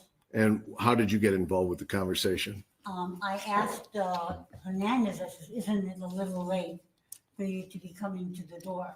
Okay. Was there any response to that? No, he just said, I'm sorry, I have to check for the gas leak. Did you say anything else in that direction to your husband while they were at the door? Yes, I asked him if he had his gun. Okay. And how loudly did you say that? Loud enough for everybody to hear. Okay. Was the door open at the point in time you said that? Yes. Okay. And what do you see that second person doing when that conversation was going on? The second individual there? At that time, my attention was on Hernandez. I believe Zuazo was still on the walk. He wasn't up on the porch. Okay. Were you able to see the second person from the Ring camera? Yes, What ended up happening when they were at the door after that conversation? they said that they were sorry to bother us and they'll come back tomorrow. Okay. Now, I want to be very specific because we have two different people on trial here. So the word "they" doesn't help specify. So when you say "they," is there one person who says that? Yes, Hernandez. Okay. And what happens after Hernandez says they'll come back tomorrow? They leave. Did you have any discussion after your husband closes the door about what just happened? I just asked my husband, I says, I don't smell gas, do you? He said, no. Okay. Did you call the police? No, Did you call DTE? no. The next day, we're on to October 11th of 2024. Do you recall what you were doing that morning? Preparing breakfast and lunch for the workers. Okay. Did you go any place before you started to prepare breakfast that morning? Yes, I had a doctor's appointment. Okay. And did you go to that doctor's appointment with your husband or alone? Alone. And was your husband at the house when you got back? Yes, And did you drive your Infiniti to go to your doctor's appointment? yes, Okay. When you get back into the house, where's your husband? in the kitchen. Okay. What is he doing in the kitchen? He was fixing lunch to take to work. And was that something he would commonly do, or is this a special occasion? No, always. Okay. And when you say people at work, approximately how many people would be working at his stores on a daily basis? About 5. So when you come back in, is he still cooking or has he finished cooking? No, he's finished. And this is approximately 10 a.m.? Yes, Okay. As time goes by, is there a knock at the front door? yes. What happens when there's a knock on the front door?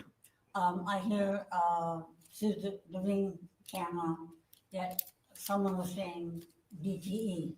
Okay. So do you go to the front door? Does your husband go to the front door? Does nobody go to the front door? My husband goes to the front door, Okay. And where are you at when he goes to the front door? in that hallway by the front door. Okay. You're able to see what happens at the front door from where you're at? Yes, Can you tell us what you see happen when you see your husband go to the front door? he opens the door and Hernandez again asks him to sign the clipboard to give him permission to come into the house. Okay, let me stop you there. When you say Hernandez, do you recognize Hernandez as the same person who was there the night before? Yes, Do you see that person in the courtroom today? yes. Could you please point to and identify an article of clothing that he's wearing? Sitting to my left wearing a polo shirt. Your Honor, may the record reflect this witness has identified defendant Hernandez. The record reflect the witness has identified the defendant. Was defendant Hernandez there alone or was there somebody else there? No, Zuazo was with him. Okay. Do they come into the house or do they stay outside? No, they come in. Okay. And how close do you get to who you just said by name, Zuazo? How close did you get to him? 5 feet maybe. Okay. And how was he dressed? Just regular, ordinary work clothes Okay. with a vest. Throughout this process, were you able to get a good enough look of the second person there to identify him? Yes, Okay. Did you identify him also at district court? yes. I'm going to move the podium for 10 seconds. If you look around the courtroom, do you see I'm not sure if that helped. Do you see the second person in the courtroom? Yes. Could you please point to and identify an article of clothing that he's wearing? He's sitting to the end of the table with a blue shirt. Your Honor, may the record reflect this witness has identified defendant Zuazo.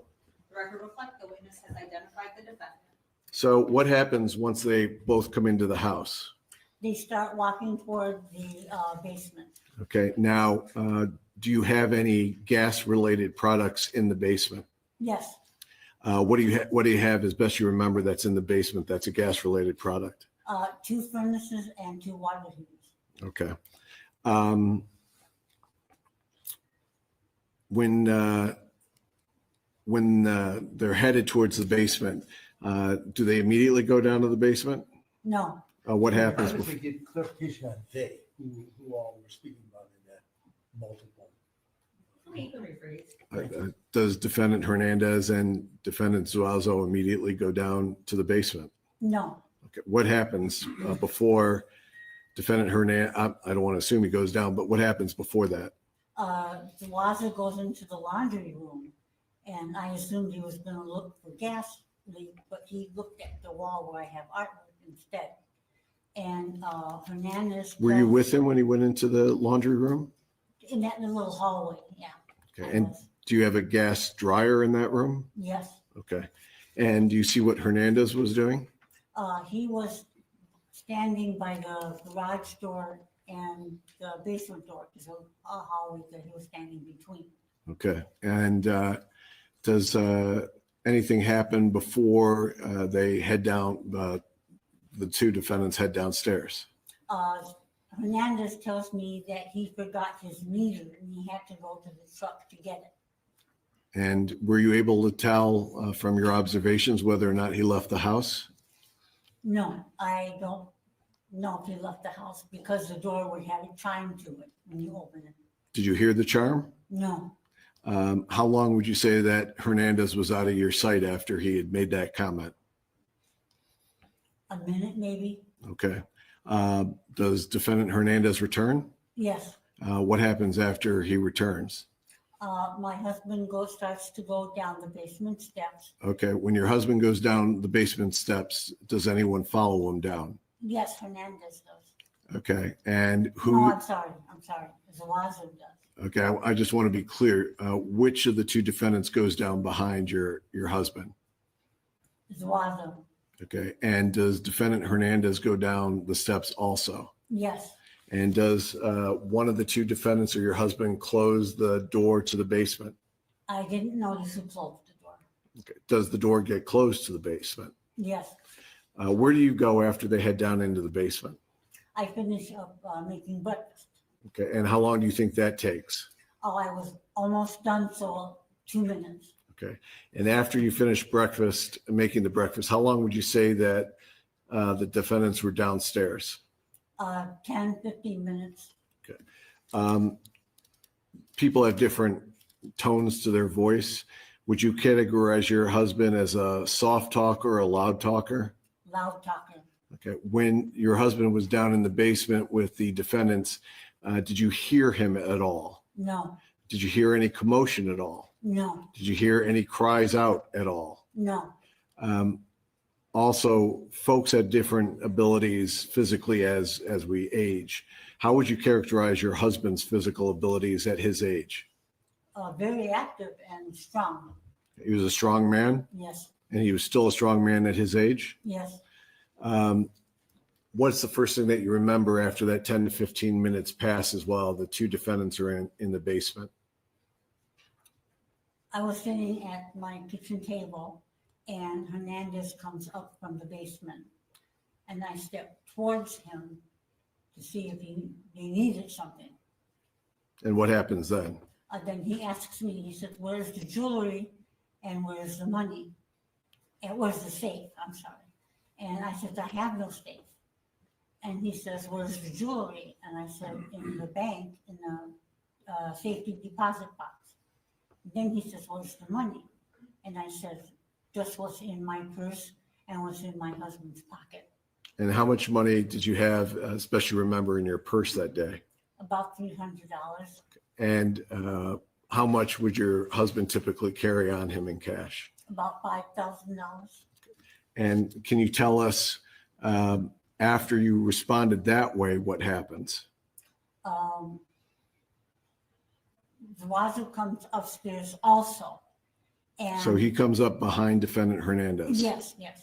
And how long would you say the delay between defendant Hernandez coming up and defendant Zuazo is between that? Seconds. Okay. Were you still talking to defendant Hernandez about your money and your cash and your husband's cash at the time Zuazo appeared, or was that part of the conversation over? That was over and I asked him, where's my husband? Several times. Okay. Are you asking defendant Hernandez where your husband is? I was asking both of them. Okay. And what happens when you're asking about your husband?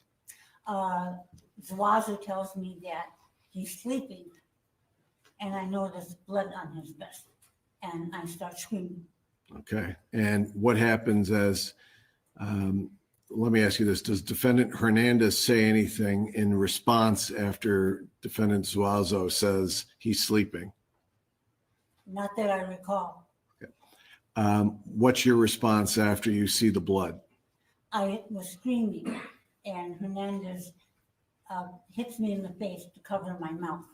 Okay. And when you say he hits you in your face, there's a front, there's a right, and there's a left side of your face. Which side, if you can remember, he struck you?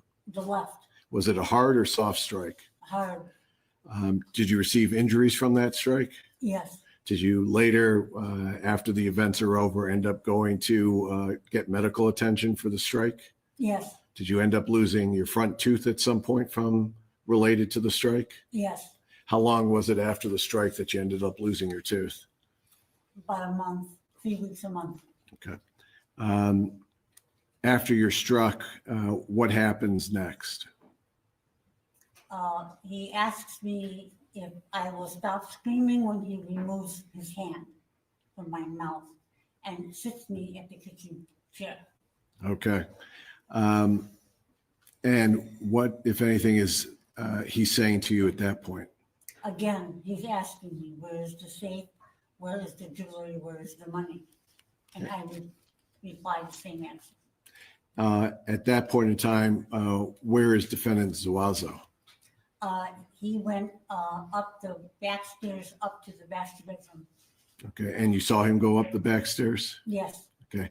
From your recollections of that day, did defendant Hernandez ever go upstairs? no. What's going on as defendant Zuazo is upstairs? What's going on with you and defendant Hernandez? Hernandez is binding my hands and my ankles together. Okay, with duct tape. and is that against your will? Yes, Okay. Did you notice if any of your items were taken that day? yes. What was taken from you? When Zuazo's came downstairs, I saw that he was carrying a drawer from my jewelry box. Okay, and that was without your consent? Yes, Was there anything taken from your purse that was without your consent? yes, What was taken from your purse? $300. Okay. Were there any other items that you were missing after that day? Well, my phone, Hernandez took my phone and put it in his pocket and took my iPhone watch and threw it across the table. Okay. And obviously there was police involvement. Did you ever recover your husband's Glock? Was that ever recovered? No, While Hernandez is in the kitchen, do you see what else he's doing while he's there? he nonchalantly goes to one of the kitchen drawers, opens it, looks at it and shuts it. Okay. Do you see defendant Zuazo return? Yes, Okay. And after he returns, does he come down the front stairs or those back stairs again? the back stairs. How long were they in the house after defendant Zuazo returns from the upstairs? A couple minutes because Hernandez wanted to put me in the closet, but because I was bound, I couldn't move. So he sat me back in the chair. And what do you mean by he tried to put you in a closet? They wanted me to, Hernandez and Zuazo wanted to put me in the closet and shut the door, I imagine. Okay. And when you say they, I think you then specified, but what were each of those individuals doing at that point? Tell us specifically what was Hernandez doing to try to put you in a closet? He grabbed me by the shoulder and the arm, but then I was really wobbly and he sat me down in the chair. Okay. Can you tell me what defendant Zuazo was doing? He looked a little nervous and was like moving from foot to foot and told Hernandez, "Let's go, bro." Okay. I didn't hear that quote from the co-defendant. Ms. Murray, can you repeat, please? Zuazo asked Hernandez, "Let's go, bro." Okay. I'm going to show you what's been. And did they exit the house? Yes, How did they exit the house? through the garage door. Can I have just 1 second?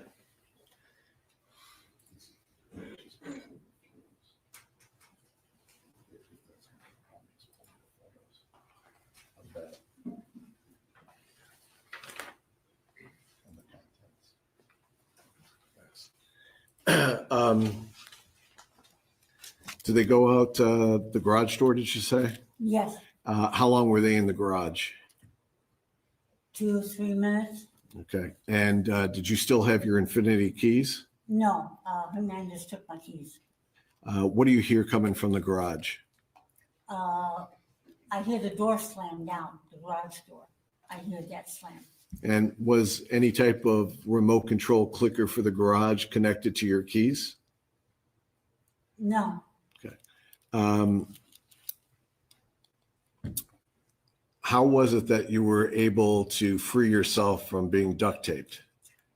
around my ankles, there was a small tab of tape that was loose, and I worked it around until it came off. Okay.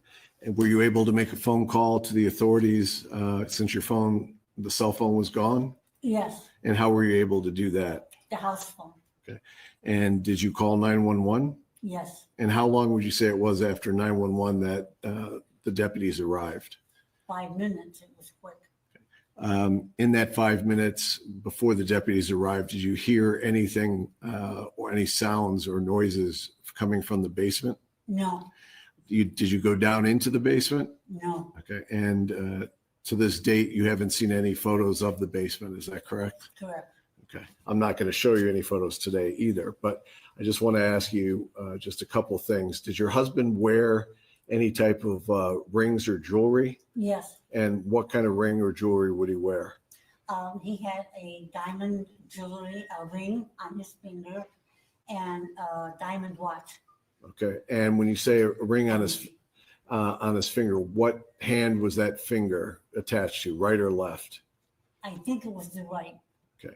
And you indicated that he had a nice watch. Was that a Rolex watch? Yes, Okay. Did your husband wear glasses? no, No glasses. only for reading. For reading? Yes. Okay. So let me show you what's been marked as photograph 1EE. It should appear up there. Does photograph 1EE accurately depict the injury that you sustained to your face? Yes, I'm going to show you what's been marked as 1FF. Does 1FF show a side view of the injury that you sustained to your face? yes, I'll show you what's been marked as 1GG. Does that photograph accurately depict the injury that you sustained to your wrist? yes, And I'll show you what's been marked as 1HH. Does that accurately depict the injury that you sustained to your shoulder? yes, Your Honor, the people would move those exhibits 1EE, 1FF, and 1GG, and 1HH into evidence. Any objection? I have no objection. No, right there.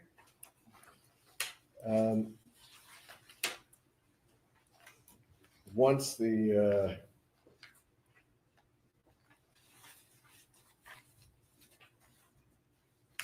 sheriff office got involved, they went through the house that day. yes, Okay, and I'm going to show you some photographs. I'm going to show you what's been marked as 1D.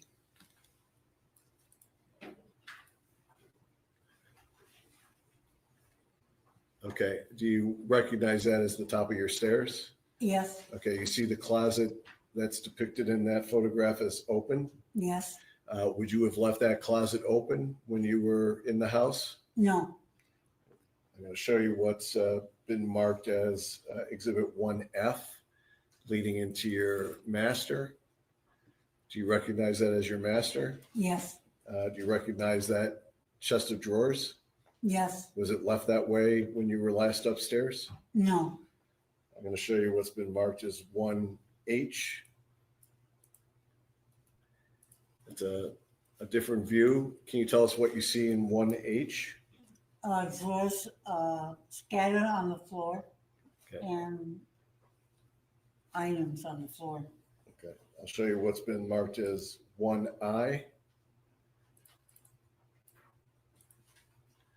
Can you tell us what you see in that picture? Drawers on the floor. And 1K? The armoire open. Okay, and the drawers should be inside, but they're not inside, is that correct? Correct. Did you have any type of jewelry box upstairs? Yes, And where was that jewelry box kept? in my closet. Did you notice when you finally went through the house, was that jewelry box where it should have been? No, And can you tell us, do you recall where you found it? was laying on the floor of the master bedroom. And were any of the drawers missing from there? Yes, one. And what was kept in that jewelry box? Costume jewelry. I'm going to show you what's been marked as 3BB as in boy.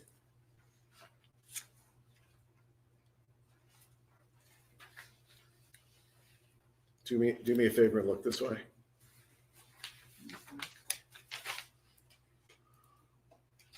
Okay.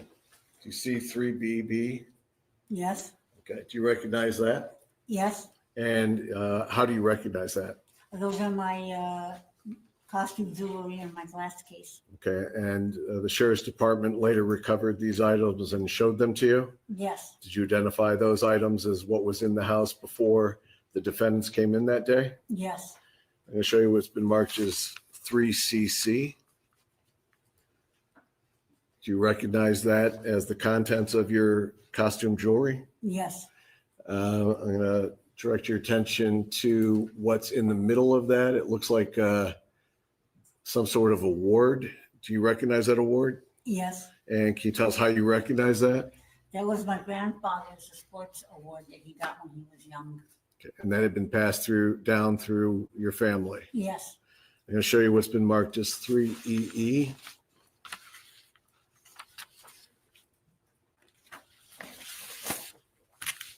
You recognize that costume jewelry as some more of the costume jewelry? yes, All these items were taken without your consent?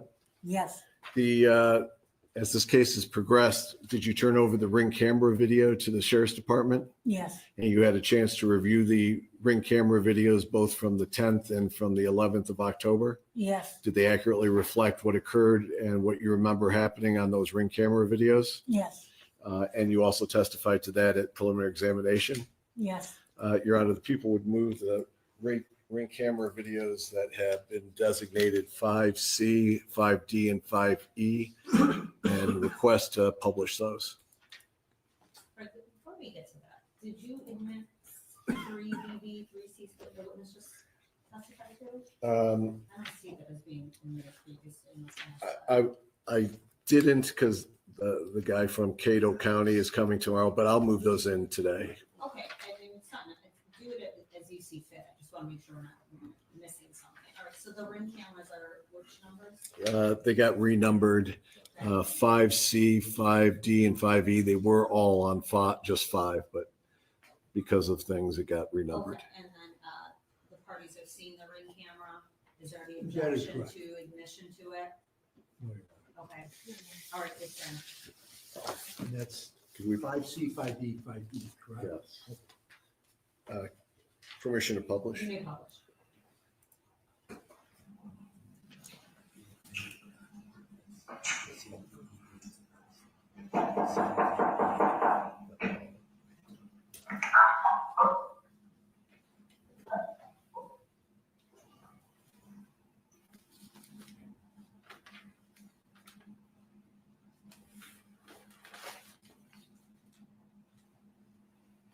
Thanks for stopping by. If you'd like to leave a message, you can do it now.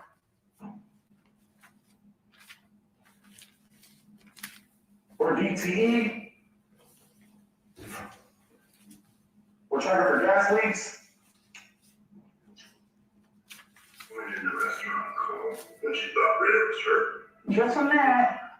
Okay. In the front door. I don't know. It's DTE. DTE. It's kind of late for you guys to be coming around. I know we've been working in the neighborhood. DTE, I don't know, this is fine. Well, we just got a question. Have you guys had, are you Mr. Hussein Murray? Yeah. Last week? Yeah. You gotta check your back. You have the house for the meter? Thank you.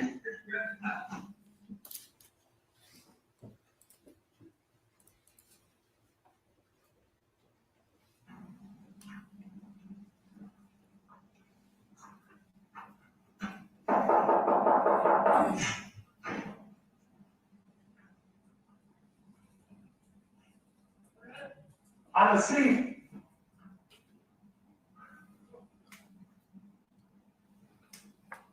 See what's there? Hello? No, I'm having. Oh, I'm hearing mine. Is this the yes, yes.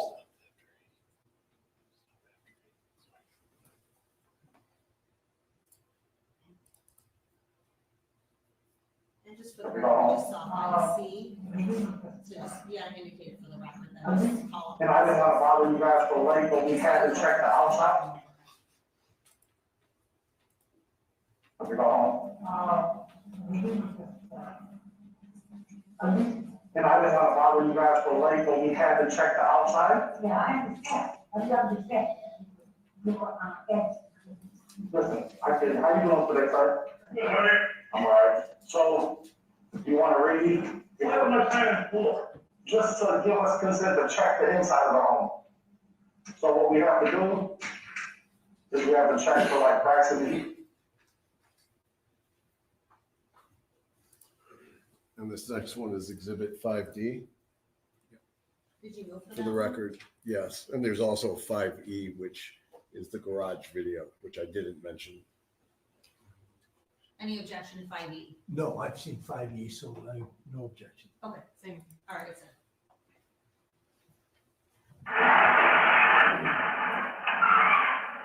Come on, man.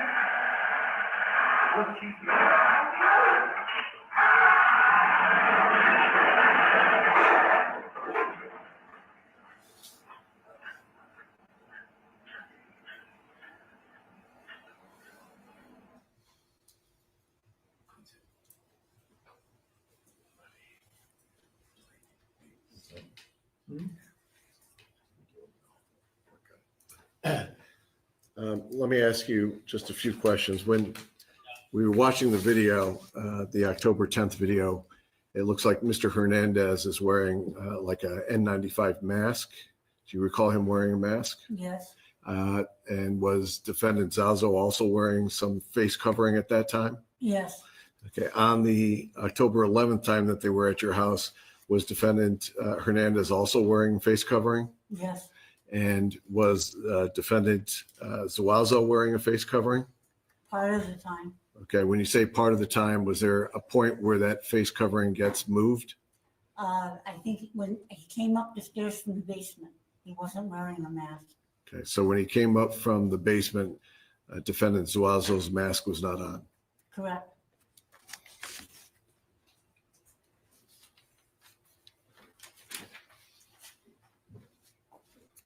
I don't have any other questions, Judge. All right, cross-exam Zazo. Thank you, Your Honor.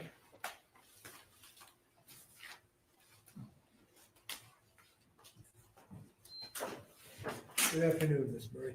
Afternoon. I know that you and I met back on the day of the preliminary examination, which was December 17th of last year. I'm just going to tell you the same thing that I said that day. My name is Michael McCarthy. I represent Joshua Zuazo. I have some questions to ask you here today regarding your testimony. And if I don't make one of my questions clear to you, please tell me that, then I'll rephrase it, okay? Okay. I just want you to answer the questions, you know, that you understand the questions before you answer them. Okay. All right, thank you. Now, the event of what occurred on that day, the 11th of October, Certainly nothing like that ever happened before in your lifetime, correct? Correct, Very traumatic, without question, correct? correct. And now almost a year has passed, and it's given you quite a bit of time to think about what occurred, correct? Correct. And whether you wanted to be thinking about it or not, you have this constantly on your mind, correct? Correct. And coming here to court again is something which, if you were able to have it fade from your memory, brought it all back to the foreground a second time, correct? Correct. And you're here now giving your testimony. And certainly this has been something you've been preparing for and weighing, and it's been weighing heavily on you as this day, the first day of October approached, correct? Correct. Okay. And in order to be able to testify, you had to sit down and speak with the attorneys representing the prosecutor's office, correct? Correct. You had interviews with Mr. Petrofessa and perhaps with Mr. Magaro, correct? Correct. And you've also spoken with a number of law enforcement officers ever since the first day that this occurred, correct? Correct. They came to your house. Deputy Copeland was the first man through the door at your house. You remember that, right?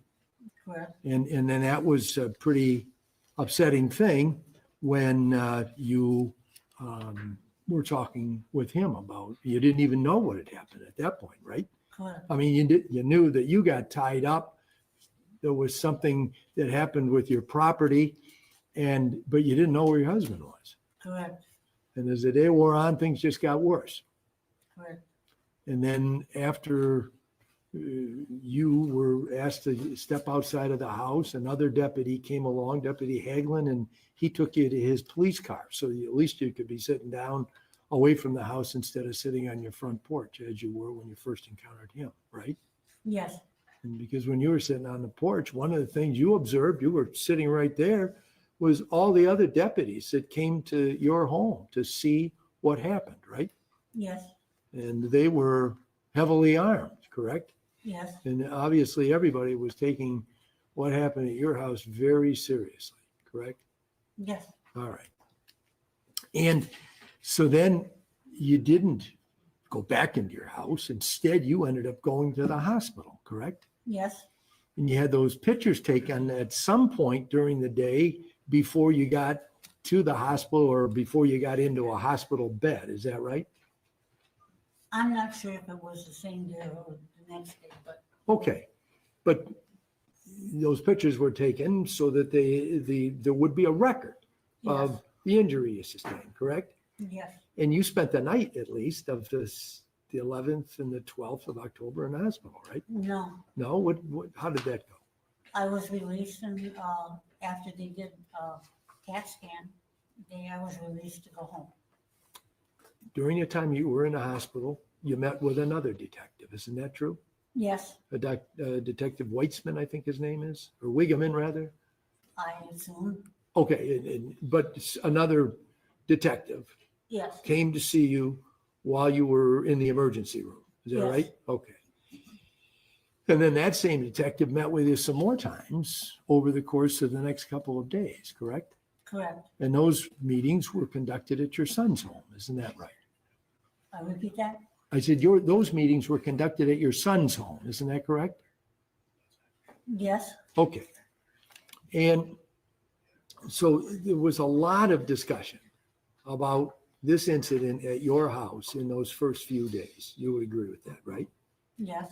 And somewhere along the line, you learned what the name of the first person that came to your door was, or had come to your door rather, was Mr. Hernandez. You remember that? Yes. Can you tell the jury how it is you came to know what his name was? Police officer told me. Okay. And then at some point, you came to know the name of Mr. Zuazo. Is that right? Yes. And how was it that you came to know his name? Through the police officer. Okay. Now, did you learn those names on the same day or did you learn those at different times? In other words, did you learn about Mr. Hernandez's name and Mr. Zuazo's name at the same time, or were those two separate occasions? At the same time. at the same time. Do you remember when that was? A day or two after. Okay, so somewhere, this occurred on a Friday, so somewhere over that weekend or the beginning of the following week. Is that correct? Yes, Because while you were interacting with the detectives that were working on this case, you were giving information to them. They had questions for you, correct? correct. But they were providing information to you. Isn't that correct? I'm not exactly sure what you mean. Well, they told you the names of the Yes, two people who were the suspects they were investigating. Isn't that correct? yes, And you weren't able to provide them with those names, correct? correct. You didn't know the names of either of the men that came to your home, but at some point, the detectives told you those names, correct? Yes, And at some point, did you become aware of the fact that Mr. Hernandez was in custody? yes, Okay. And that was because a detective told you that, right? yes, Okay. Now, there was some news coverage of this story. You remember that, correct? Did you pay any attention to that? yes, I mean, no one can blame you for doing that. I mean, this is something that affects you in the most severe way. So it would only be natural for you to be curious about seeing what the coverage was, right? yes, Okay. And when that coverage was being provided, if it was on TV or in some newspaper, there were photographs, right? yes, And photographs of Mr. Hernandez, right? yes, And a photograph of Mr. Zuazo. Isn't that right? yes, And you've been very clear in your direct testimony in identifying Mr. Zuazo, correct? yes, And but you also, when you met with the detectives, you told them that this man, the second man in the house, was wearing a mask. Is that right? when he entered, yeah. Yes. But when did you tell the detectives that, if you did, that when the second man came upstairs, he was not wearing a mask? In the ambulance, In the ambulance. And when you were in the ambulance, who rode with you?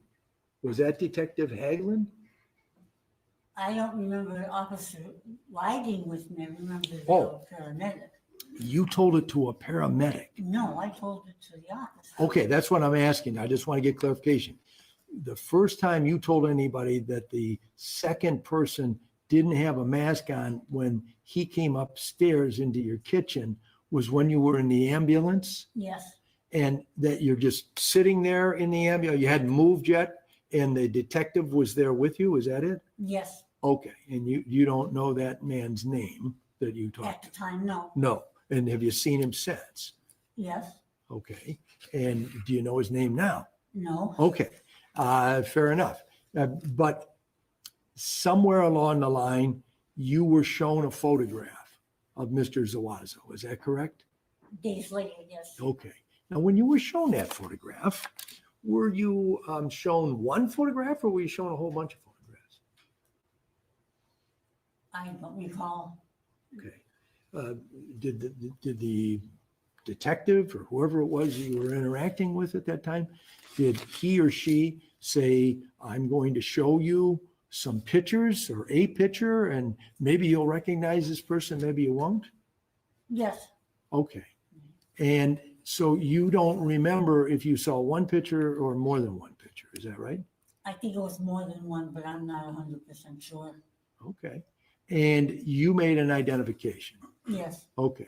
And then in your mind, that identification is the thing that you said, correct? yes, And that is the thing that you've said consistently since the first time that you went to court and you gave testimony on the 17th of December, correct?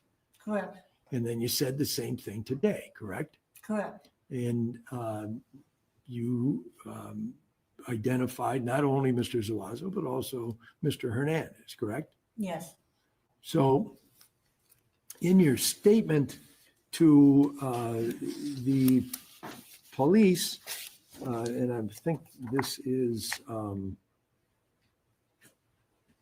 to Detective Wiggerman, who met with you a couple of times at the hospital and also at your son's house, you were being asked about the big man, and you were unable to provide a specific height range for him back on maybe October 12th or 13th, somewhere in there, in the days following the incident at your home.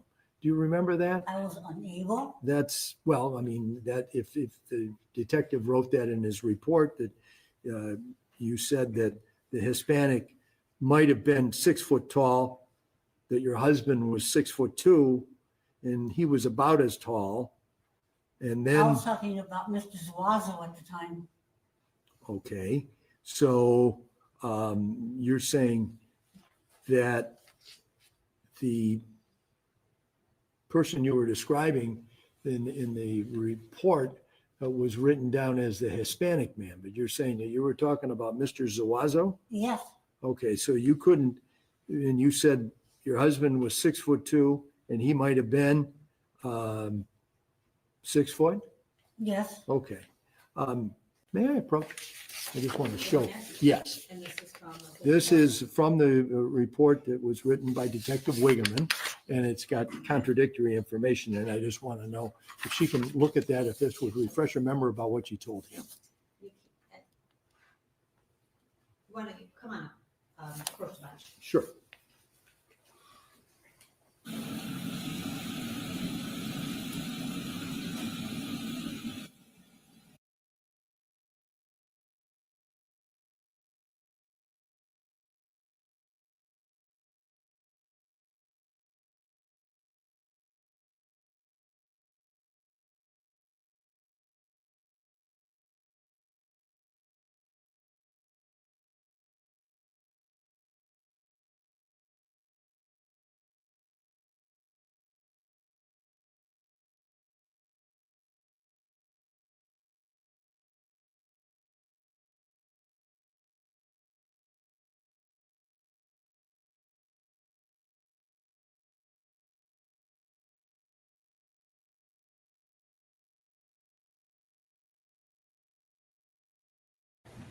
Sorry for that interruption. Let me just get this clear. You did not describe the man, the Hispanic man, to be 6 foot tall. Correct. I did. Okay. And if somebody wrote that down in their report that you said so, that person is wrong about Yes. what you told them. Yes, Is that right? Okay, that's fair enough. Thank you. Do you remember telling the same detective that the second man, who now you are identifying as Mr. Zuazo, had his face mostly covered? yes. Okay, so which was it? Did the man have his face mostly covered, or was it uncovered at some point? I'm gonna object. She's already clarified. There's 2 different points in time. This is not a one-time question. Well, let me just make that very clear. I'm not trying to imply otherwise. You've said that there was a point where Mr. Zuazo had the mask off, correct? Yes, Did you tell that to Detective Wegman, if you remember? And I know you might not, and that's fair. I get that. I'm just trying to make, I want to understand what your position is opposed to what it is he wrote down in this report I'm reading. okay, the mask wasn't completely off. Okay, and so when he wrote down had his face mostly covered, that would be inaccurate based on what you were reporting to him. Yes, Judge, Okay. I object again to the form. You can ask questions on redirect, all right, it just, if we could be more specific about to whom she's talking to, because I don't know. And I'll do that. Insert that, but just making sure we know, she knows who you're talking about. It's Detective Wigman, who you might not recognize or remember exactly. I know you saw a lot of police officers, or detectives, but this is during one of those interviews that you had either in the hospital or at your son's home. It wasn't at your home. I don't know if that helps to refresh your memory. It was in the ambulance. Okay. Then was this individual didn't write anything down about him having the mask off at a particular time. And so if you told that to him, he didn't write it down. Is that correct? I mean, you can't explain what he did, but what I'm saying is if it isn't in there, it isn't because you didn't tell him. Is that correct? Yes. Okay, fair enough. And it is your testimony today that he did not have, Mr. Zuazo did not have the mask on when he came up the steps. Is that right? What? Where was the mask? Do you know? I don't. Okay, was it like I don't hanging? recall. Pardon? I don't recall. Okay. Exactly. And I understand it's a very traumatic and upsetting thing that's going on. And you're very much involved in that. You didn't see anything hanging out of a pocket or anything like that. No. And it wasn't laying on the floor, No. correct? And it isn't something that, to your knowledge, ever was found in your home, correct? Yes. Okay. Excuse me just one second.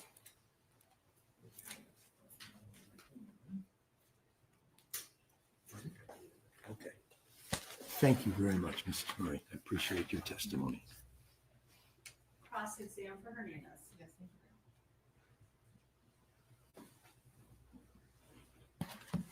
Good afternoon, Ms. Murray. Same goes for my questioning. If you don't understand something, just let me know and I'll try to ask it a different way, okay? Okay. Alrighty. Now, I know Mr. McCarthy kind of just touched on this. When you were giving your testimony, when Mr. Petrofessa was asking you questions, you identified the two people sitting at this table as Mr. Hernandez and Mr. Zuazo. Do you remember that? Yes. Okay.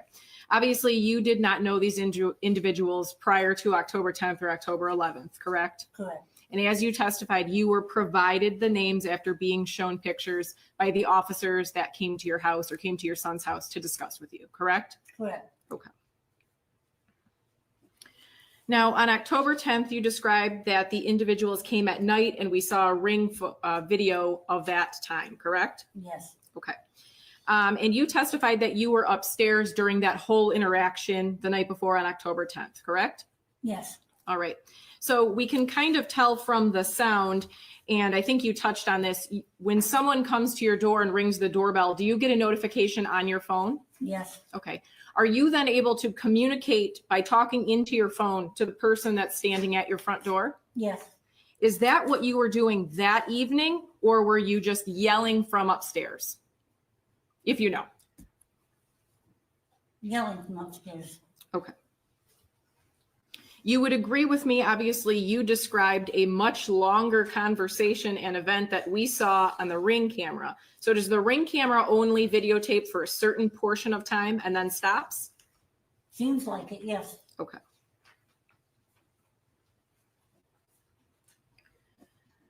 Now, you testified previously that at some point, due to the lateness in the evening, you yelled to your son, "Do you have your gun?" Correct? To my husband. To your yes. husband, I apologize.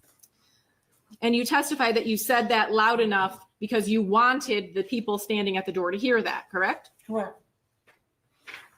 And your testimony was that shortly after you made that statement, the two individuals decided to leave, correct? Correct. They did not force their way in that evening, correct? Correct.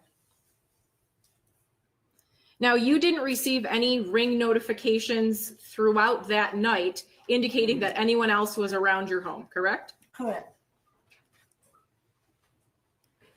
Now, let's fast forward to the next morning. As we saw, the doorbell was rung again, and that's when you got that notification on your phone, correct? Correct.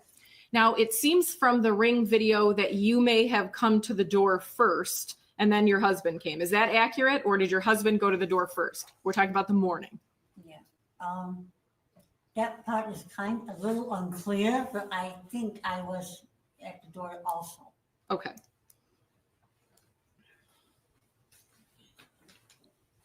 And again, your testimony is that Mr. Hernandez asked to come in the home, correct? Correct. There was no force to get into the home. There was simply a question and then he was let in, correct? Correct.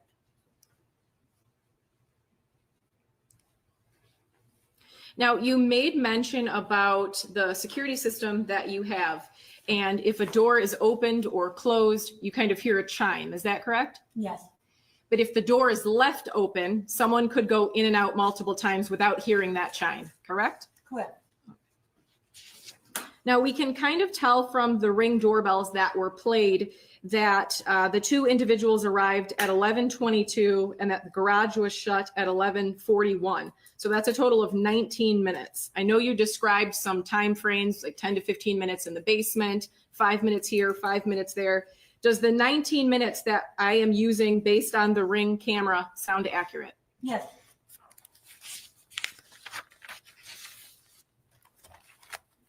Never at any point during interactions with either of the two individuals did you see any weapons, correct? Correct. Now, you described that there was some conversation about checking the furnace downstairs, correct? Correct. And that it was Mr. Zuazo and your husband that kind of started to go towards the basement? Yes, correct. And it was at that point that you testified Mr. Hernandez said that he had to go back outside and retrieve something from the truck. Correct. Now, you testified that you did not know whether or not he actually went outside because you didn't hear the chime, correct? Correct. But as we established previously, if the door had been left open, you would not have heard that chime. Fair to say? Yes.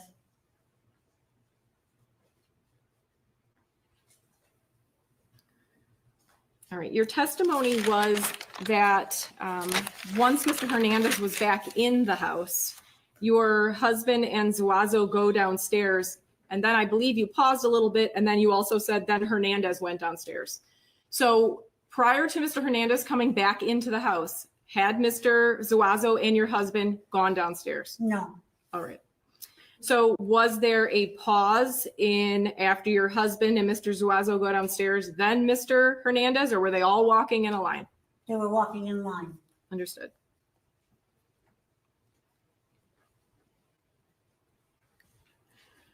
Now, you testified that you did not hear anything out of the ordinary in the basement, correct? Correct. And you testified that at some point in time, Mr. Hernandez came back upstairs, correct? Correct. Isn't it true that at that time he actually went to check the stove and the dryer with a meter? No. Isn't it true that, in fact, Mr. Hernandez was upstairs for a period of time, more than the seconds that you described, before Mr. Zuazo came up the stairs? No.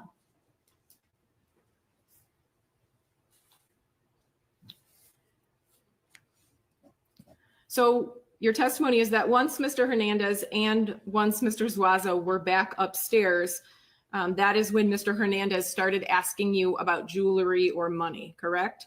Correct. Okay. Where was Mr. Zuazo during that line of questioning? Behind Hernandez.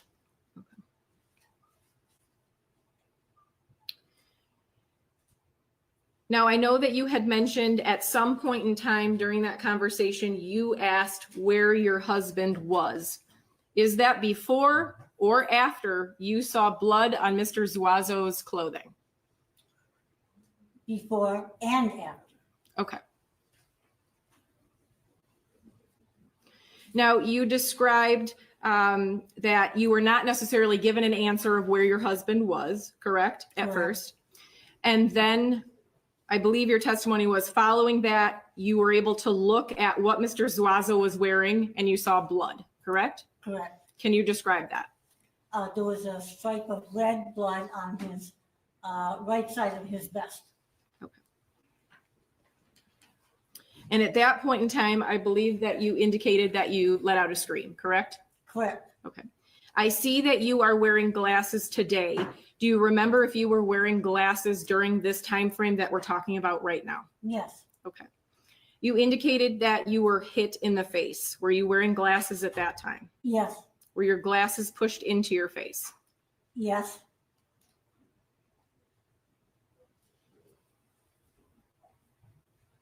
At some point in time, you testified that Mr. Hernandez walked you over to the kitchen table and then you sat down there, correct? Correct. Do you recall if he touches your arm to take you there?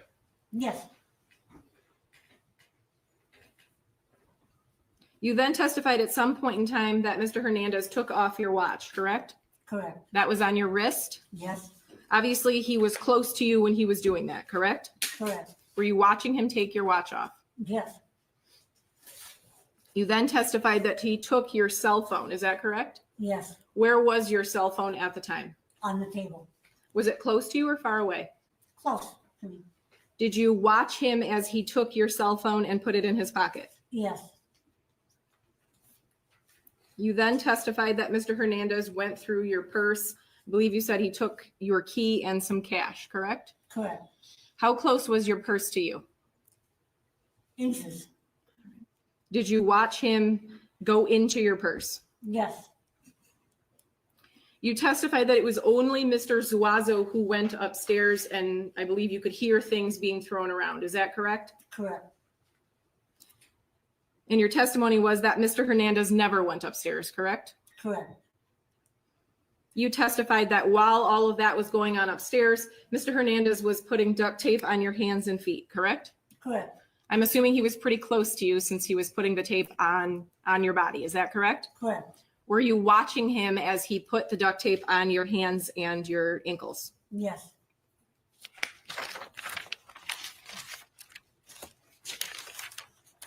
Now, I know Mr. McCarthy went through some of this, but you have had multiple interviews with the police, fair to say? Yes. Okay. You've also, I'm sure, met with the prosecutors a number of times, correct? Correct. And you've previously testified in a court hearing, correct? Correct. Now, in all of those close interactions with Mr. Hernandez, you have never reported that you saw any blood on Mr. Hernandez, correct? Correct. There was some questioning about your husband having a gun. Do you remember that line of questioning from Mr. Petrofessa? Correct. Okay. You never saw that gun at any point after your husband went in the basement, correct? Correct. That gun was never pointed at you by either of the individuals that were in your house, correct? Correct. And again, you were never threatened with any weapons, correct? Correct. I have no further questions. Okay, redirect. Thank you, Judge. Just briefly. Is it fair to say the events of October 11th, there was a lot of police involvement, a lot of the sheriff's office involved in having contact with you? Yes. How many deputies or detectives would you say you had contact with either on that day or over time? Total, what would you guess? 4. Okay. And how many of those 4 can you name? None. Okay. So they're kind of like you might have talked to some, but not know the name of the people that you talked to. Is that fair? Yes, I'm sure they told me the name, but I don't remember who was who. Okay.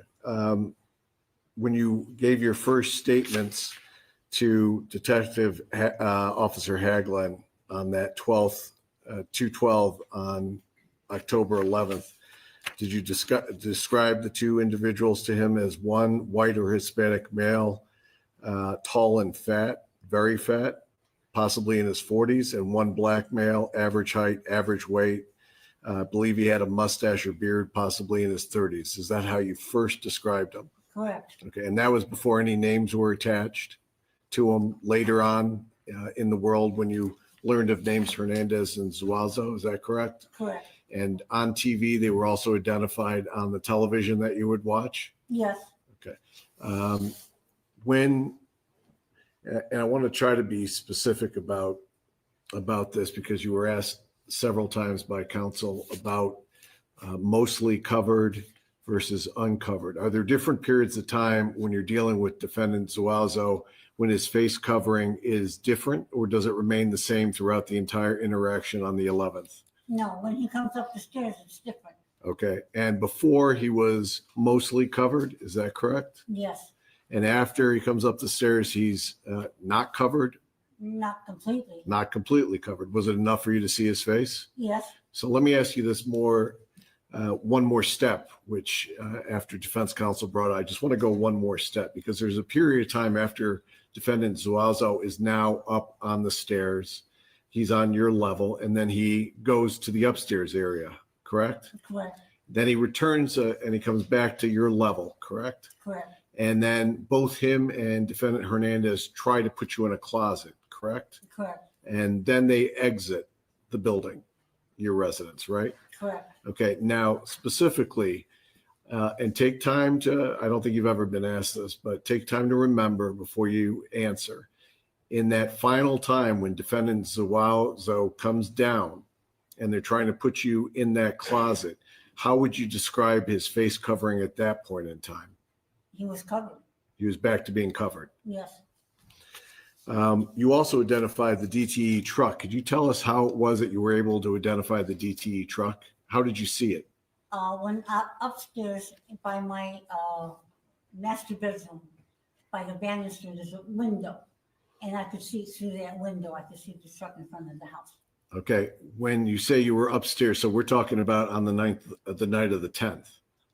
Yes, Okay, on the day of the 11th, did you get a look at what type of vehicle was out there on the 11th? yes, Okay, and how was it that you saw a vehicle on the 11th?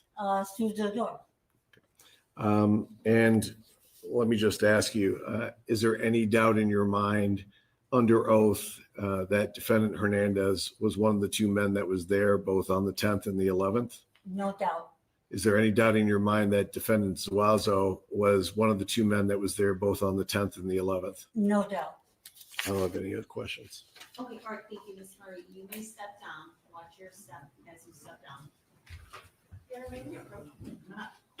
And Ms. Murray, be excused. I have no objection. All right, she's otherwise excused and being a victim, she's allowed to Thank you, remain within Judge. the forum. She And can, that's understood. she can attend the rest. Judge, people, I don't know if you were going to say something.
your connection with the family of the victims in this case? The family members. Okay.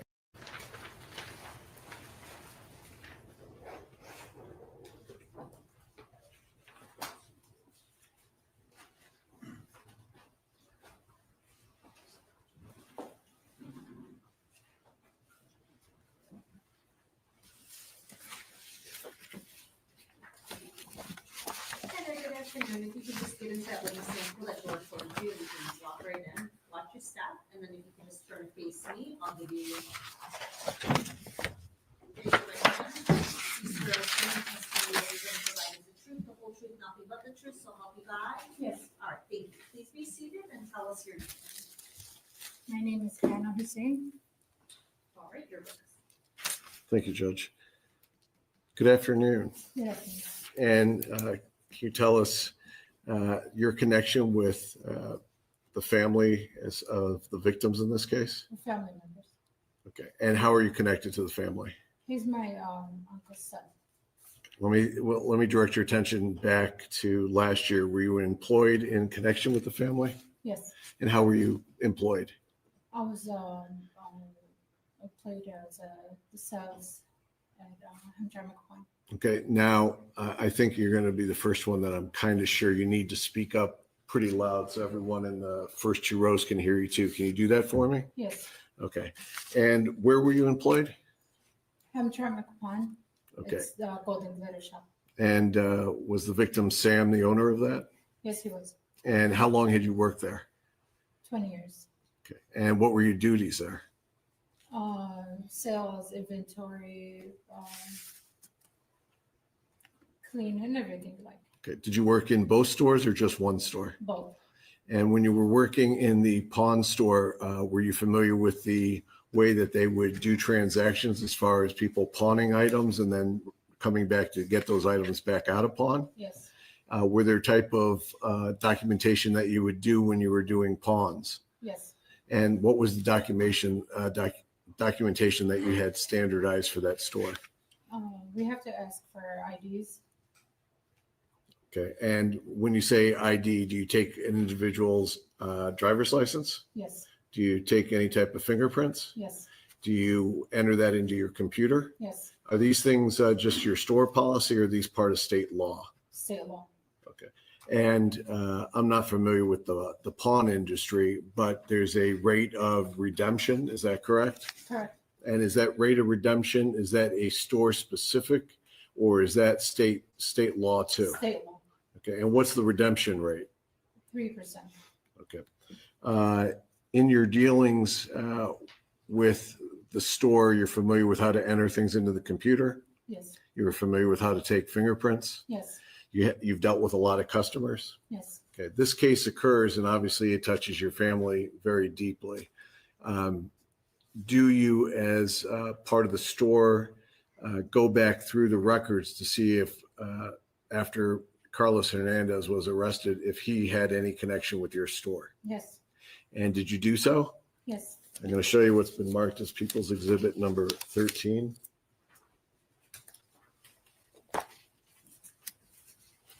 Come on. Like an approach, Judge. Yes. I'll ask you if you recognize this computer printout. Yes. Okay, and can you tell us whose name is on that? Carlos Hernandez. Okay, and do you have more documentation of pawns that were conducted by Carlos Hernandez and your store? Yes. Can you please look through those and tell us what you see in there as far as the documentation and the dates?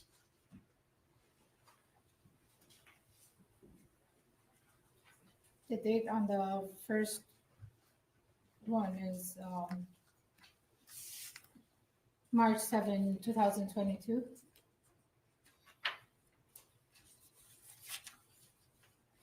And the second page is a picture of his picture in the system, the ID.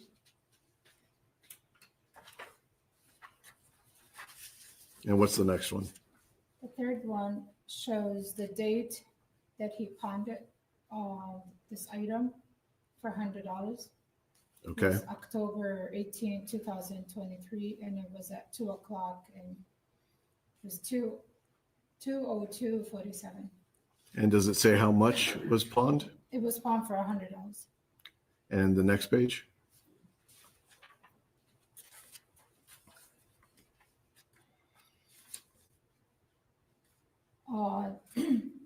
This is a different page, but if it's for the same paper as this one. Yes, that's the receipt same- page. It's the same one, yeah. Yes.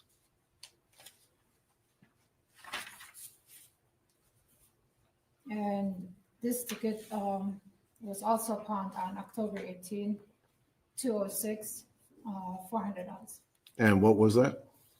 What was the item? This page does not show me what was the item, but there should be another paper that shows each one, each ticket. And the next transaction? This page also goes for that. The third transaction was on October 18, 2023 for $1,200. And does it say the item? On this page, it doesn't. Does it say it on the next page? On this page,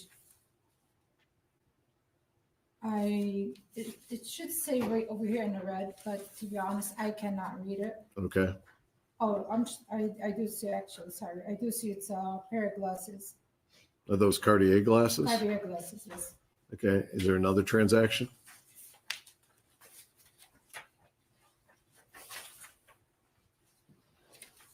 This transaction also on October 18, 2023 for $1,100.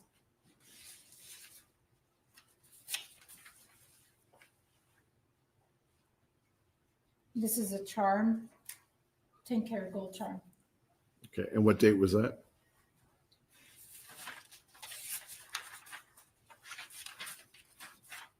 October 18. Are there any other? 2023. Does that complete all the transactions? Yes. Are there any redemption documentation when he came back in to redeem any of those items?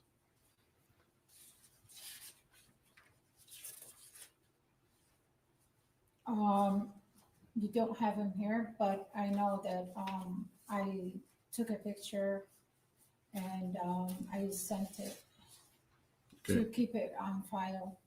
And when were they redeemed, as best you remember? January, February. Of- I don't know the exact date. Of what year? 2024. Are those items kept in the ordinary course of the business? The items I've shown you? Yes.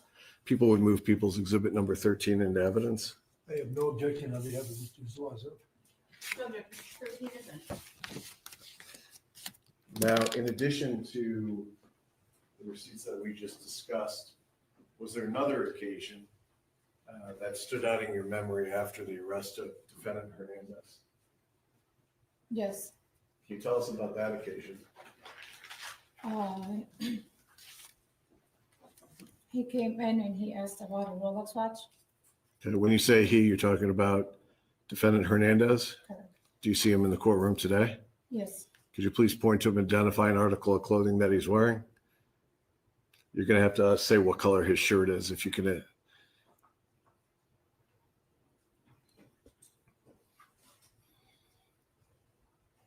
Beige. May the record reflect this witness has identified the defendant Hernandez. The record reflect the witness has identified the defendant Hernandez. Can you tell us what you recall about that occasion?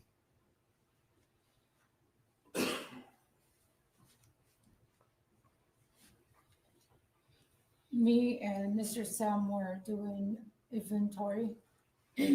Who's the first person you referred to before you said Sam? Me and Sam were doing the inventory, Okay. and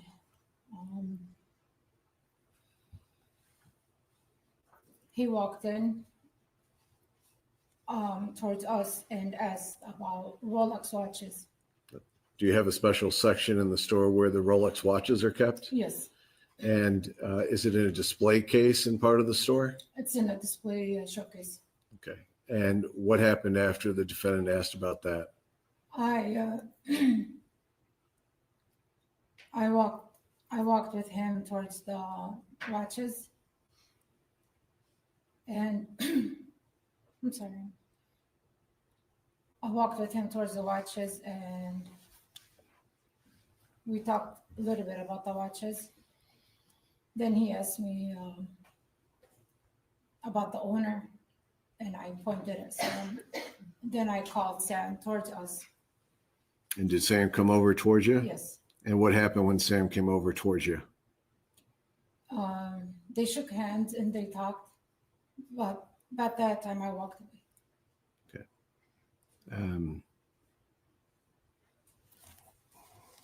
When defendant Hernandez had come in that day, was he accompanied by anybody else? No.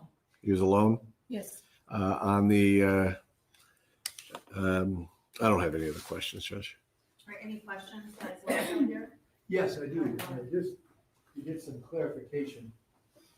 When this introduction was conducted with the Rolex watches, when did that occur?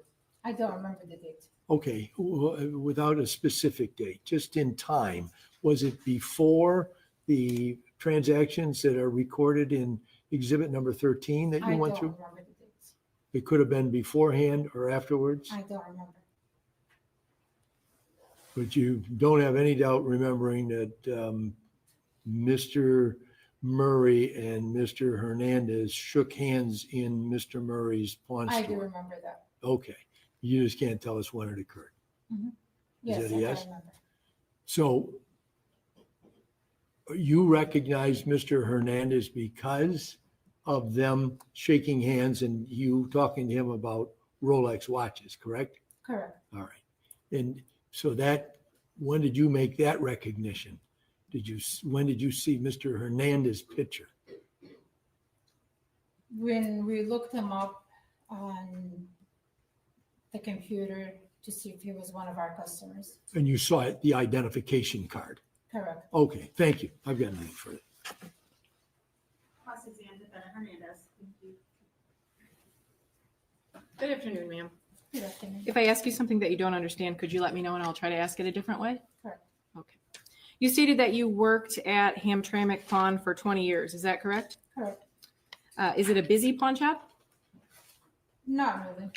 How many customers do you usually have on a day? It depends on the season. What's the busiest season? Around Christmas. Okay. So on an average day during Christmas, how many customers do you have per day? I really don't know. Okay. 4, 10, 50? No. Something around that. Around what? Around the 50. So 50 people per day during Christmas. What's the average in a non-busy season? 10. Have you worked the same shift all 20 years or does your shift vary? No, my shift's vary. Do you recall what your shift was back in March of 22? I don't remember. Do you remember what your shift was in October of 23? I don't remember. Do you remember what your shift was on this occasion that you've just described that my client came in and shook hands with the owner? I don't remember because as I said, I work with the family and I'll work with a flexible schedule. Now, you were provided copies of paperwork for the transaction when it's alleged Mr. Hernandez came in to pawn his items, correct? Correct. Okay. You then testified about a whole nother set of paperwork that you weren't shown today, showing that it was at some point in January or February where Mr. Hernandez came in again, this is 2024, and redeemed or picked back up his property. Is that correct? How long does the store keep the property? Usually we do keep them for like about a year. Sometimes like when special kind of cases, we hold on to the receipts till we are told we could get rid of them. Okay. Is the redemption paperwork the same type of records that you were just shown with the pawn? Is it the same kind of records? It'll be one of those papers, but it will have his signature that he picked up his items. Okay. And when someone comes up back to pick up items, do they have to show ID? Yes. Do they have to The get ID or the ticket? Okay, ID or the ticket.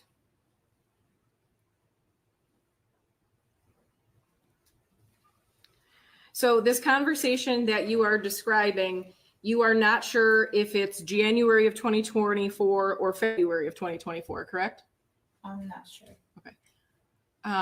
Now the conversation, let me back up, and I may have confused myself, so I probably confused you. The conversation where you are alleging Mr. Hernandez came into the store and shook the hand of the owner, Sam, you have absolutely no idea what year, month, anything about that interaction, correct?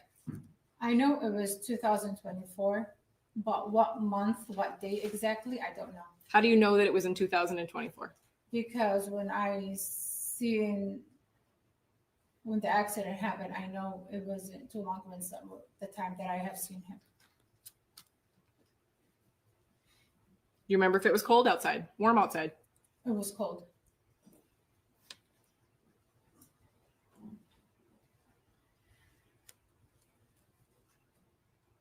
When you had this independent recollection of this conversation that you saw, did you alert police? No. Did you ever write out a statement and send it to the police saying, I think this is very important, here is what I know? About what? About him? About this shaking hand situation over a Rolex? No. You obviously think that detail is extremely important, correct? Yes. I have nothing further. Any redirect? Did defendant Hernandez stand out in your memory because of his size? Yes. I don't have any other questions. Okay, all right, thank you. You may step down. Any objection to the release of this witness? Oh, no objection at all. Can she remain in the courtroom to watch the rest of the proceedings if she desires to? Sure, if there's no objection by Ms. Lawson, recall. Your Honor, if we could reserve that for a potential argument at some further time, we could do that now. I would approach.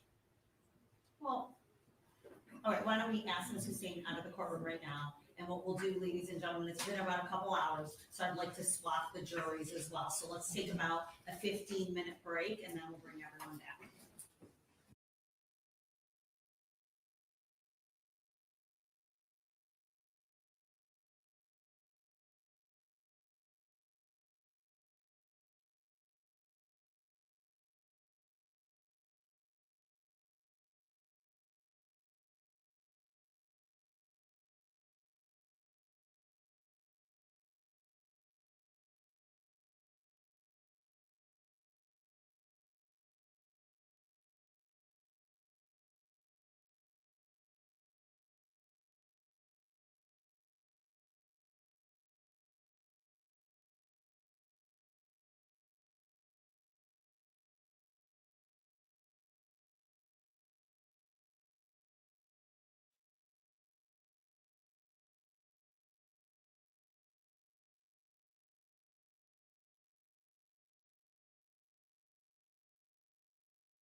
So I'm assuming that they are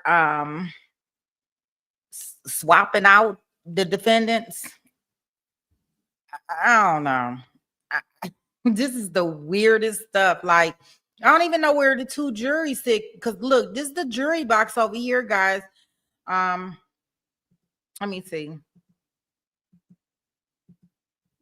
Right here. So this is the jury box. They just brought my boy Bigums back. So he's back here. The judge is not here. I don't know how this works. Like, if they have to take him down, then bring me back, or what? Oh, okay, so he back too. So wait, he back.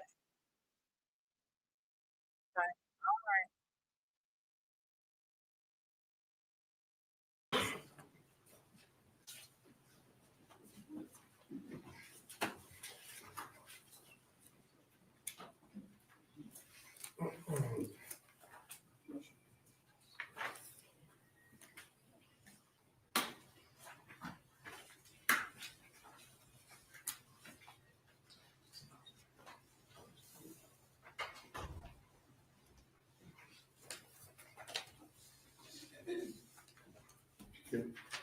approach? You're still under oath, the court will Yeah, provide Mr. you Singh, with- you're still under oath, okay? I'm not gonna re-put you under oath. I know you just testified, so that will still remain. You may be seated. Go ahead. Thank you, Your Honor.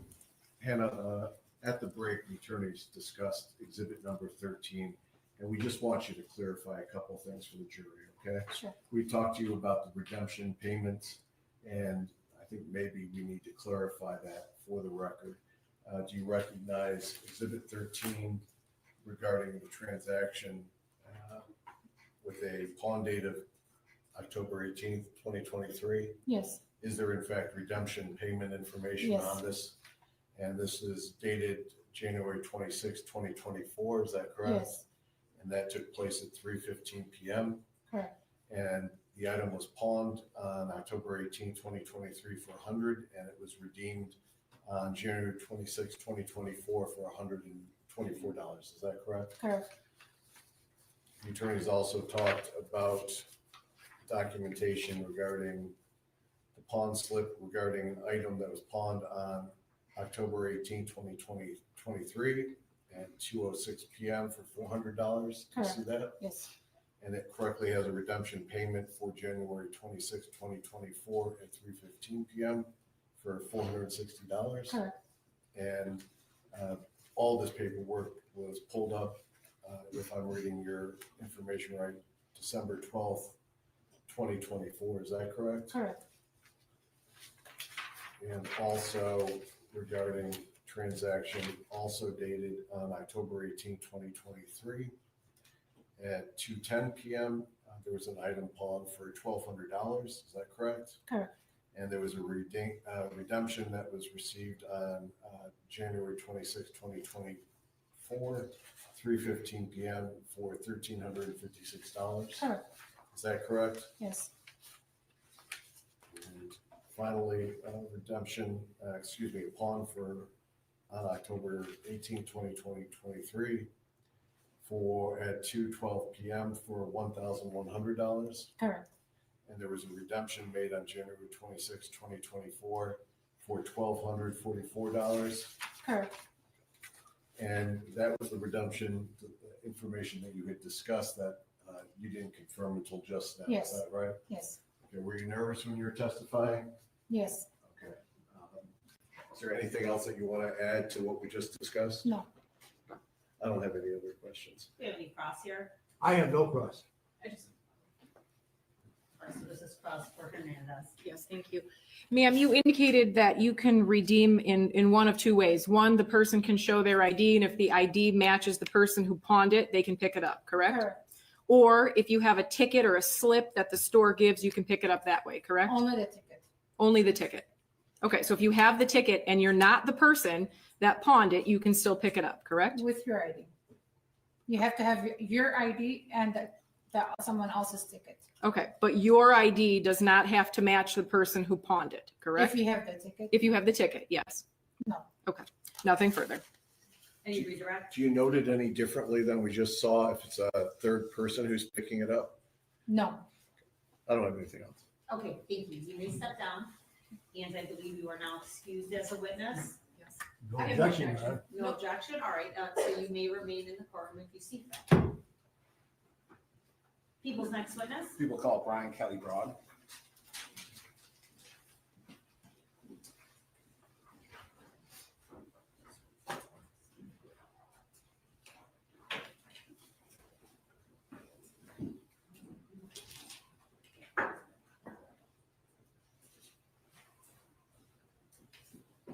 I guess my biggest problem with all of this courtroom shuffling, like, this way too much. Like, even with the last trial that we watched, and we didn't continue to watch the trial where they had the two jurors in there, but I think it was the case though, and it wasn't all. I don't recall it being all that. Like the witness can only testify to certain details of this one, and got to take the jury out so they don't hear what they testify in regards to that. And Nothing but the truth so help you God? All right, put your hands on, are those transition glasses? Yes. Okay, that's why they're a little bit dark, no problem. You Take can- a minute for them to change. Okay, no worries, you can have a seat and just tell us your name. Brian Kelly Broad. All right, you're with. Thank you, Your Honor. And sir, can you spell your first name, your last name for us, please? BRIAN, BROAD. Okay, and Mr. Broad, do you know a Joseph Zuazo? Or Joshua Zazo? Zazo? Yes. And how do you know that? He worked for me as a temporary employee, and then later on we hired him into the main company, Okay, and where was that employment at? St. Mary's Cement. Okay, and is that your company? Not my company, just I'm production manager there. Okay, and do you remember when that was that you guys hired him in as a temporary employee? You know, I could go get documents and look at it and tell you exactly what dates they are. I don't know. I can't remember. Okay. It's been probably a year and a half ago. Okay, so would it be fair to say it was sometime in 2024 that he was employed there? Yes, sir. Okay, and when he was employed, he was a temp employee or was he an actual employee of the cement company? He was a temporary employee. We initially hire people into the through a temporary service, and they do some cleanup activities and stuff like that for us. Gives us a chance to evaluate the employees. You know, what's their work ethic like? You know, what kind of person are they? Do they get along well with other people? And then from there, we take the next step and bring them up into the employment of the company itself. Okay. St. Mary's Cement. And with Mrs. Zuazo, did you do the actual hiring of him as a temp or was that just done outside of you? Well, they come in and they have to go through a certain amount of training, and we also interact with them, you know, kind of walk them through, kind of walk them around, kind of give them an initial interview and that stuff. And we have to do that because it costs us so much to train them. And we've had quite a few people. It's not a job for everybody. It's dirty, it's hard, it's nasty, it's hot in summer, cold in winter, and it's not for everybody. So we've had a lot of temporary employees that come in and take the training at $500 crack and then not come back the next day. And So we use a process where we walk them out into the field so they can see what the other temps are doing, and so on like that. so would it be fair to say the temporary employees that are hired there during this process, are you intimately involved with their supervision and training at that time? Yeah, quite a bit. I actually have a supervisor that runs the crew, but I interact with them quite often. Okay. And so it would have been sometime in 2024, you believe that Mrs. Zuazo started working there? Yeah. Okay. And did you work shifts with him as a temporary employment or a temporary employer? That I work shifts. Yeah, shift. Were you, when he worked, were you working? The temps work pretty much straight Monday through Friday, 7 to 3:30. Okay. And was he working with you at that time? Yes. Okay. Did he remain a temporary employer or employee during that time, or was he ever hired in through your company? He did get hired in. So he was a temporary employee for 90 days. It gives us a look at them, you know, how they're doing, you know, like I said, what's their work ethic? Do they get up and get it? Are they on time every day? Do they come every day? Right. So And so at some point he was hired on. he was. Okay. And did he remain employed there? No, he didn't. Do you recall how long he was actually employed as a employee of that company? It was approximately 60 days. They go through a 90-day probation period for the union, and within that 90 days, we have an opportunity to look at him. Josh, even though he was a good worker, you could ask him to go out and do stuff for you. He had a problem with wearing safety gear and sometimes not doing the right things when it came to safety. He was, and I had several complaints about him being. Well, I'm going to object to complaints. What this witness knows that he observed, that's one thing, but talking about somebody else's, it's hearsay. I agree. Please direct Yeah. the witness. And Mr. Broad, at some point he was no longer retained through your company. That'd be fair to say. Okay. And do you recall how often during that time period, during that 90-day probationary period, did you work with him? I saw him usually every day. Did you have lunch with him? No, I'm a manager. Okay. So I don't eat lunch with the guys. Matter of fact, I don't eat lunch at all most of it. So, Okay. no, But I would see him in the field when he was working, passing by, so on and so on. did you talk with him? Yeah, sure. Like, did you make small talk, become friendly with him? I try to be friendly with all the guys that work with me. It works out better that way. Okay. And as part as while he is a temporary employee, is he given materials of the company like clothes, boots, work, or tools, anything like that? Not as a temp, but once they hire into the company, into St. Mary Cement, then we give them uniforms, steel-toe boots. They're issued at least one pair a year. Safety glasses, they needed them, and that was something that he needed, so we got him some safety glasses. And that not the kind that you just the plain old ones. We bought him prescription glasses specific. So not like the cheap plastic ones you get at Home Depot. No, they were, well, I said very nice. They're prescription safety glasses, right? They're a step above just the normal plastic ones that folks are getting. And he was given those glasses? Yes, sir. Right. And you said that employees would get work boots. Did he receive work boots as well? Yes, he did. And then did he receive any sort of clothing that would signify St. Mary Cement or anything like that? Yeah, we have fire resistant, fire retardant clothing that are uniforms that they're required to wear. They're high visibility, and then they have stripes on them that are reflective. And then usually the guys get like a blue colored, I don't know, looks like a Carhartt, they're actually Carhartt, but they look like khakis or something like that, or work pants, right? And if their services aren't retained after the period, do they give those items back or do they retain them? Well, we request that they give them back. The circumstances in which Mr. Zuazo left employment were less than, he was pretty upset. So it would be fair to say. It would be fair to say that he probably had uniforms that he hadn't turned in, or he was actually in a uniform when he left, I believe. So you're unaware if you were able to collect those items from him? Okay. And while he was working with you, did you become familiar with his voice? Yes. Right. How about the way he walked? Yeah. Was that distinctive in any way to you? Different than, well, I mean, everybody walks different and has a different manner which day. Okay. And at some point back in October of 2024, did you see Ring video camera through the media that caught your attention? Yes. Okay. And when you saw that, did you recognize, how did it draw your attention? When I saw it, I thought to myself, gosh, that looks like Joshua Zuazo. He had that same black hat, that floppy hat that he always wore to work, and that black satchel. And the uniform, I was like, God, that's our shirts. And when you saw that, that immediately sparked a memory for you. Yeah. Okay. And when you saw that, what did you do with that information? I talked to Packmeyer. Would that be Detective Packmeyer? Yeah. And would that be of the Oakland County Sheriff's Office? Yes. Okay. And did you explain to him what you saw and who you thought that was? Yeah. All right. And while you were working with him during that period, did you know him to have any other nicknames or names? Well, I'd heard guys talk about.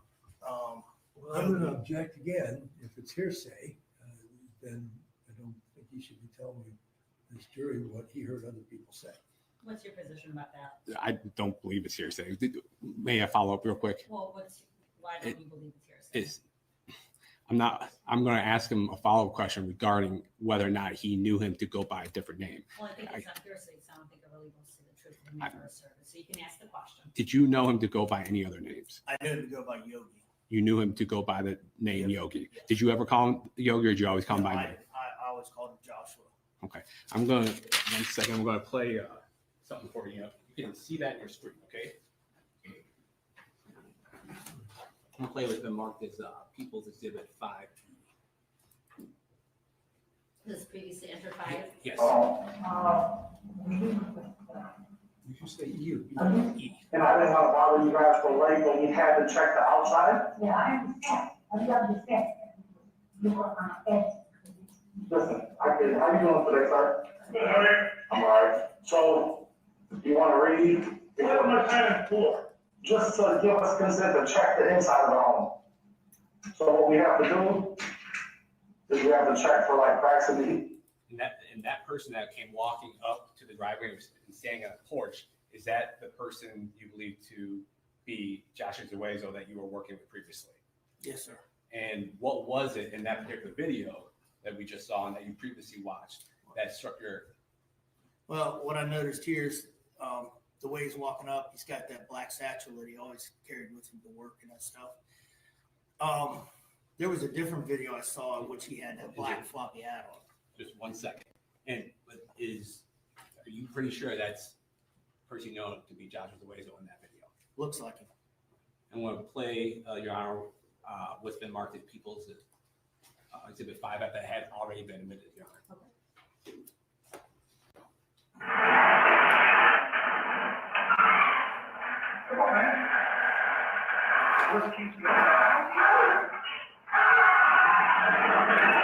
Did you just hear that voice in there? Mm-hmm. Is that a yes? Yes. Okay. I'm sorry. Does that voice sound familiar to you? Sounds like Joshua. That's Joshua. Okay. And that person that you help supervise and you work with, that you know to be Joshua Zuazo, is he in the courtroom today? Yes, he is. Could you please point to him, identify by something he's wearing? He's wearing a dark blue shirt and glasses. Now, let the record reflect that he's been made defendant Zuazo. The record reflect the witness says identified defendant Zuazo. I have no further question, Your Honor. All right, Prosecutor Zuazo. Thank you, Your Honor. Good afternoon, Mr. Rudd. My name is Michael McCarthy. I represent Mr. Zuazo, and I have some questions to ask you here this afternoon regarding your testimony. Now, if I don't make myself clear to you with a question that I ask, please tell me that, then I'll rephrase the question, okay? Is that a yes? Okay, well, I understand it's a little hard to get used to this, but we are making a record. We got to use yes and no's for answers. So Mr. Zuazo was brought to the St. Mary Cement Company as a temporary employee through some agency that your company works with. Is that correct? Yes, sir. And so you said that, excuse me, when he was hired in as an employee, after 90 days, your company issued things such as boots to him. Is that correct? So, yes, the 90 days that I was speaking of originally was as a temporary employee. While they're temporary employees, there are some folks that we've had to buy boots for because they couldn't afford to buy boots and they were in horrible condition. That wasn't the case for Joshua. He made the 90 days. He always had his, his boots and all that stuff and clothing. He did use, can't remember whose it was, but sometimes we'll have extra clothing there and he would use those shirts that were not being used by somebody else, right? You mean while he was a temporary employee? Yes. Okay. And so then after he became an actual hired employee of St. Mary's Cement Company, then these Wolverine steel toe boots were issued to him. Is that correct? And the reason that your company didn't have to provide him with footwear prior to that time was because when he came to work, he had the appropriate footwear to do. Now, he was in the cleanup aspect of the concrete production? Cement, sir. Cement production. Yes. And so this is making the powder that goes into concrete mix. And he worked in a factory, is that right? An industrial environment. I guess it's a factory. When you say factory, a lot of people think GM, pharmaceutical. Well, I'm just thinking. It's not clean. I didn't ask you whether it was clean. I take your word for it that it's dirty, but it's a place that is it's a regular spot that people go to every day where cement is produced, correct? And so he was not on the production side, he was on the cleanup side, correct? Originally, yes. And then eventually he moved up to being on the production side? Yes, sir. While he was on the cleanup side, were you the supervisor of the cleanup people or were you the supervisor of the production people? No, I'm the manager of production. Manager of production. I have people that are supervisors below me. There is a supervisor that manages a cleanup crew every day, and I've got a couple other supervisors that manage things. So you have another supervisor that manages the production then too, is that Yes, right? I have a, You're a higher up, couple levels above the laborers, correct? yeah, well, yeah, I mean, if you got people working for you that are supervising other people below them, then you're a couple levels up, right? sure. Okay. I mean, I'm not putting words in your mouth. That's the reality of your job, correct? Yeah, I'm not quite sure where you're going with this, but if you're going with, I'll Never ask saw the the guys. questions. And if I ask you if you're wrong about knowing them, I'll get to that, okay? But right now, I ask the questions and you answer them. And the last question I asked is you were 2 levels above Mr. Zuazo and the other workers that were at his level, correct? one level above, Well, I thought you said you had supervisors working below you. different places. Well, how about in cleanup?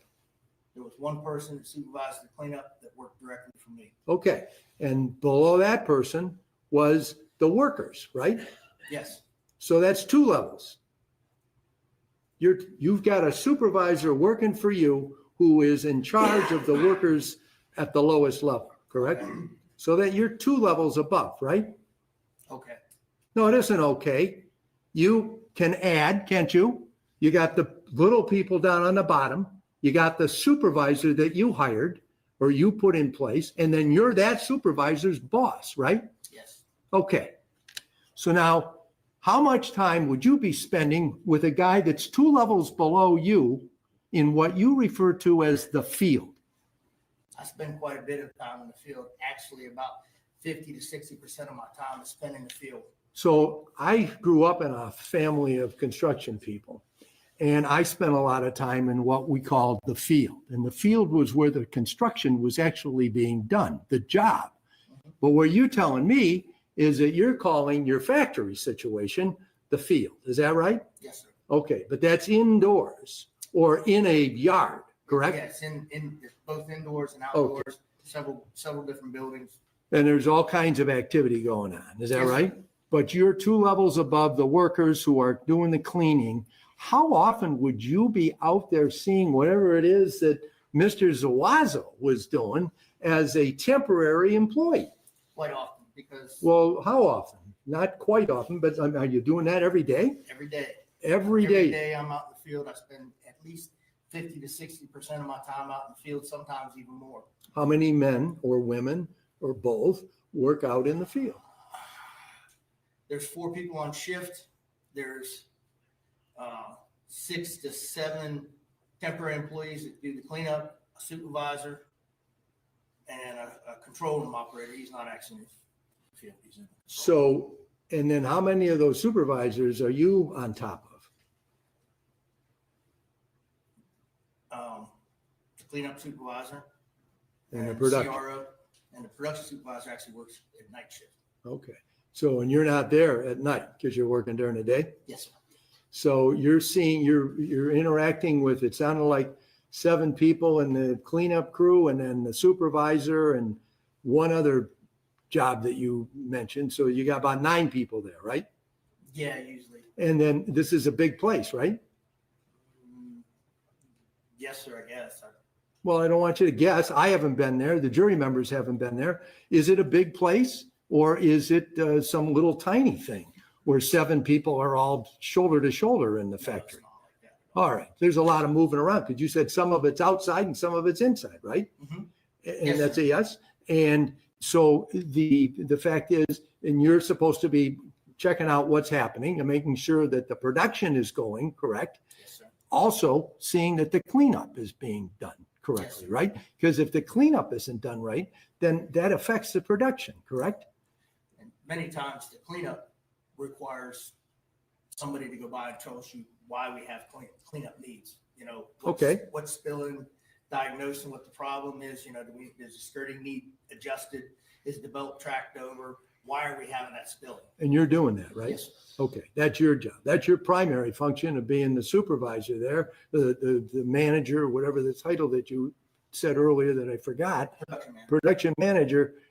It's making sure that that cement is being produced so that it can go where it needs to be in order to become concrete, right? Yes, sir. And you got contracts that there's demands for this stuff, correct? Yes. So you're real important responsibility is make sure that that cement is going out the gate of the factory operation. Yes, sir. And making sure that all the machinery is working correctly, right? Yes, sir. And in the meanwhile, you got 7 people there that are working at Mr. Zuazo's level. Are you interacting with all of those people a lot every day? At least once a day, I would encounter the cleanup crew, if nothing more than to check on what was going on with the crew and the particular job that they're working on. And like I said, take a look at what's happening with that spillage and why that spillage is there. So you're seeing Mr. Zuazo all the time, and he's there for those 90 days, and you didn't object to the idea that he was hired in as a regular employee. Is that right? No. Was it your idea that he get hired? I talked with my supervisor. Okay. We discussed, merits, and we do that with everybody. Okay. That we hire in, just so that we have a sounding board for, if what I'm seeing is what he's seeing, right? Okay. And whatever it was that was being observed was good enough for him to get hired, right? Yes, sir. So he wasn't a bad employee at that point. No, not a bad employee, no. Okay. There- And then after the 90 days of being a temp, where he gets to the point where he's hired in, 60 days later, now he's not an employee anymore because he's not wearing the safety glasses that you got for him as often as is required, which I imagine would be 100% of the time. Yeah, it wasn't just the safety glasses. There were other times where he didn't have his proper PPE on. What's PPE? Personal protective equipment. That's the safety glasses, hard hats, steel toes, gloves, etc. Okay. So sometimes he wasn't dressed properly. Yes, sir. Okay. And that was the reason that led to his dismissal? That was one of the reasons, yes. Okay. Well, that was the reason you gave during direct examination. And so did you become aware of Mr. Zuazo applying for unemployment? No, I don't. You have nothing to do with it. That doesn't filter down to me. That's handled by HR and all that. Okay. And you had an interview with Detective Packmeyer. Yes, sir. When you first contacted the police because you saw this ring video and you thought you had valuable information to provide to the investigators, correct? Yes, sir. And you said that there was animosity when Mr.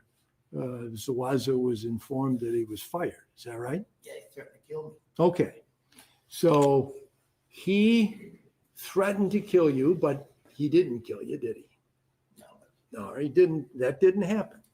And this occurred, you getting let go. When was that? Or not you letting go, him being let go. This was like February or March of 2024?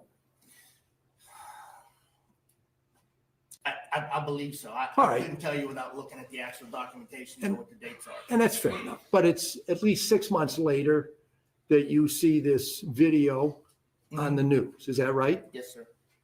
And of course, there hasn't been anything bad that happened to you in between the day that he was dismissed, correct? No. And you don't know anything about his unemployment request being objected to by your company. I never even heard anything. about Okay. that. I mean, that's not your Absolutely. responsibility there at the job. When he threatened you like that, did you go to the police and tell them that I discharged this person and he threatened me? The reason I didn't go to the police. Why? The question is not why, yes or no. And it sounds like the answer is no. It would be no. Yes.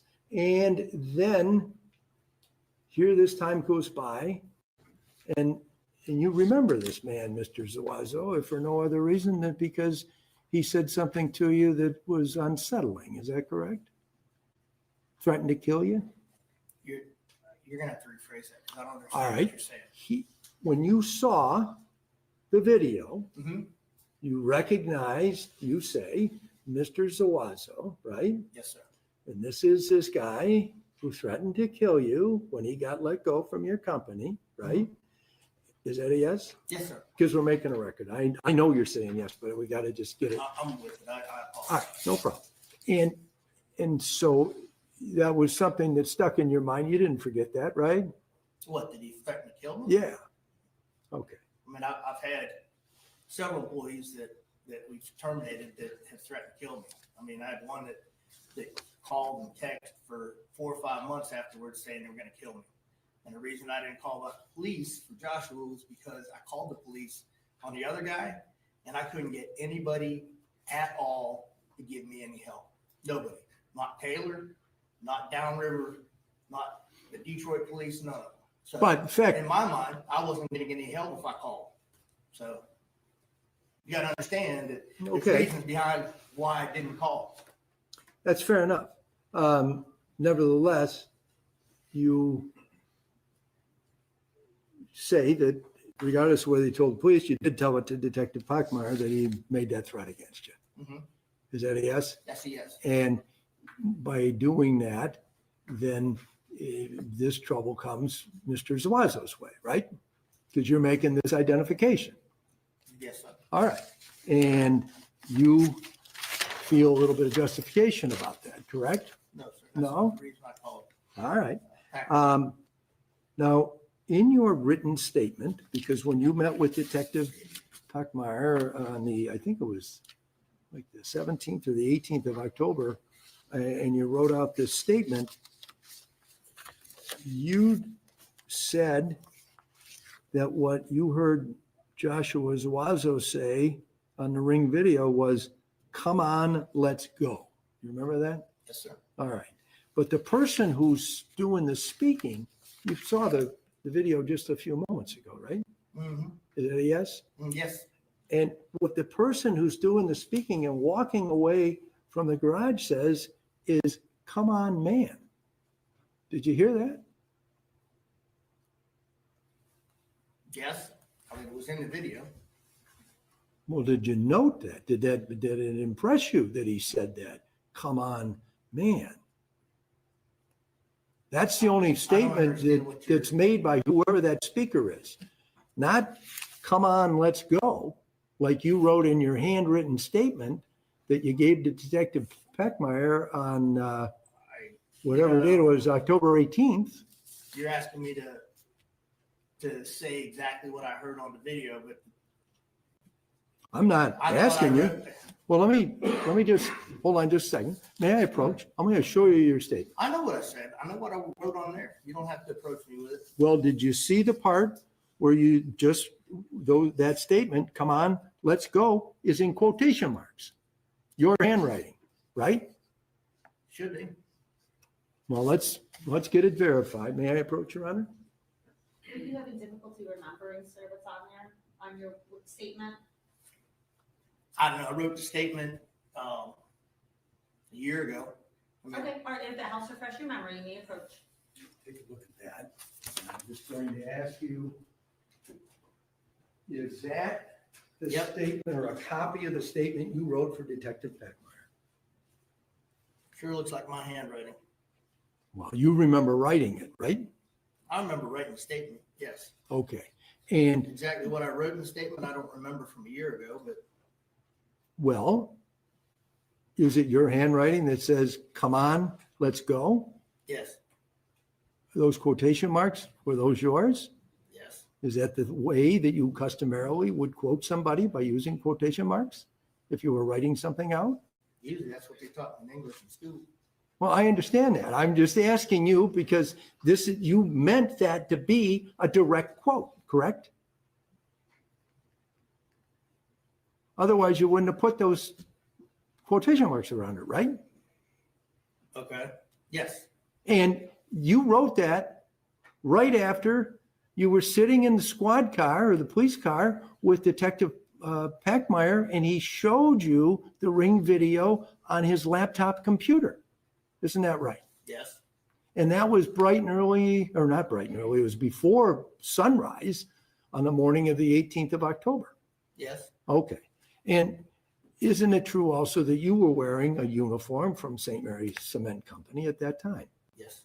And on that uniform, over, I believe it is the right side is a kind of a green color name tag. Is that, No, we don't No? have name tags. do you have some kind of green emblem there? No. A patch of some nothing over sort? here. How about up on the upper left side? Yeah, there's a St. Mary's tag up here. Okay, so it's not your name. I watched the video. I couldn't read it. I could just see it. But that does identify it as St. Mary's, correct? The uniform that you wear, the shirt that you wear. Yes. Okay, thank you. And that shirt is different than what you observed in that video, correct? Yeah, it looks like somebody removed the St. Mary's patch on it. So They're not hard to remove. if you take the St. Mary's pack off of a uniform that you or customarily wear, it looks like any other jersey then, right? There is one other identifying thing. If you can bring the video up, I'll show you on the right pocket. There's a small patch sewed on there. It says Carhartt, or has a Carhartt emblem and has FR beside it. Okay, well, we can run it again if that's, it might be You were approach. asking me, I was telling you how else to get it. That's what you would say, but I mean, that's what you say. I understand that. You have, the fact is, you finished with the exhibit there, correct? Not exhibit, but your statement. I'll take that back.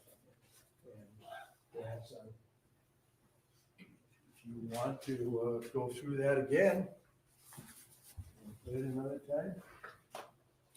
It was the first, Mike, it was the first one. It is the last one. It's that one. I believe is what he was talking about. That's what I was talking about. That's where the questions were.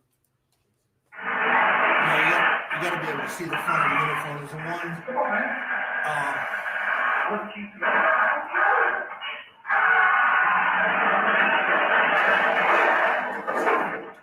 So on that one, there's no front of the uniform. No, sir. All right.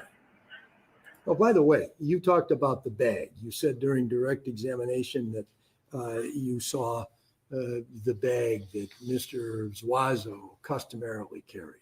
Yes, sir. Looks like the one he carried back and forth to work.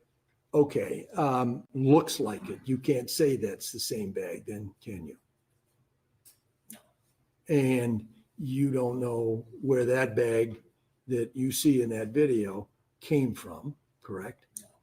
And the bag that you say that Mr. Zuazo would bring to work with him, you don't know where that came from either, correct? No. And you can't say for absolute certainty that the boots you see the individual in that ring video wearing are what you described as these wedge toe boots, not wedge toe, steel toe, but by a company that begins with a W, correct? Pardon, Wolverine. You can't say that those are for certain Wolverine steel toe boots, can you? They sure look like They look like it because they're brown, isn't that right? it. No, sir. No? It's the style. It's the sole. It's the way the boot looks. You can see that it's an actual steel toe, the way the front of the boot is formed. So your testimony, just like those are Wolverine steel toe shoes, is the same as what we just talked about here. Come on, let's go. Same thing, right? You're sure? Yes or no? I'm sure what the boots look like Wolverine boots. Yes. Yes. Just like you're sure when you wrote that statement, what that man in the video said. Come on, let's go. Nothing further. Thank you. Appreciate your answers. Okay, thank you. Cross-exam Hernandez. I have no questions. Thank you. Redirect people. Yes. And sir, I want to play that video that we played earlier for you, okay?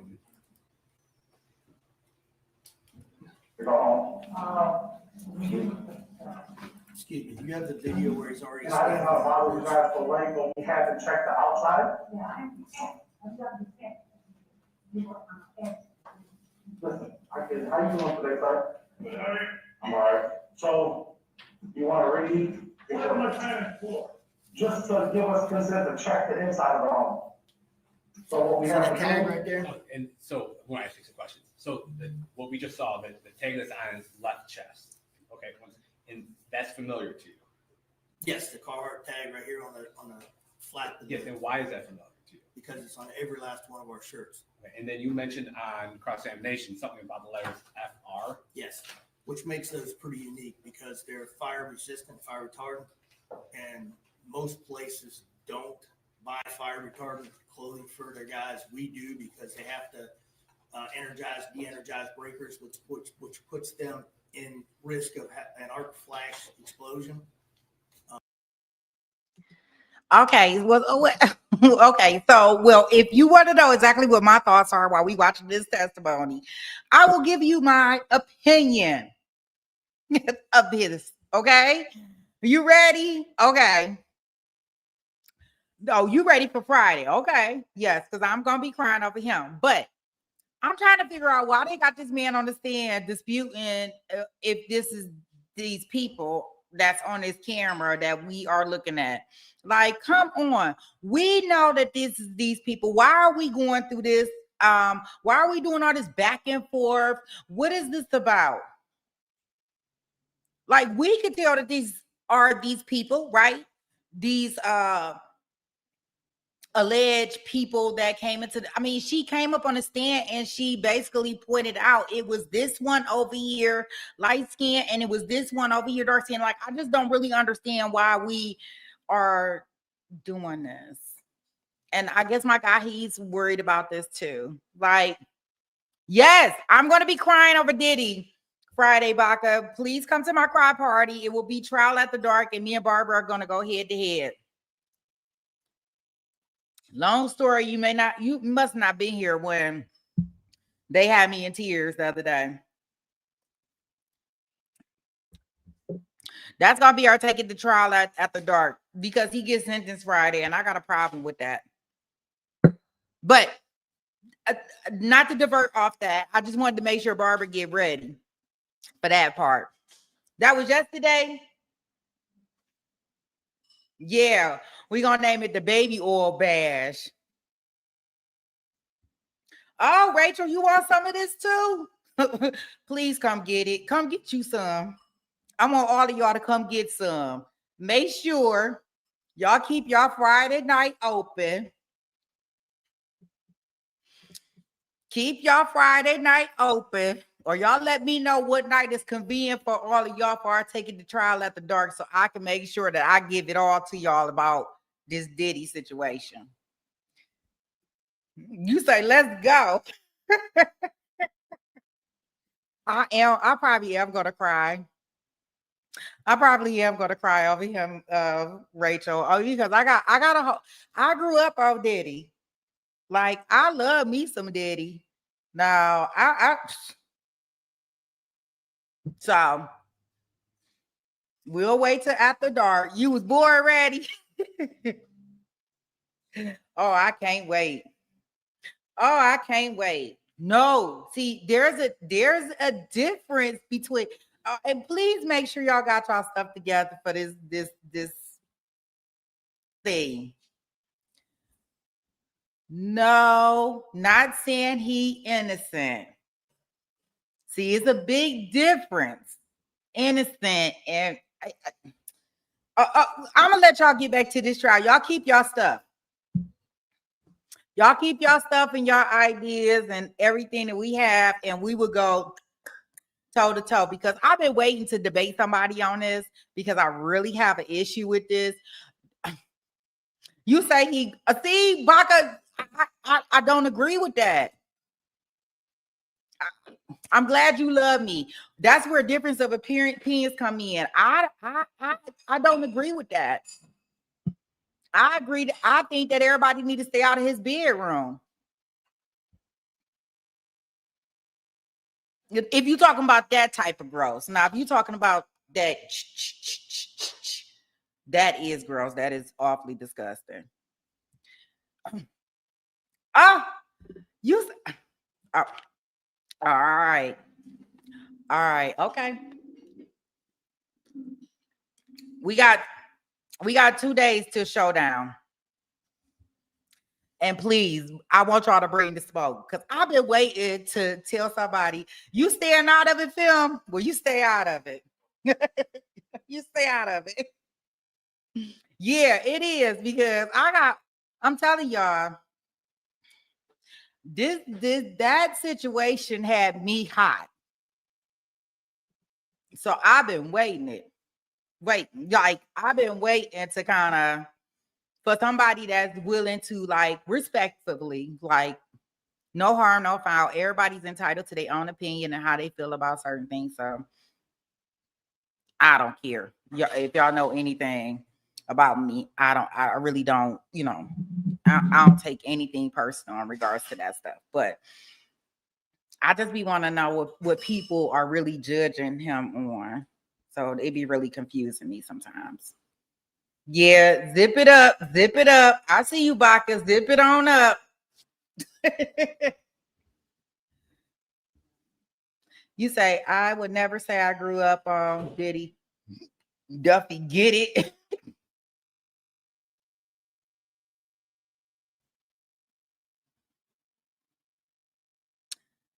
No, he needs to keep his house not in hotels or someone else, so that makes it everyone business. Man, get your stuff together for Friday, Barbara.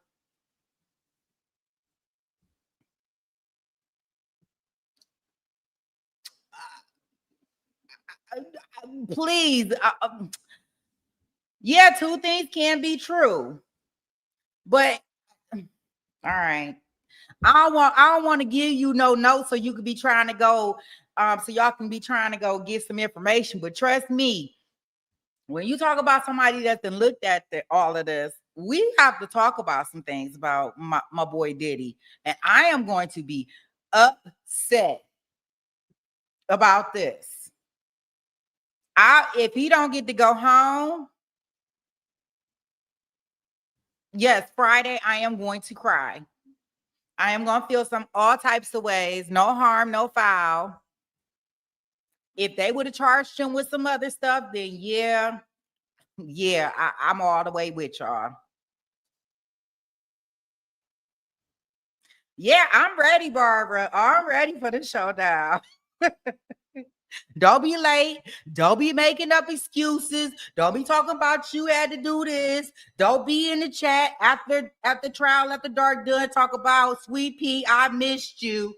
No can do. No excuse. You let me know what time you want trial at the dark. You want to play devil's advocate?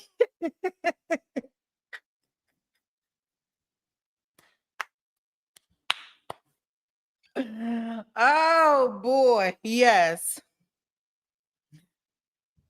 I know, and that's why it's gonna be like lit. Yeah, my feelings on that is just I mean, I know everybody, I don't know what's that, a fly? I don't know. I think I got a fruit fly. Yuck. I know he's not going home, and I think that's gonna be a big problem for me. I mean, because I done seen worse out here in these streets. Not okay. All right. Right. Now that Baka, I can probably get there with you. 7:00 our time. You know that's gonna be 10 on the East Coast, right? I want to make sure it's convenient. We'll put a poll.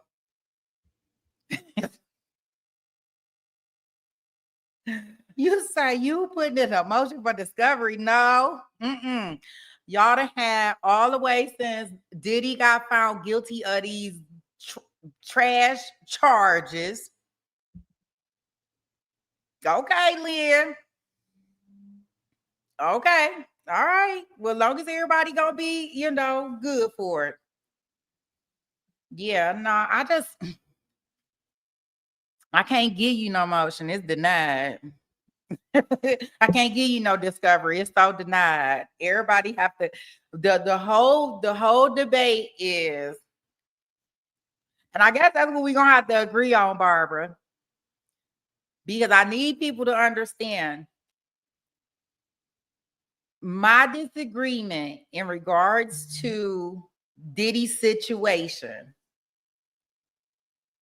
My disagreement, my contention with this whole situation is, yes, Diddy is a bad man. He is terrible. I'm giving you your right. This is about the most discovery that you're gonna get, Rachel.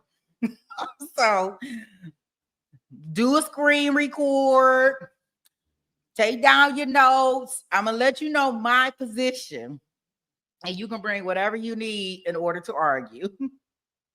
So let me tell you, my position is that the charges that the feds brought against my boy, they are unwarranted, right? No, I do not feel like Diddy is like this, from making another band. Guys, we seen him like he was really like a mean person. I think that he's a mean person, right? But I mean, I guess when people, get money, that's how some people get. I have no clue. I haven't been around nobody with all that money. But what I would like to say is that the charges and what has been brought out against him and what he was found guilty of, I completely disagree. So if he goes to jail on Friday, I'm really upset. I fight for victims. The man were his victims as well. Come on, Sweet P. All the men them men is on Vlad TV and Barbara, when we are debating, we are only talking about what's in this trial. I'm not talking about all these other cases that now everybody, and I do mean everybody, has a claim against Diddy now. Like, I'm like, well, good grief. Like, so don't nobody say nothing all this time, but I digress there. So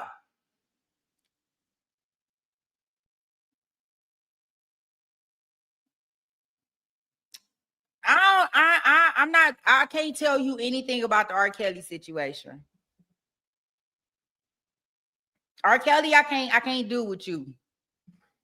Only because what he did, he was doing it with underage people. So I can't do that one. This one that we talking about with Diddy, I'm talking about the charges in regards to the feds. I'm not talking about all this stuff with all these other attorneys coming out, all these other, claims that they making. I only talking about what he is in the thing. No, I'm not saying that that's okay, Lynn.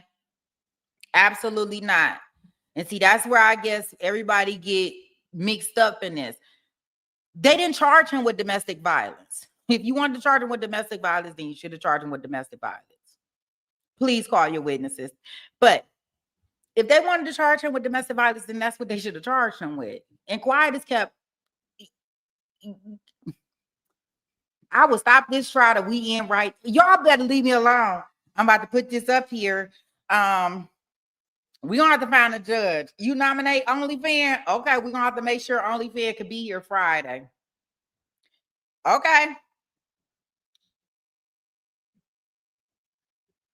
You say because he isn't here to say no.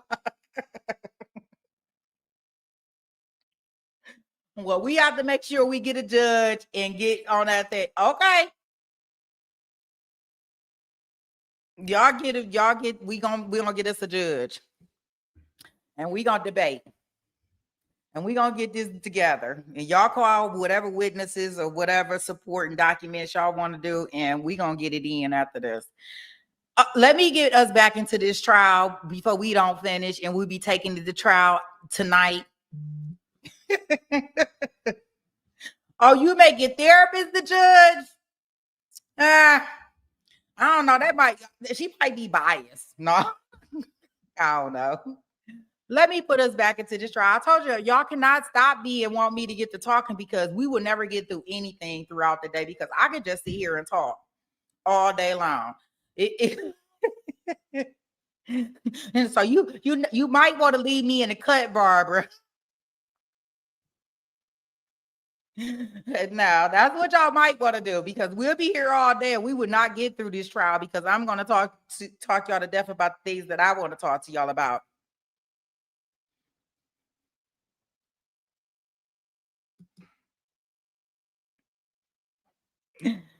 Yeah, nothing but I mean, y'all know I can be terrible.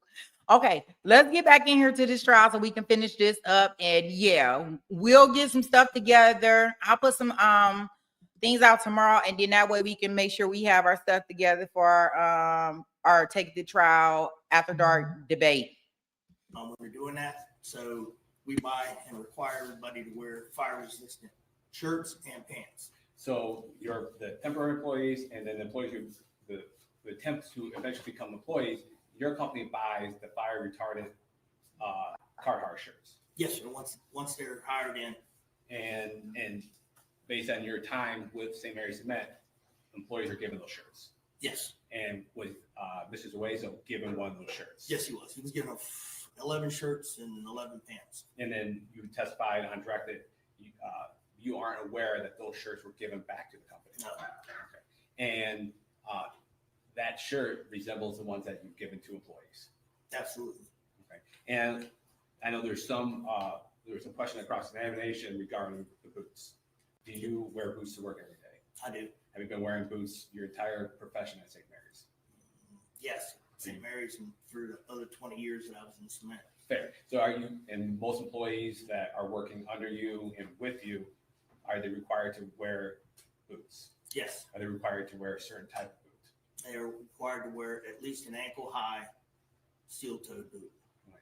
And like you said, if the employee does not have it, that's provided through the company. Yes. Right. And it was your testimony on direct that Joshua Zuazo had his own boots at one time. Yes. And was he ever given boots? Yes, he was. Okay. And the boots that he was given, do those resemble the boots that you saw on the ring camera videos that you observed in front of Detective Packmeyer and the ones that we just played for you in court? Absolutely. Okay. And there is a testimony that he would get complaints or get in trouble for not wearing the personal protection equipment. Yes. Okay.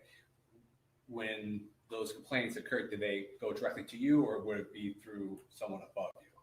It depended because most of the time it was me seeing him not wearing his safety glasses. There were times where a supervisor that worked for him could come to me and say, look, he's not wearing all his PPE, etc. And so as part of your employment at St. Mary's and having him work underneath you, did you have to address that particular issue while not wearing PPE while he was working? I did. I talked with him and that was at the point where we started to discuss the fact that he needed prescription glasses, and we bought the prescription glasses for him.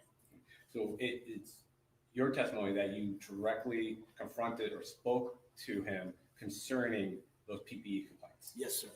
And did he speak to you about that? You had a conversation with him? Yes, we had several conversations about the PPE.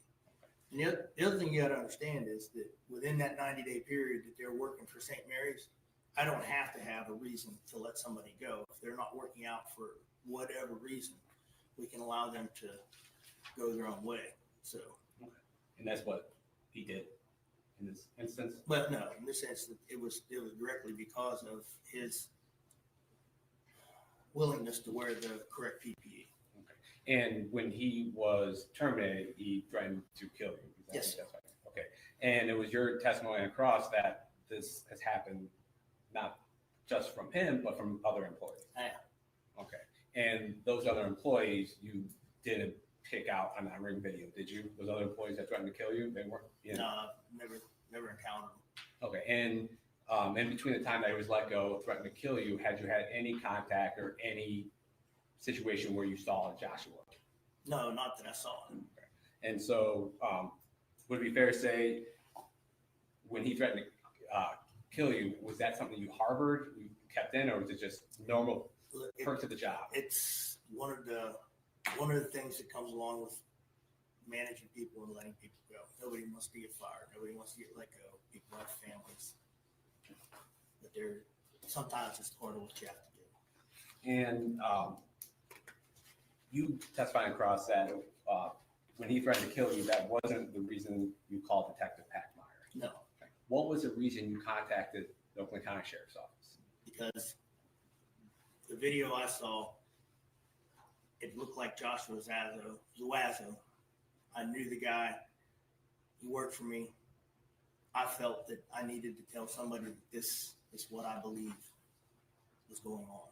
Why did you? That I knew this guy. Why did you feel it was necessary to tell the police that it was somebody you knew, somebody that worked for you, someone that you knew in the past? Why did you feel that was necessary? Because I feel it was the right thing to do. I feel that, somebody had to speak up about it. It wasn't just me that recognized him on that video. It was, Well, objection to that last statement, I asked it to be stricken. It's true.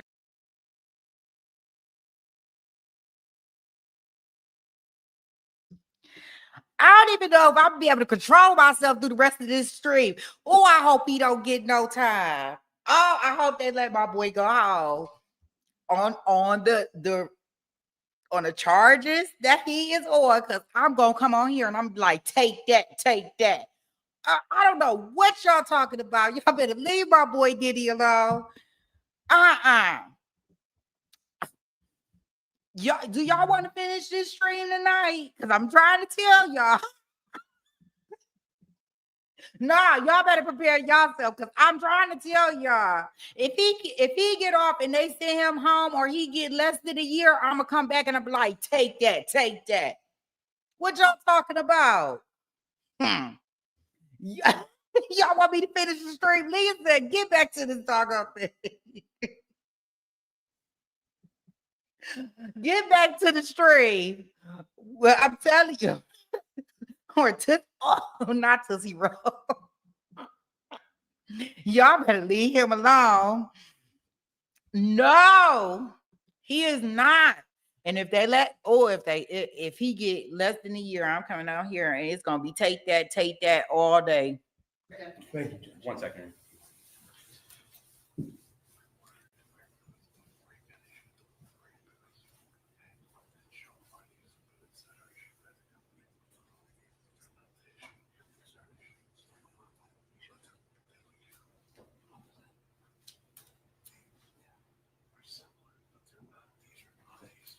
Your Honor, may I approach the witness?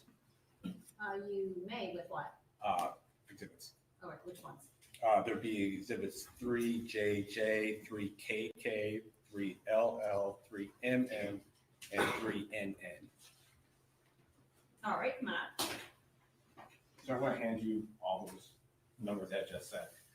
You just take a look at these for me, please. You let me know when you're done looking at those.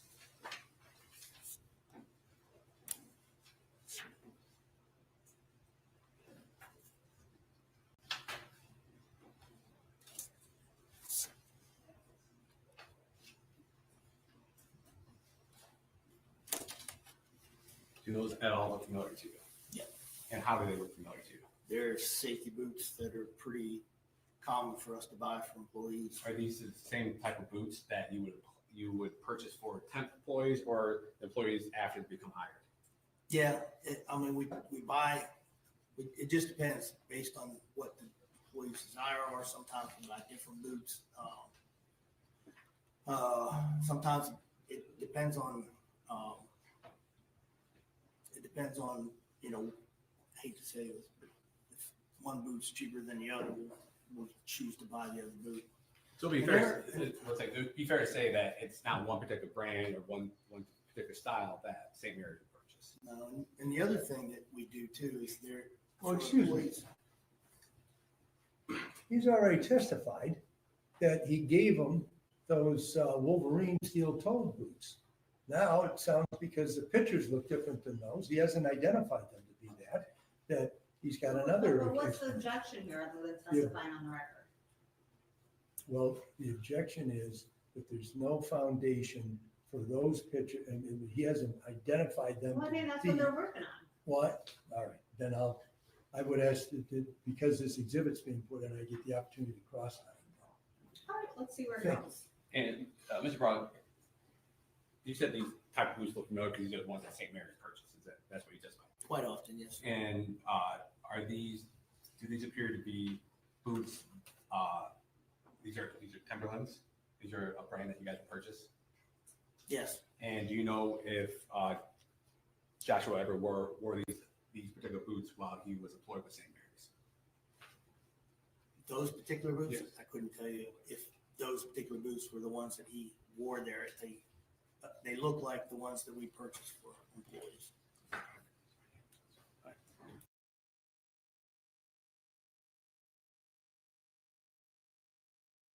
I was just thinking to myself, I said, now he's showing this man pictures of shoes. What if he was like, those is my shoes, boss? Boss, they're my shoes. I know. The way my mind think, the things that I be wanting people to say when they understand just drives me crazy.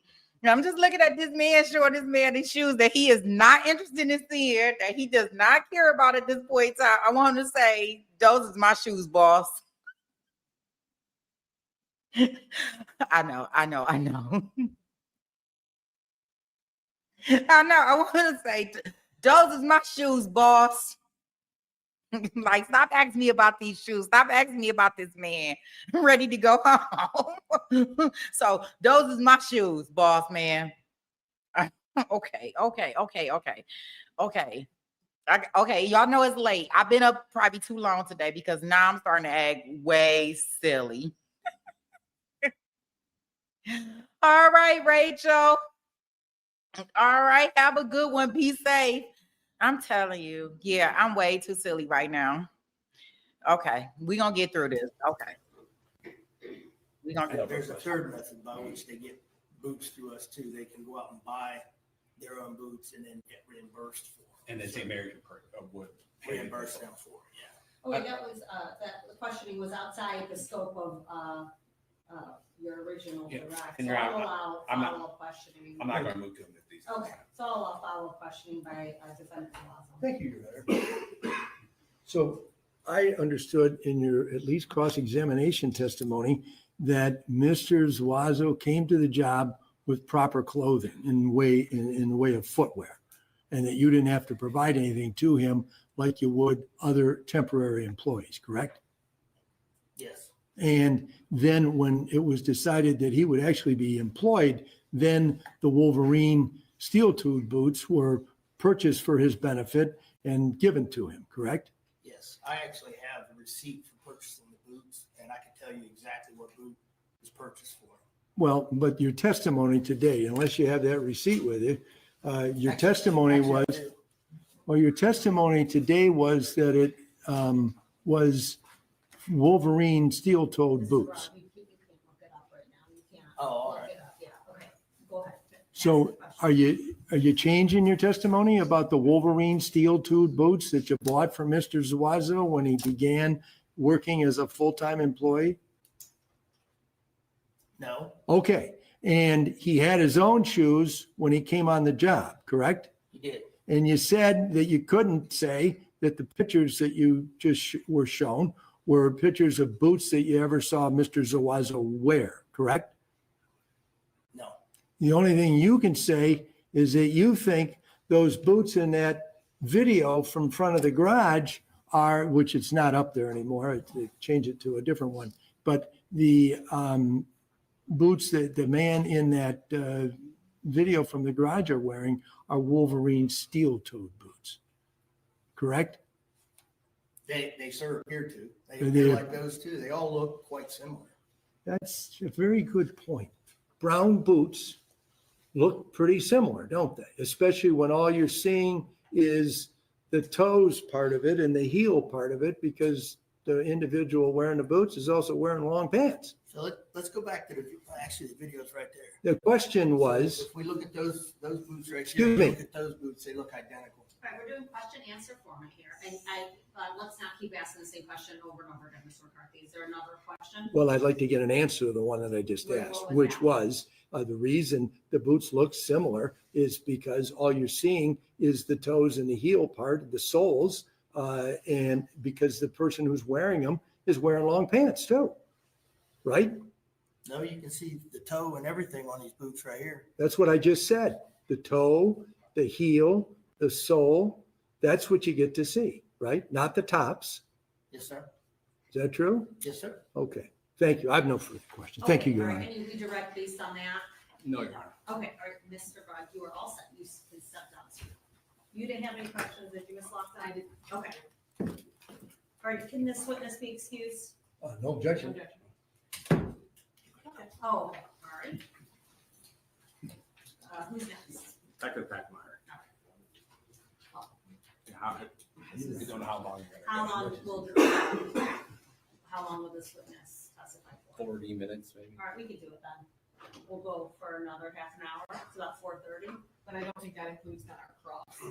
Mr. Packmeyer was, Detective Packmeyer was very involved with the case, so I do have a number of questions. That's a true statement. Well, at least let's get the direct out of the way. Take the call, Detective Packmeyer.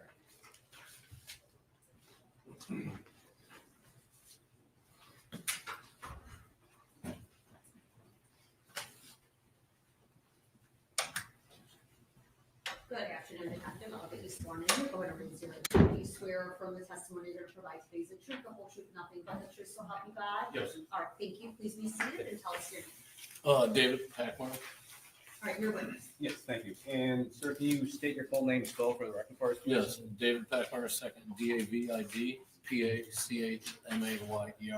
the second. And sir, where are you employed at? Old County Sheriff's Office. And how long have you been with the Oakland County Sheriff's Office? Since 2016. And what is your current title with the Sheriff's Office? I'm currently a detective in Rochester Hills. And how long have you been a detective? About a year and a half. Okay. And prior to being a detective, while you're employed with the Oakland County Sheriff's Office, how were you employed with the Sheriff's Office? I originally began as corrections officer, then road patrol. Okay. And prior to your employment with the Oakland County Sheriff's Office, did you have any other law enforcement experience? I was a reserve of Macomb County, And how long was that for? probably about 7 years, 6 years. Okay. And back in October 2024, were you assigned to the Rochester Hills substation? Yes, Were you a detective at that time as well? correct. Okay. On October 10th or October 11, 2024, were you one of the detectives that arrived on scene to the house at Newcastle Drive? Yes. Okay. And as a detective that was involved in this case, can you describe some of your duties or what was your responsibilities when you arrived on scene? I initially arrived on scene, started the investigation with other detectives there. Eventually, I handled a lot of the work on the case, retrieving videos, finding evidence for the case. And how do you get assigned those particular tasks? Usually there was an OIC, originally it was Detective Connolly, and then I kind of helped him out with it because I think he was ill. And then our detective sergeant assigned a lot of details. Okay. So would it be a fair characterization that you were heavily involved in the investigation, but you weren't the assigned officer in charge? Correct. Okay.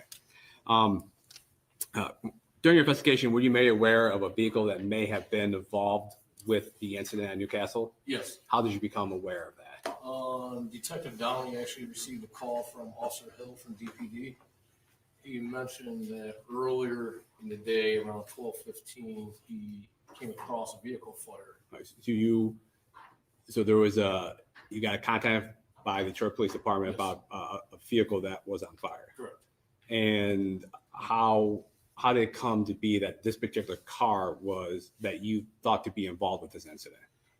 That officer there on scene took some pictures at that time while it was burning because he thought it was suspicious, and he sent it to us. And prior to that, did you guys put out any information regarding what type of vehicle it could possibly be? I believe there was a VOL put out. Okay. And then you were contacted by another law enforcement agency that vehicle may be important in your investigation. Correct. Okay. And when another detective in your office received that information, what did you do personally with that information? Actually, myself and Detective Downey went down to the DPD impound yard to look at the vehicle. And where is that impound yard at? I can't recall the exact crossroads on It was in the city of Detroit? it. It is. Okay. And do you recall what day you went down there? It would have been the same day, October 11th.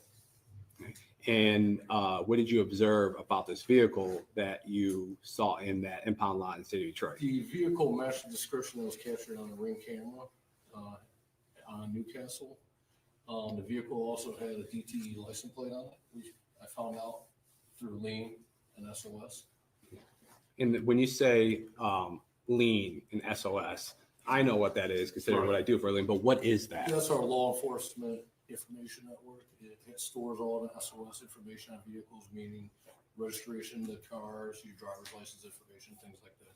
And when you say SOS, what is that? Secretary of State. Okay, so this lien that has data regarding license plates, registration, cars, things like that.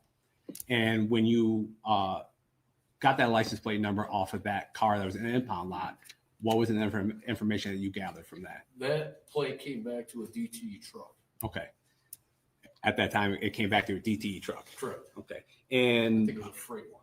okay. And did that car or that truck remain at the impound lot? No, actually, I stayed there with Detective Downey. We watched it get loaded up on a flatbed. It was taken to buyer's towing in Rochester City. Okay, so it came back to your jurisdiction. Yes. And there, did you look through the car? Did you notice anything about that car? Did you take time to investigate it? We did look at it, yes. Okay. Were you able to receive a VIN number off of that car? Yes, the truck was poor. It was badly burnt out, but we were able to find a hidden VIN on it and recover that. Okay. One more, Your Honor.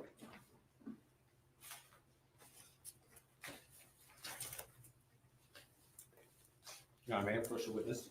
You may. What are you coming up with? I am coming up with People's Exhibits 15B, C, D, E, F, and G. Okay.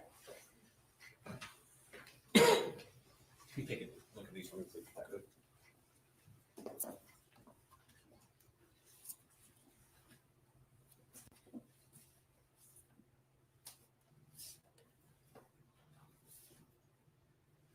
Do you recognize those photographs? Yes. How do you recognize those? These are photographs taken from the scene by the original tow truck driver that took it to the DPD lot.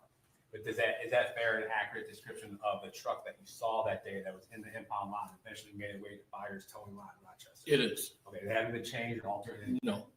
Okay. You know, the people move to remove these. So it's 15B through 15G. Any objection? No, Your Honor. No objection. Okay, they're in. Okay. And may I just stay up here and ask a couple questions? Yeah, of course. Detective, in this one, what is that depicting? That would be the inside cab of the truck, where the steering wheel, dashboard would be, the front seat. Are you saying where it would be? It's not in there? No, it's not. And why is that not in there? It is burnt out. Okay. And you, what's already been marked, or admitted as 15F. Is that the license plate that was attached to the vehicle when you observed it? It is. And is that the license plate that you ran through your lane system that corresponded to a DT truck? It is. Okay. And 15E, is that fair to say just another picture of the burnt truck? Correct. In the same state that you saw it? Yes. And the 15D? Driver's side, same state. And 15C? And passenger side, same state. And then 15B? Yes. That would be the, underneath the hood where the engine would be. Okay. And so it was your testimony that this car was pretty badly burned? Yes. Okay. Was there, when you were observing this vehicle, was there any DT markings or anything on there? Not when I observed it, no. Okay. And after observing this truck and going through there, when you got the VIN number, what did you do with that VIN number? At that point in time, when I got the VIN number, I ran it through Lean SOS again. It came back to a stolen truck. Right. And so this lien information, when a car is stolen, how does that get in? If there's a report made, not that the car is stolen, but if a report is made, how does that get placed in lien? Yes, if your car is stolen, you make a report. Law enforcement will enter the information for that vehicle into our system, Lean, and we'll get notified if we enter that VIN number in that the vehicle is stolen. And so the vehicle VIN number on that truck that was burned came back stolen. Correct. Okay. And do you recall what the reporting agency was out of? I believe it was reported on September 30th out of Dearborn Heights. Okay. And then based on the information that you have with the lien information, the stolen vehicle information and lien, and this plate that was on that vehicle, did that plate register to that VIN number? No, it did not. It did not. Okay. And were you eventually able to figure out via the lien system where that plate belonged to? I did. And where did it belong to? It did belong to DT on Freightliner down at their Trombley station. And so, but it was not registered or associated with the truck that you were reviewing? No. Okay.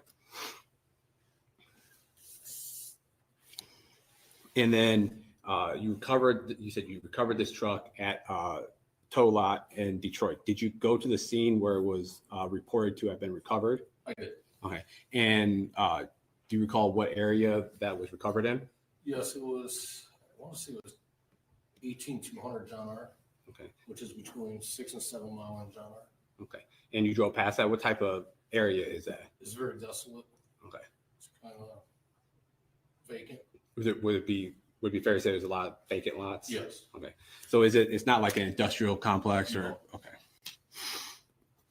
And part of your investigation, did the sheriff's office request or go look for any sort of surveillance videos from any houses or businesses that were located there? Yeah, I think the day of the incident, our FAT team was sent down there to look for video on houses, the few that are down there. Okay. And you said the few that are down there? Yes. And based on your investigation, were you and your team able to recover any videos in that area? Yes. Okay. And where was that video located? The video is located about 2 blocks north of where the truck was found on 90 East Greendale. And that's in the city of Detroit as well? Yeah. Actually, that's Hamtramck, I believe. Zip code. And were you able to obtain that video? Yes. Okay. Did you review that video? I did review it. Okay. And did you review it before coming to court as well? Yes. Okay. And the people are going to move to admit and publish people's exhibits 21A and 21A at this point, Your Honor. Excuse me, could we take down the exhibit that's been up there? Yeah. Yeah, of course, we'll take that down, but Thank is there, I'm assuming the parties have seen 21A and B? Yes, ma'am. Yes. Or do you want any additional foundation to be established before admitting it? No, I think we are satisfied. Okay, all right, 21A and B are. Thank you. And Your Honor, people move to publish it this time. Go ahead. And then after done playing, I'll probably just ask you a couple questions. Guys, you can see that right up there. Yes.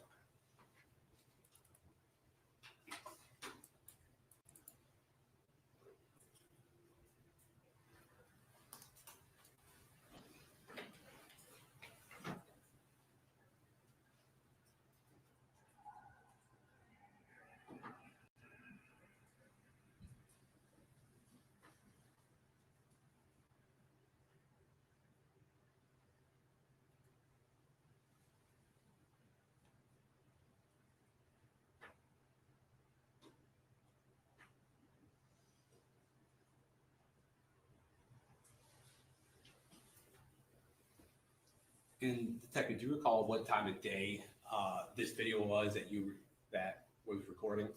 12/11. And what date was that? It was on October 11th. Okay. And so at about 12 o'clock afterwards, was that after the 911 call came through from the Newcastle address? Yes. Okay. And when we were watching that video, we see a truck drive up and to the left of that video. Would that be fair to say? Correct. It was driving westbound. Westbound. Is this that street? Is this a two-way street, one-way street? It is a one-way street. You want to go west. Okay. And so west of what we just saw there, what's over there? It would be John R. Okay. And it was your testimony that it was a couple blocks away that this burned out car that you reviewed was located there. Correct. It would be south of there. It would be south of there. Yes. Okay. And we'll play 21B at this time.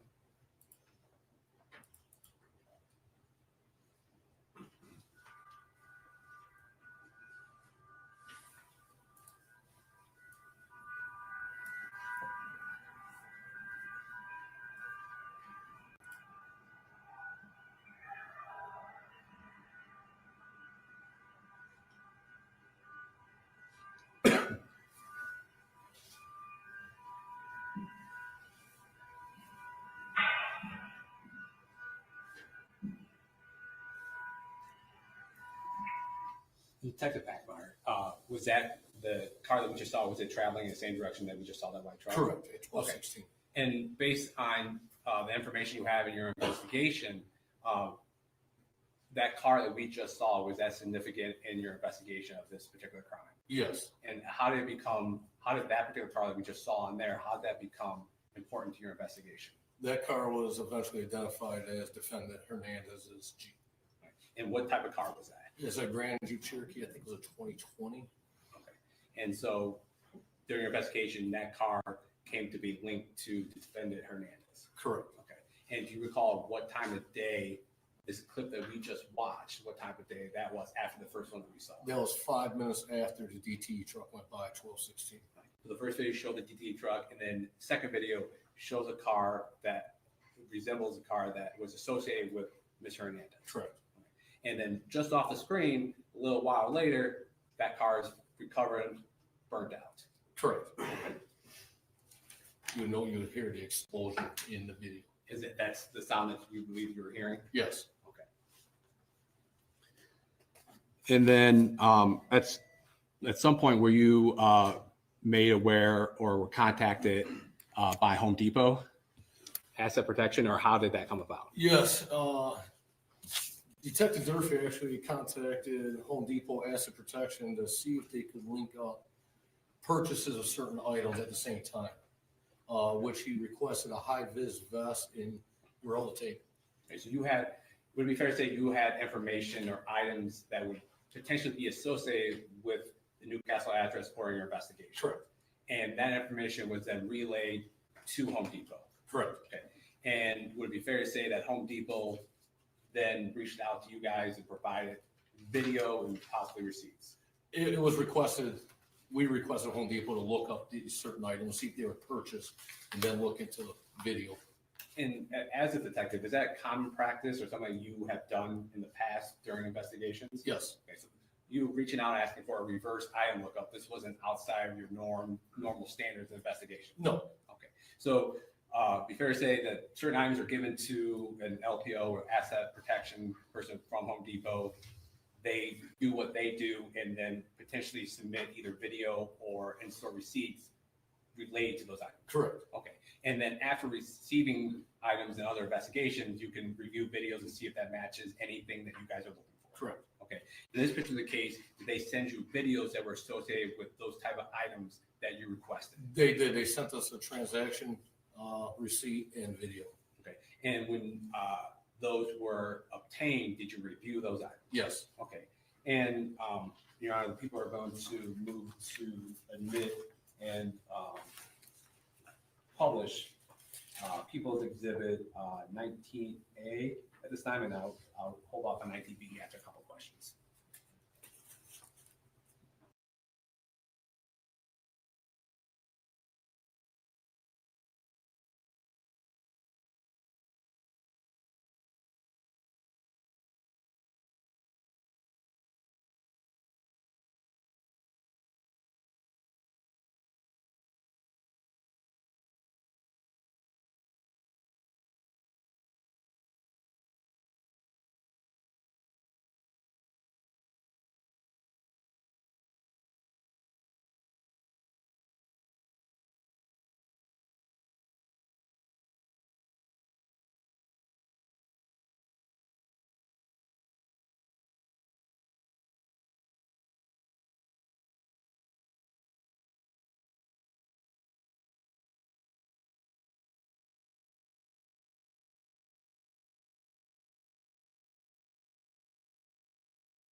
And is that the only video that Asset Protection from Home Depot sent you?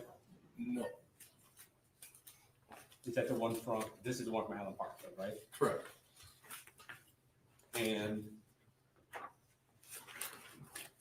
then were you, Your Honor, may I approach? Okay.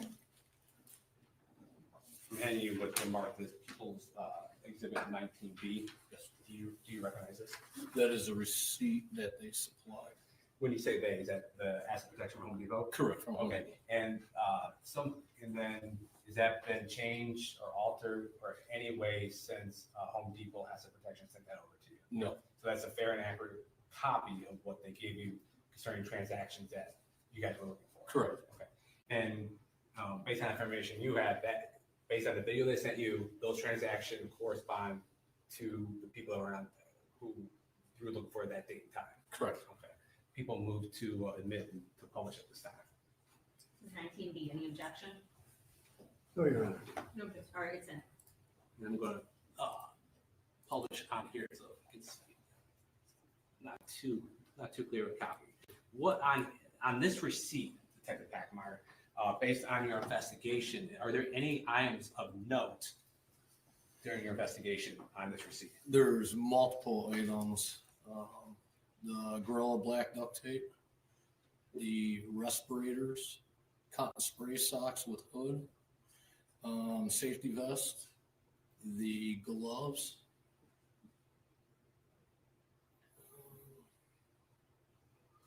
I believe the poncho. And why were those important or significant to your investigation? The Gorilla Black duct tape was used at the scene of the crime. The suspects were wearing the respirator with the high vis safety vest and the gloves, along with the cotton spray sock. And that's based on your observation of the Ring video camera that was taken from the Murray's household from the night of the 10th and the 11th. Correct. Morning of. Okay. Yeah, may approach the call. Okay.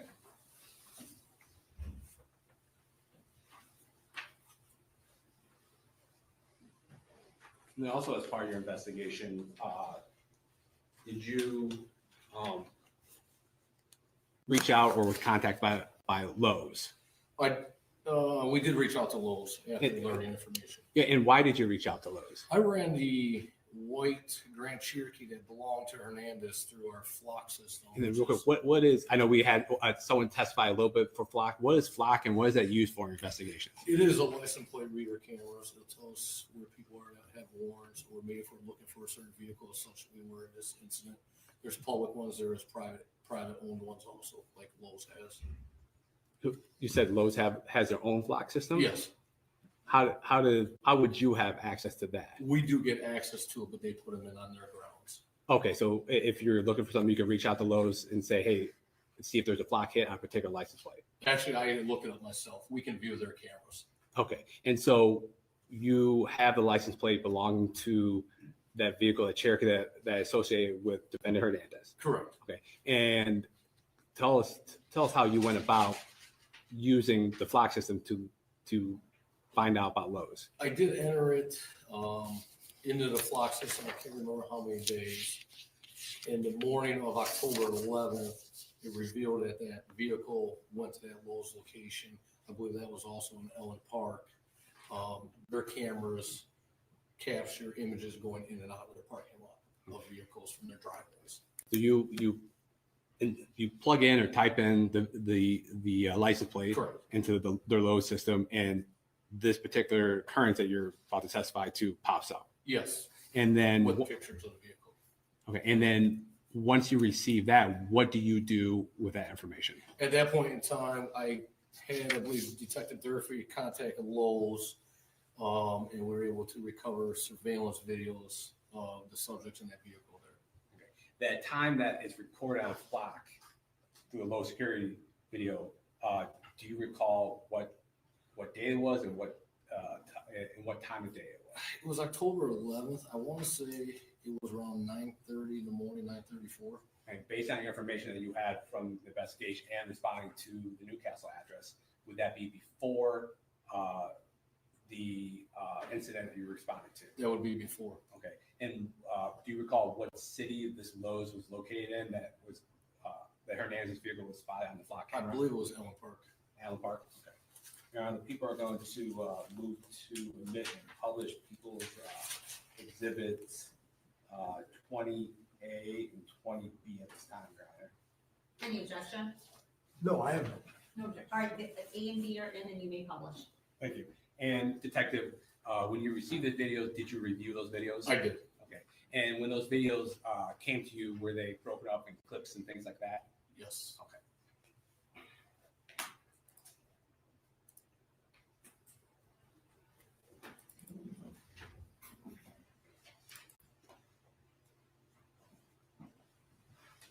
And Detective, is that the Cherokee that you had the license plate to that popped up on Flock? Yes. Okay. This video is going to be a couple minutes long. So.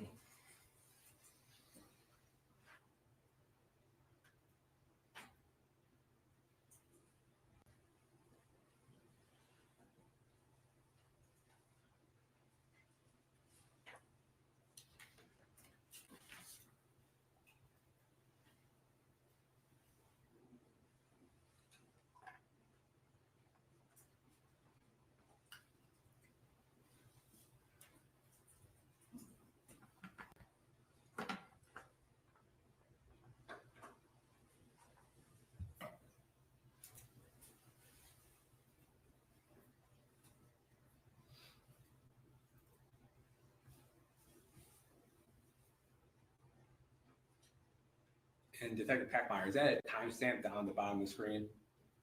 It is. And what is that? It is right now currently at 9:27 a.m. on October 11th, 2024. Thank you.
Detective Packmeyer, they all came over with clips, and it would be fair to say that I just presented these all together. Yes.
may I approach the witness? I'm handing you what's been marked as people's. Want to see? Thank you, Your Honor. Yes. Can you take a look at that from me, Inspector? Does that look familiar? Yes, it's a Lowe's receipt. And is that the fair and accurate copy of the Lowe's receipt that was given to you by?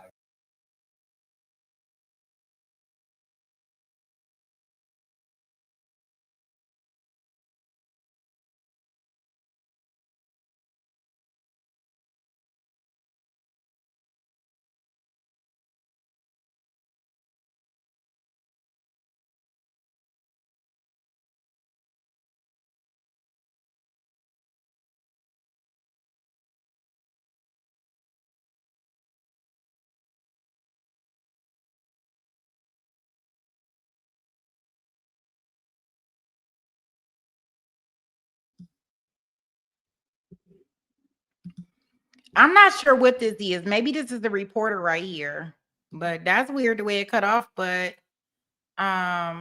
yeah, that's weird.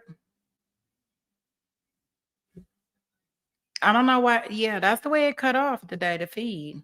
That's the one thing about some of these.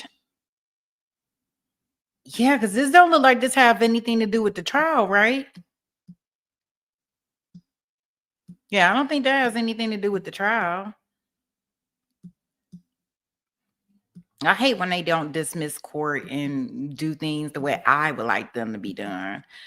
But yeah, Lynn, like, I don't know why they did it like that. Like, it just went to his shoes or something. I don't know. But cool. So we got day 2 of that coming up. I'm assuming that's the end of it. It's on a local channel, so it's kind of hard to kind of tell. Like, maybe they had to go into their news, break or something, but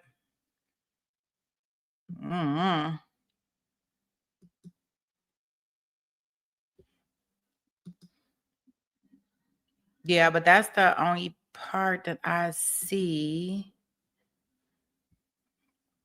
Yeah, so okay. So this one, it does, this will be our case for tomorrow, right? We're not behind or anything with this one. I know that they do start Eastern Standard Time, so that's 3 hours ahead of me. I don't know. I'll figure out the notification tonight for that one. I'll also do the little update in regards to our Sarah Hartsfield case. I am going to go look at that in 1 second so I can do an update for you guys for that one. I'll do a quick little stream for that one. And yeah, I guess I think this goes to the jury by Friday. If not tomorrow, yeah, by Friday, because I'm thinking closing arguments for everything that we thinking about more or less Friday for it. At least that's what I'm thinking. Yeah, Friday. Friday seems like a good day. Yeah, because I don't think it's much more. Because like the only thing that I can think of is the ME. Like, it's really like straightforward and clear cut. I don't even know why they're in there arguing, but I mean, I guess maybe it's between, I don't know. Do they have DP in Michigan? I have to check and see. I'm not sure. I don't think they do. Or maybe it's with the life without parole or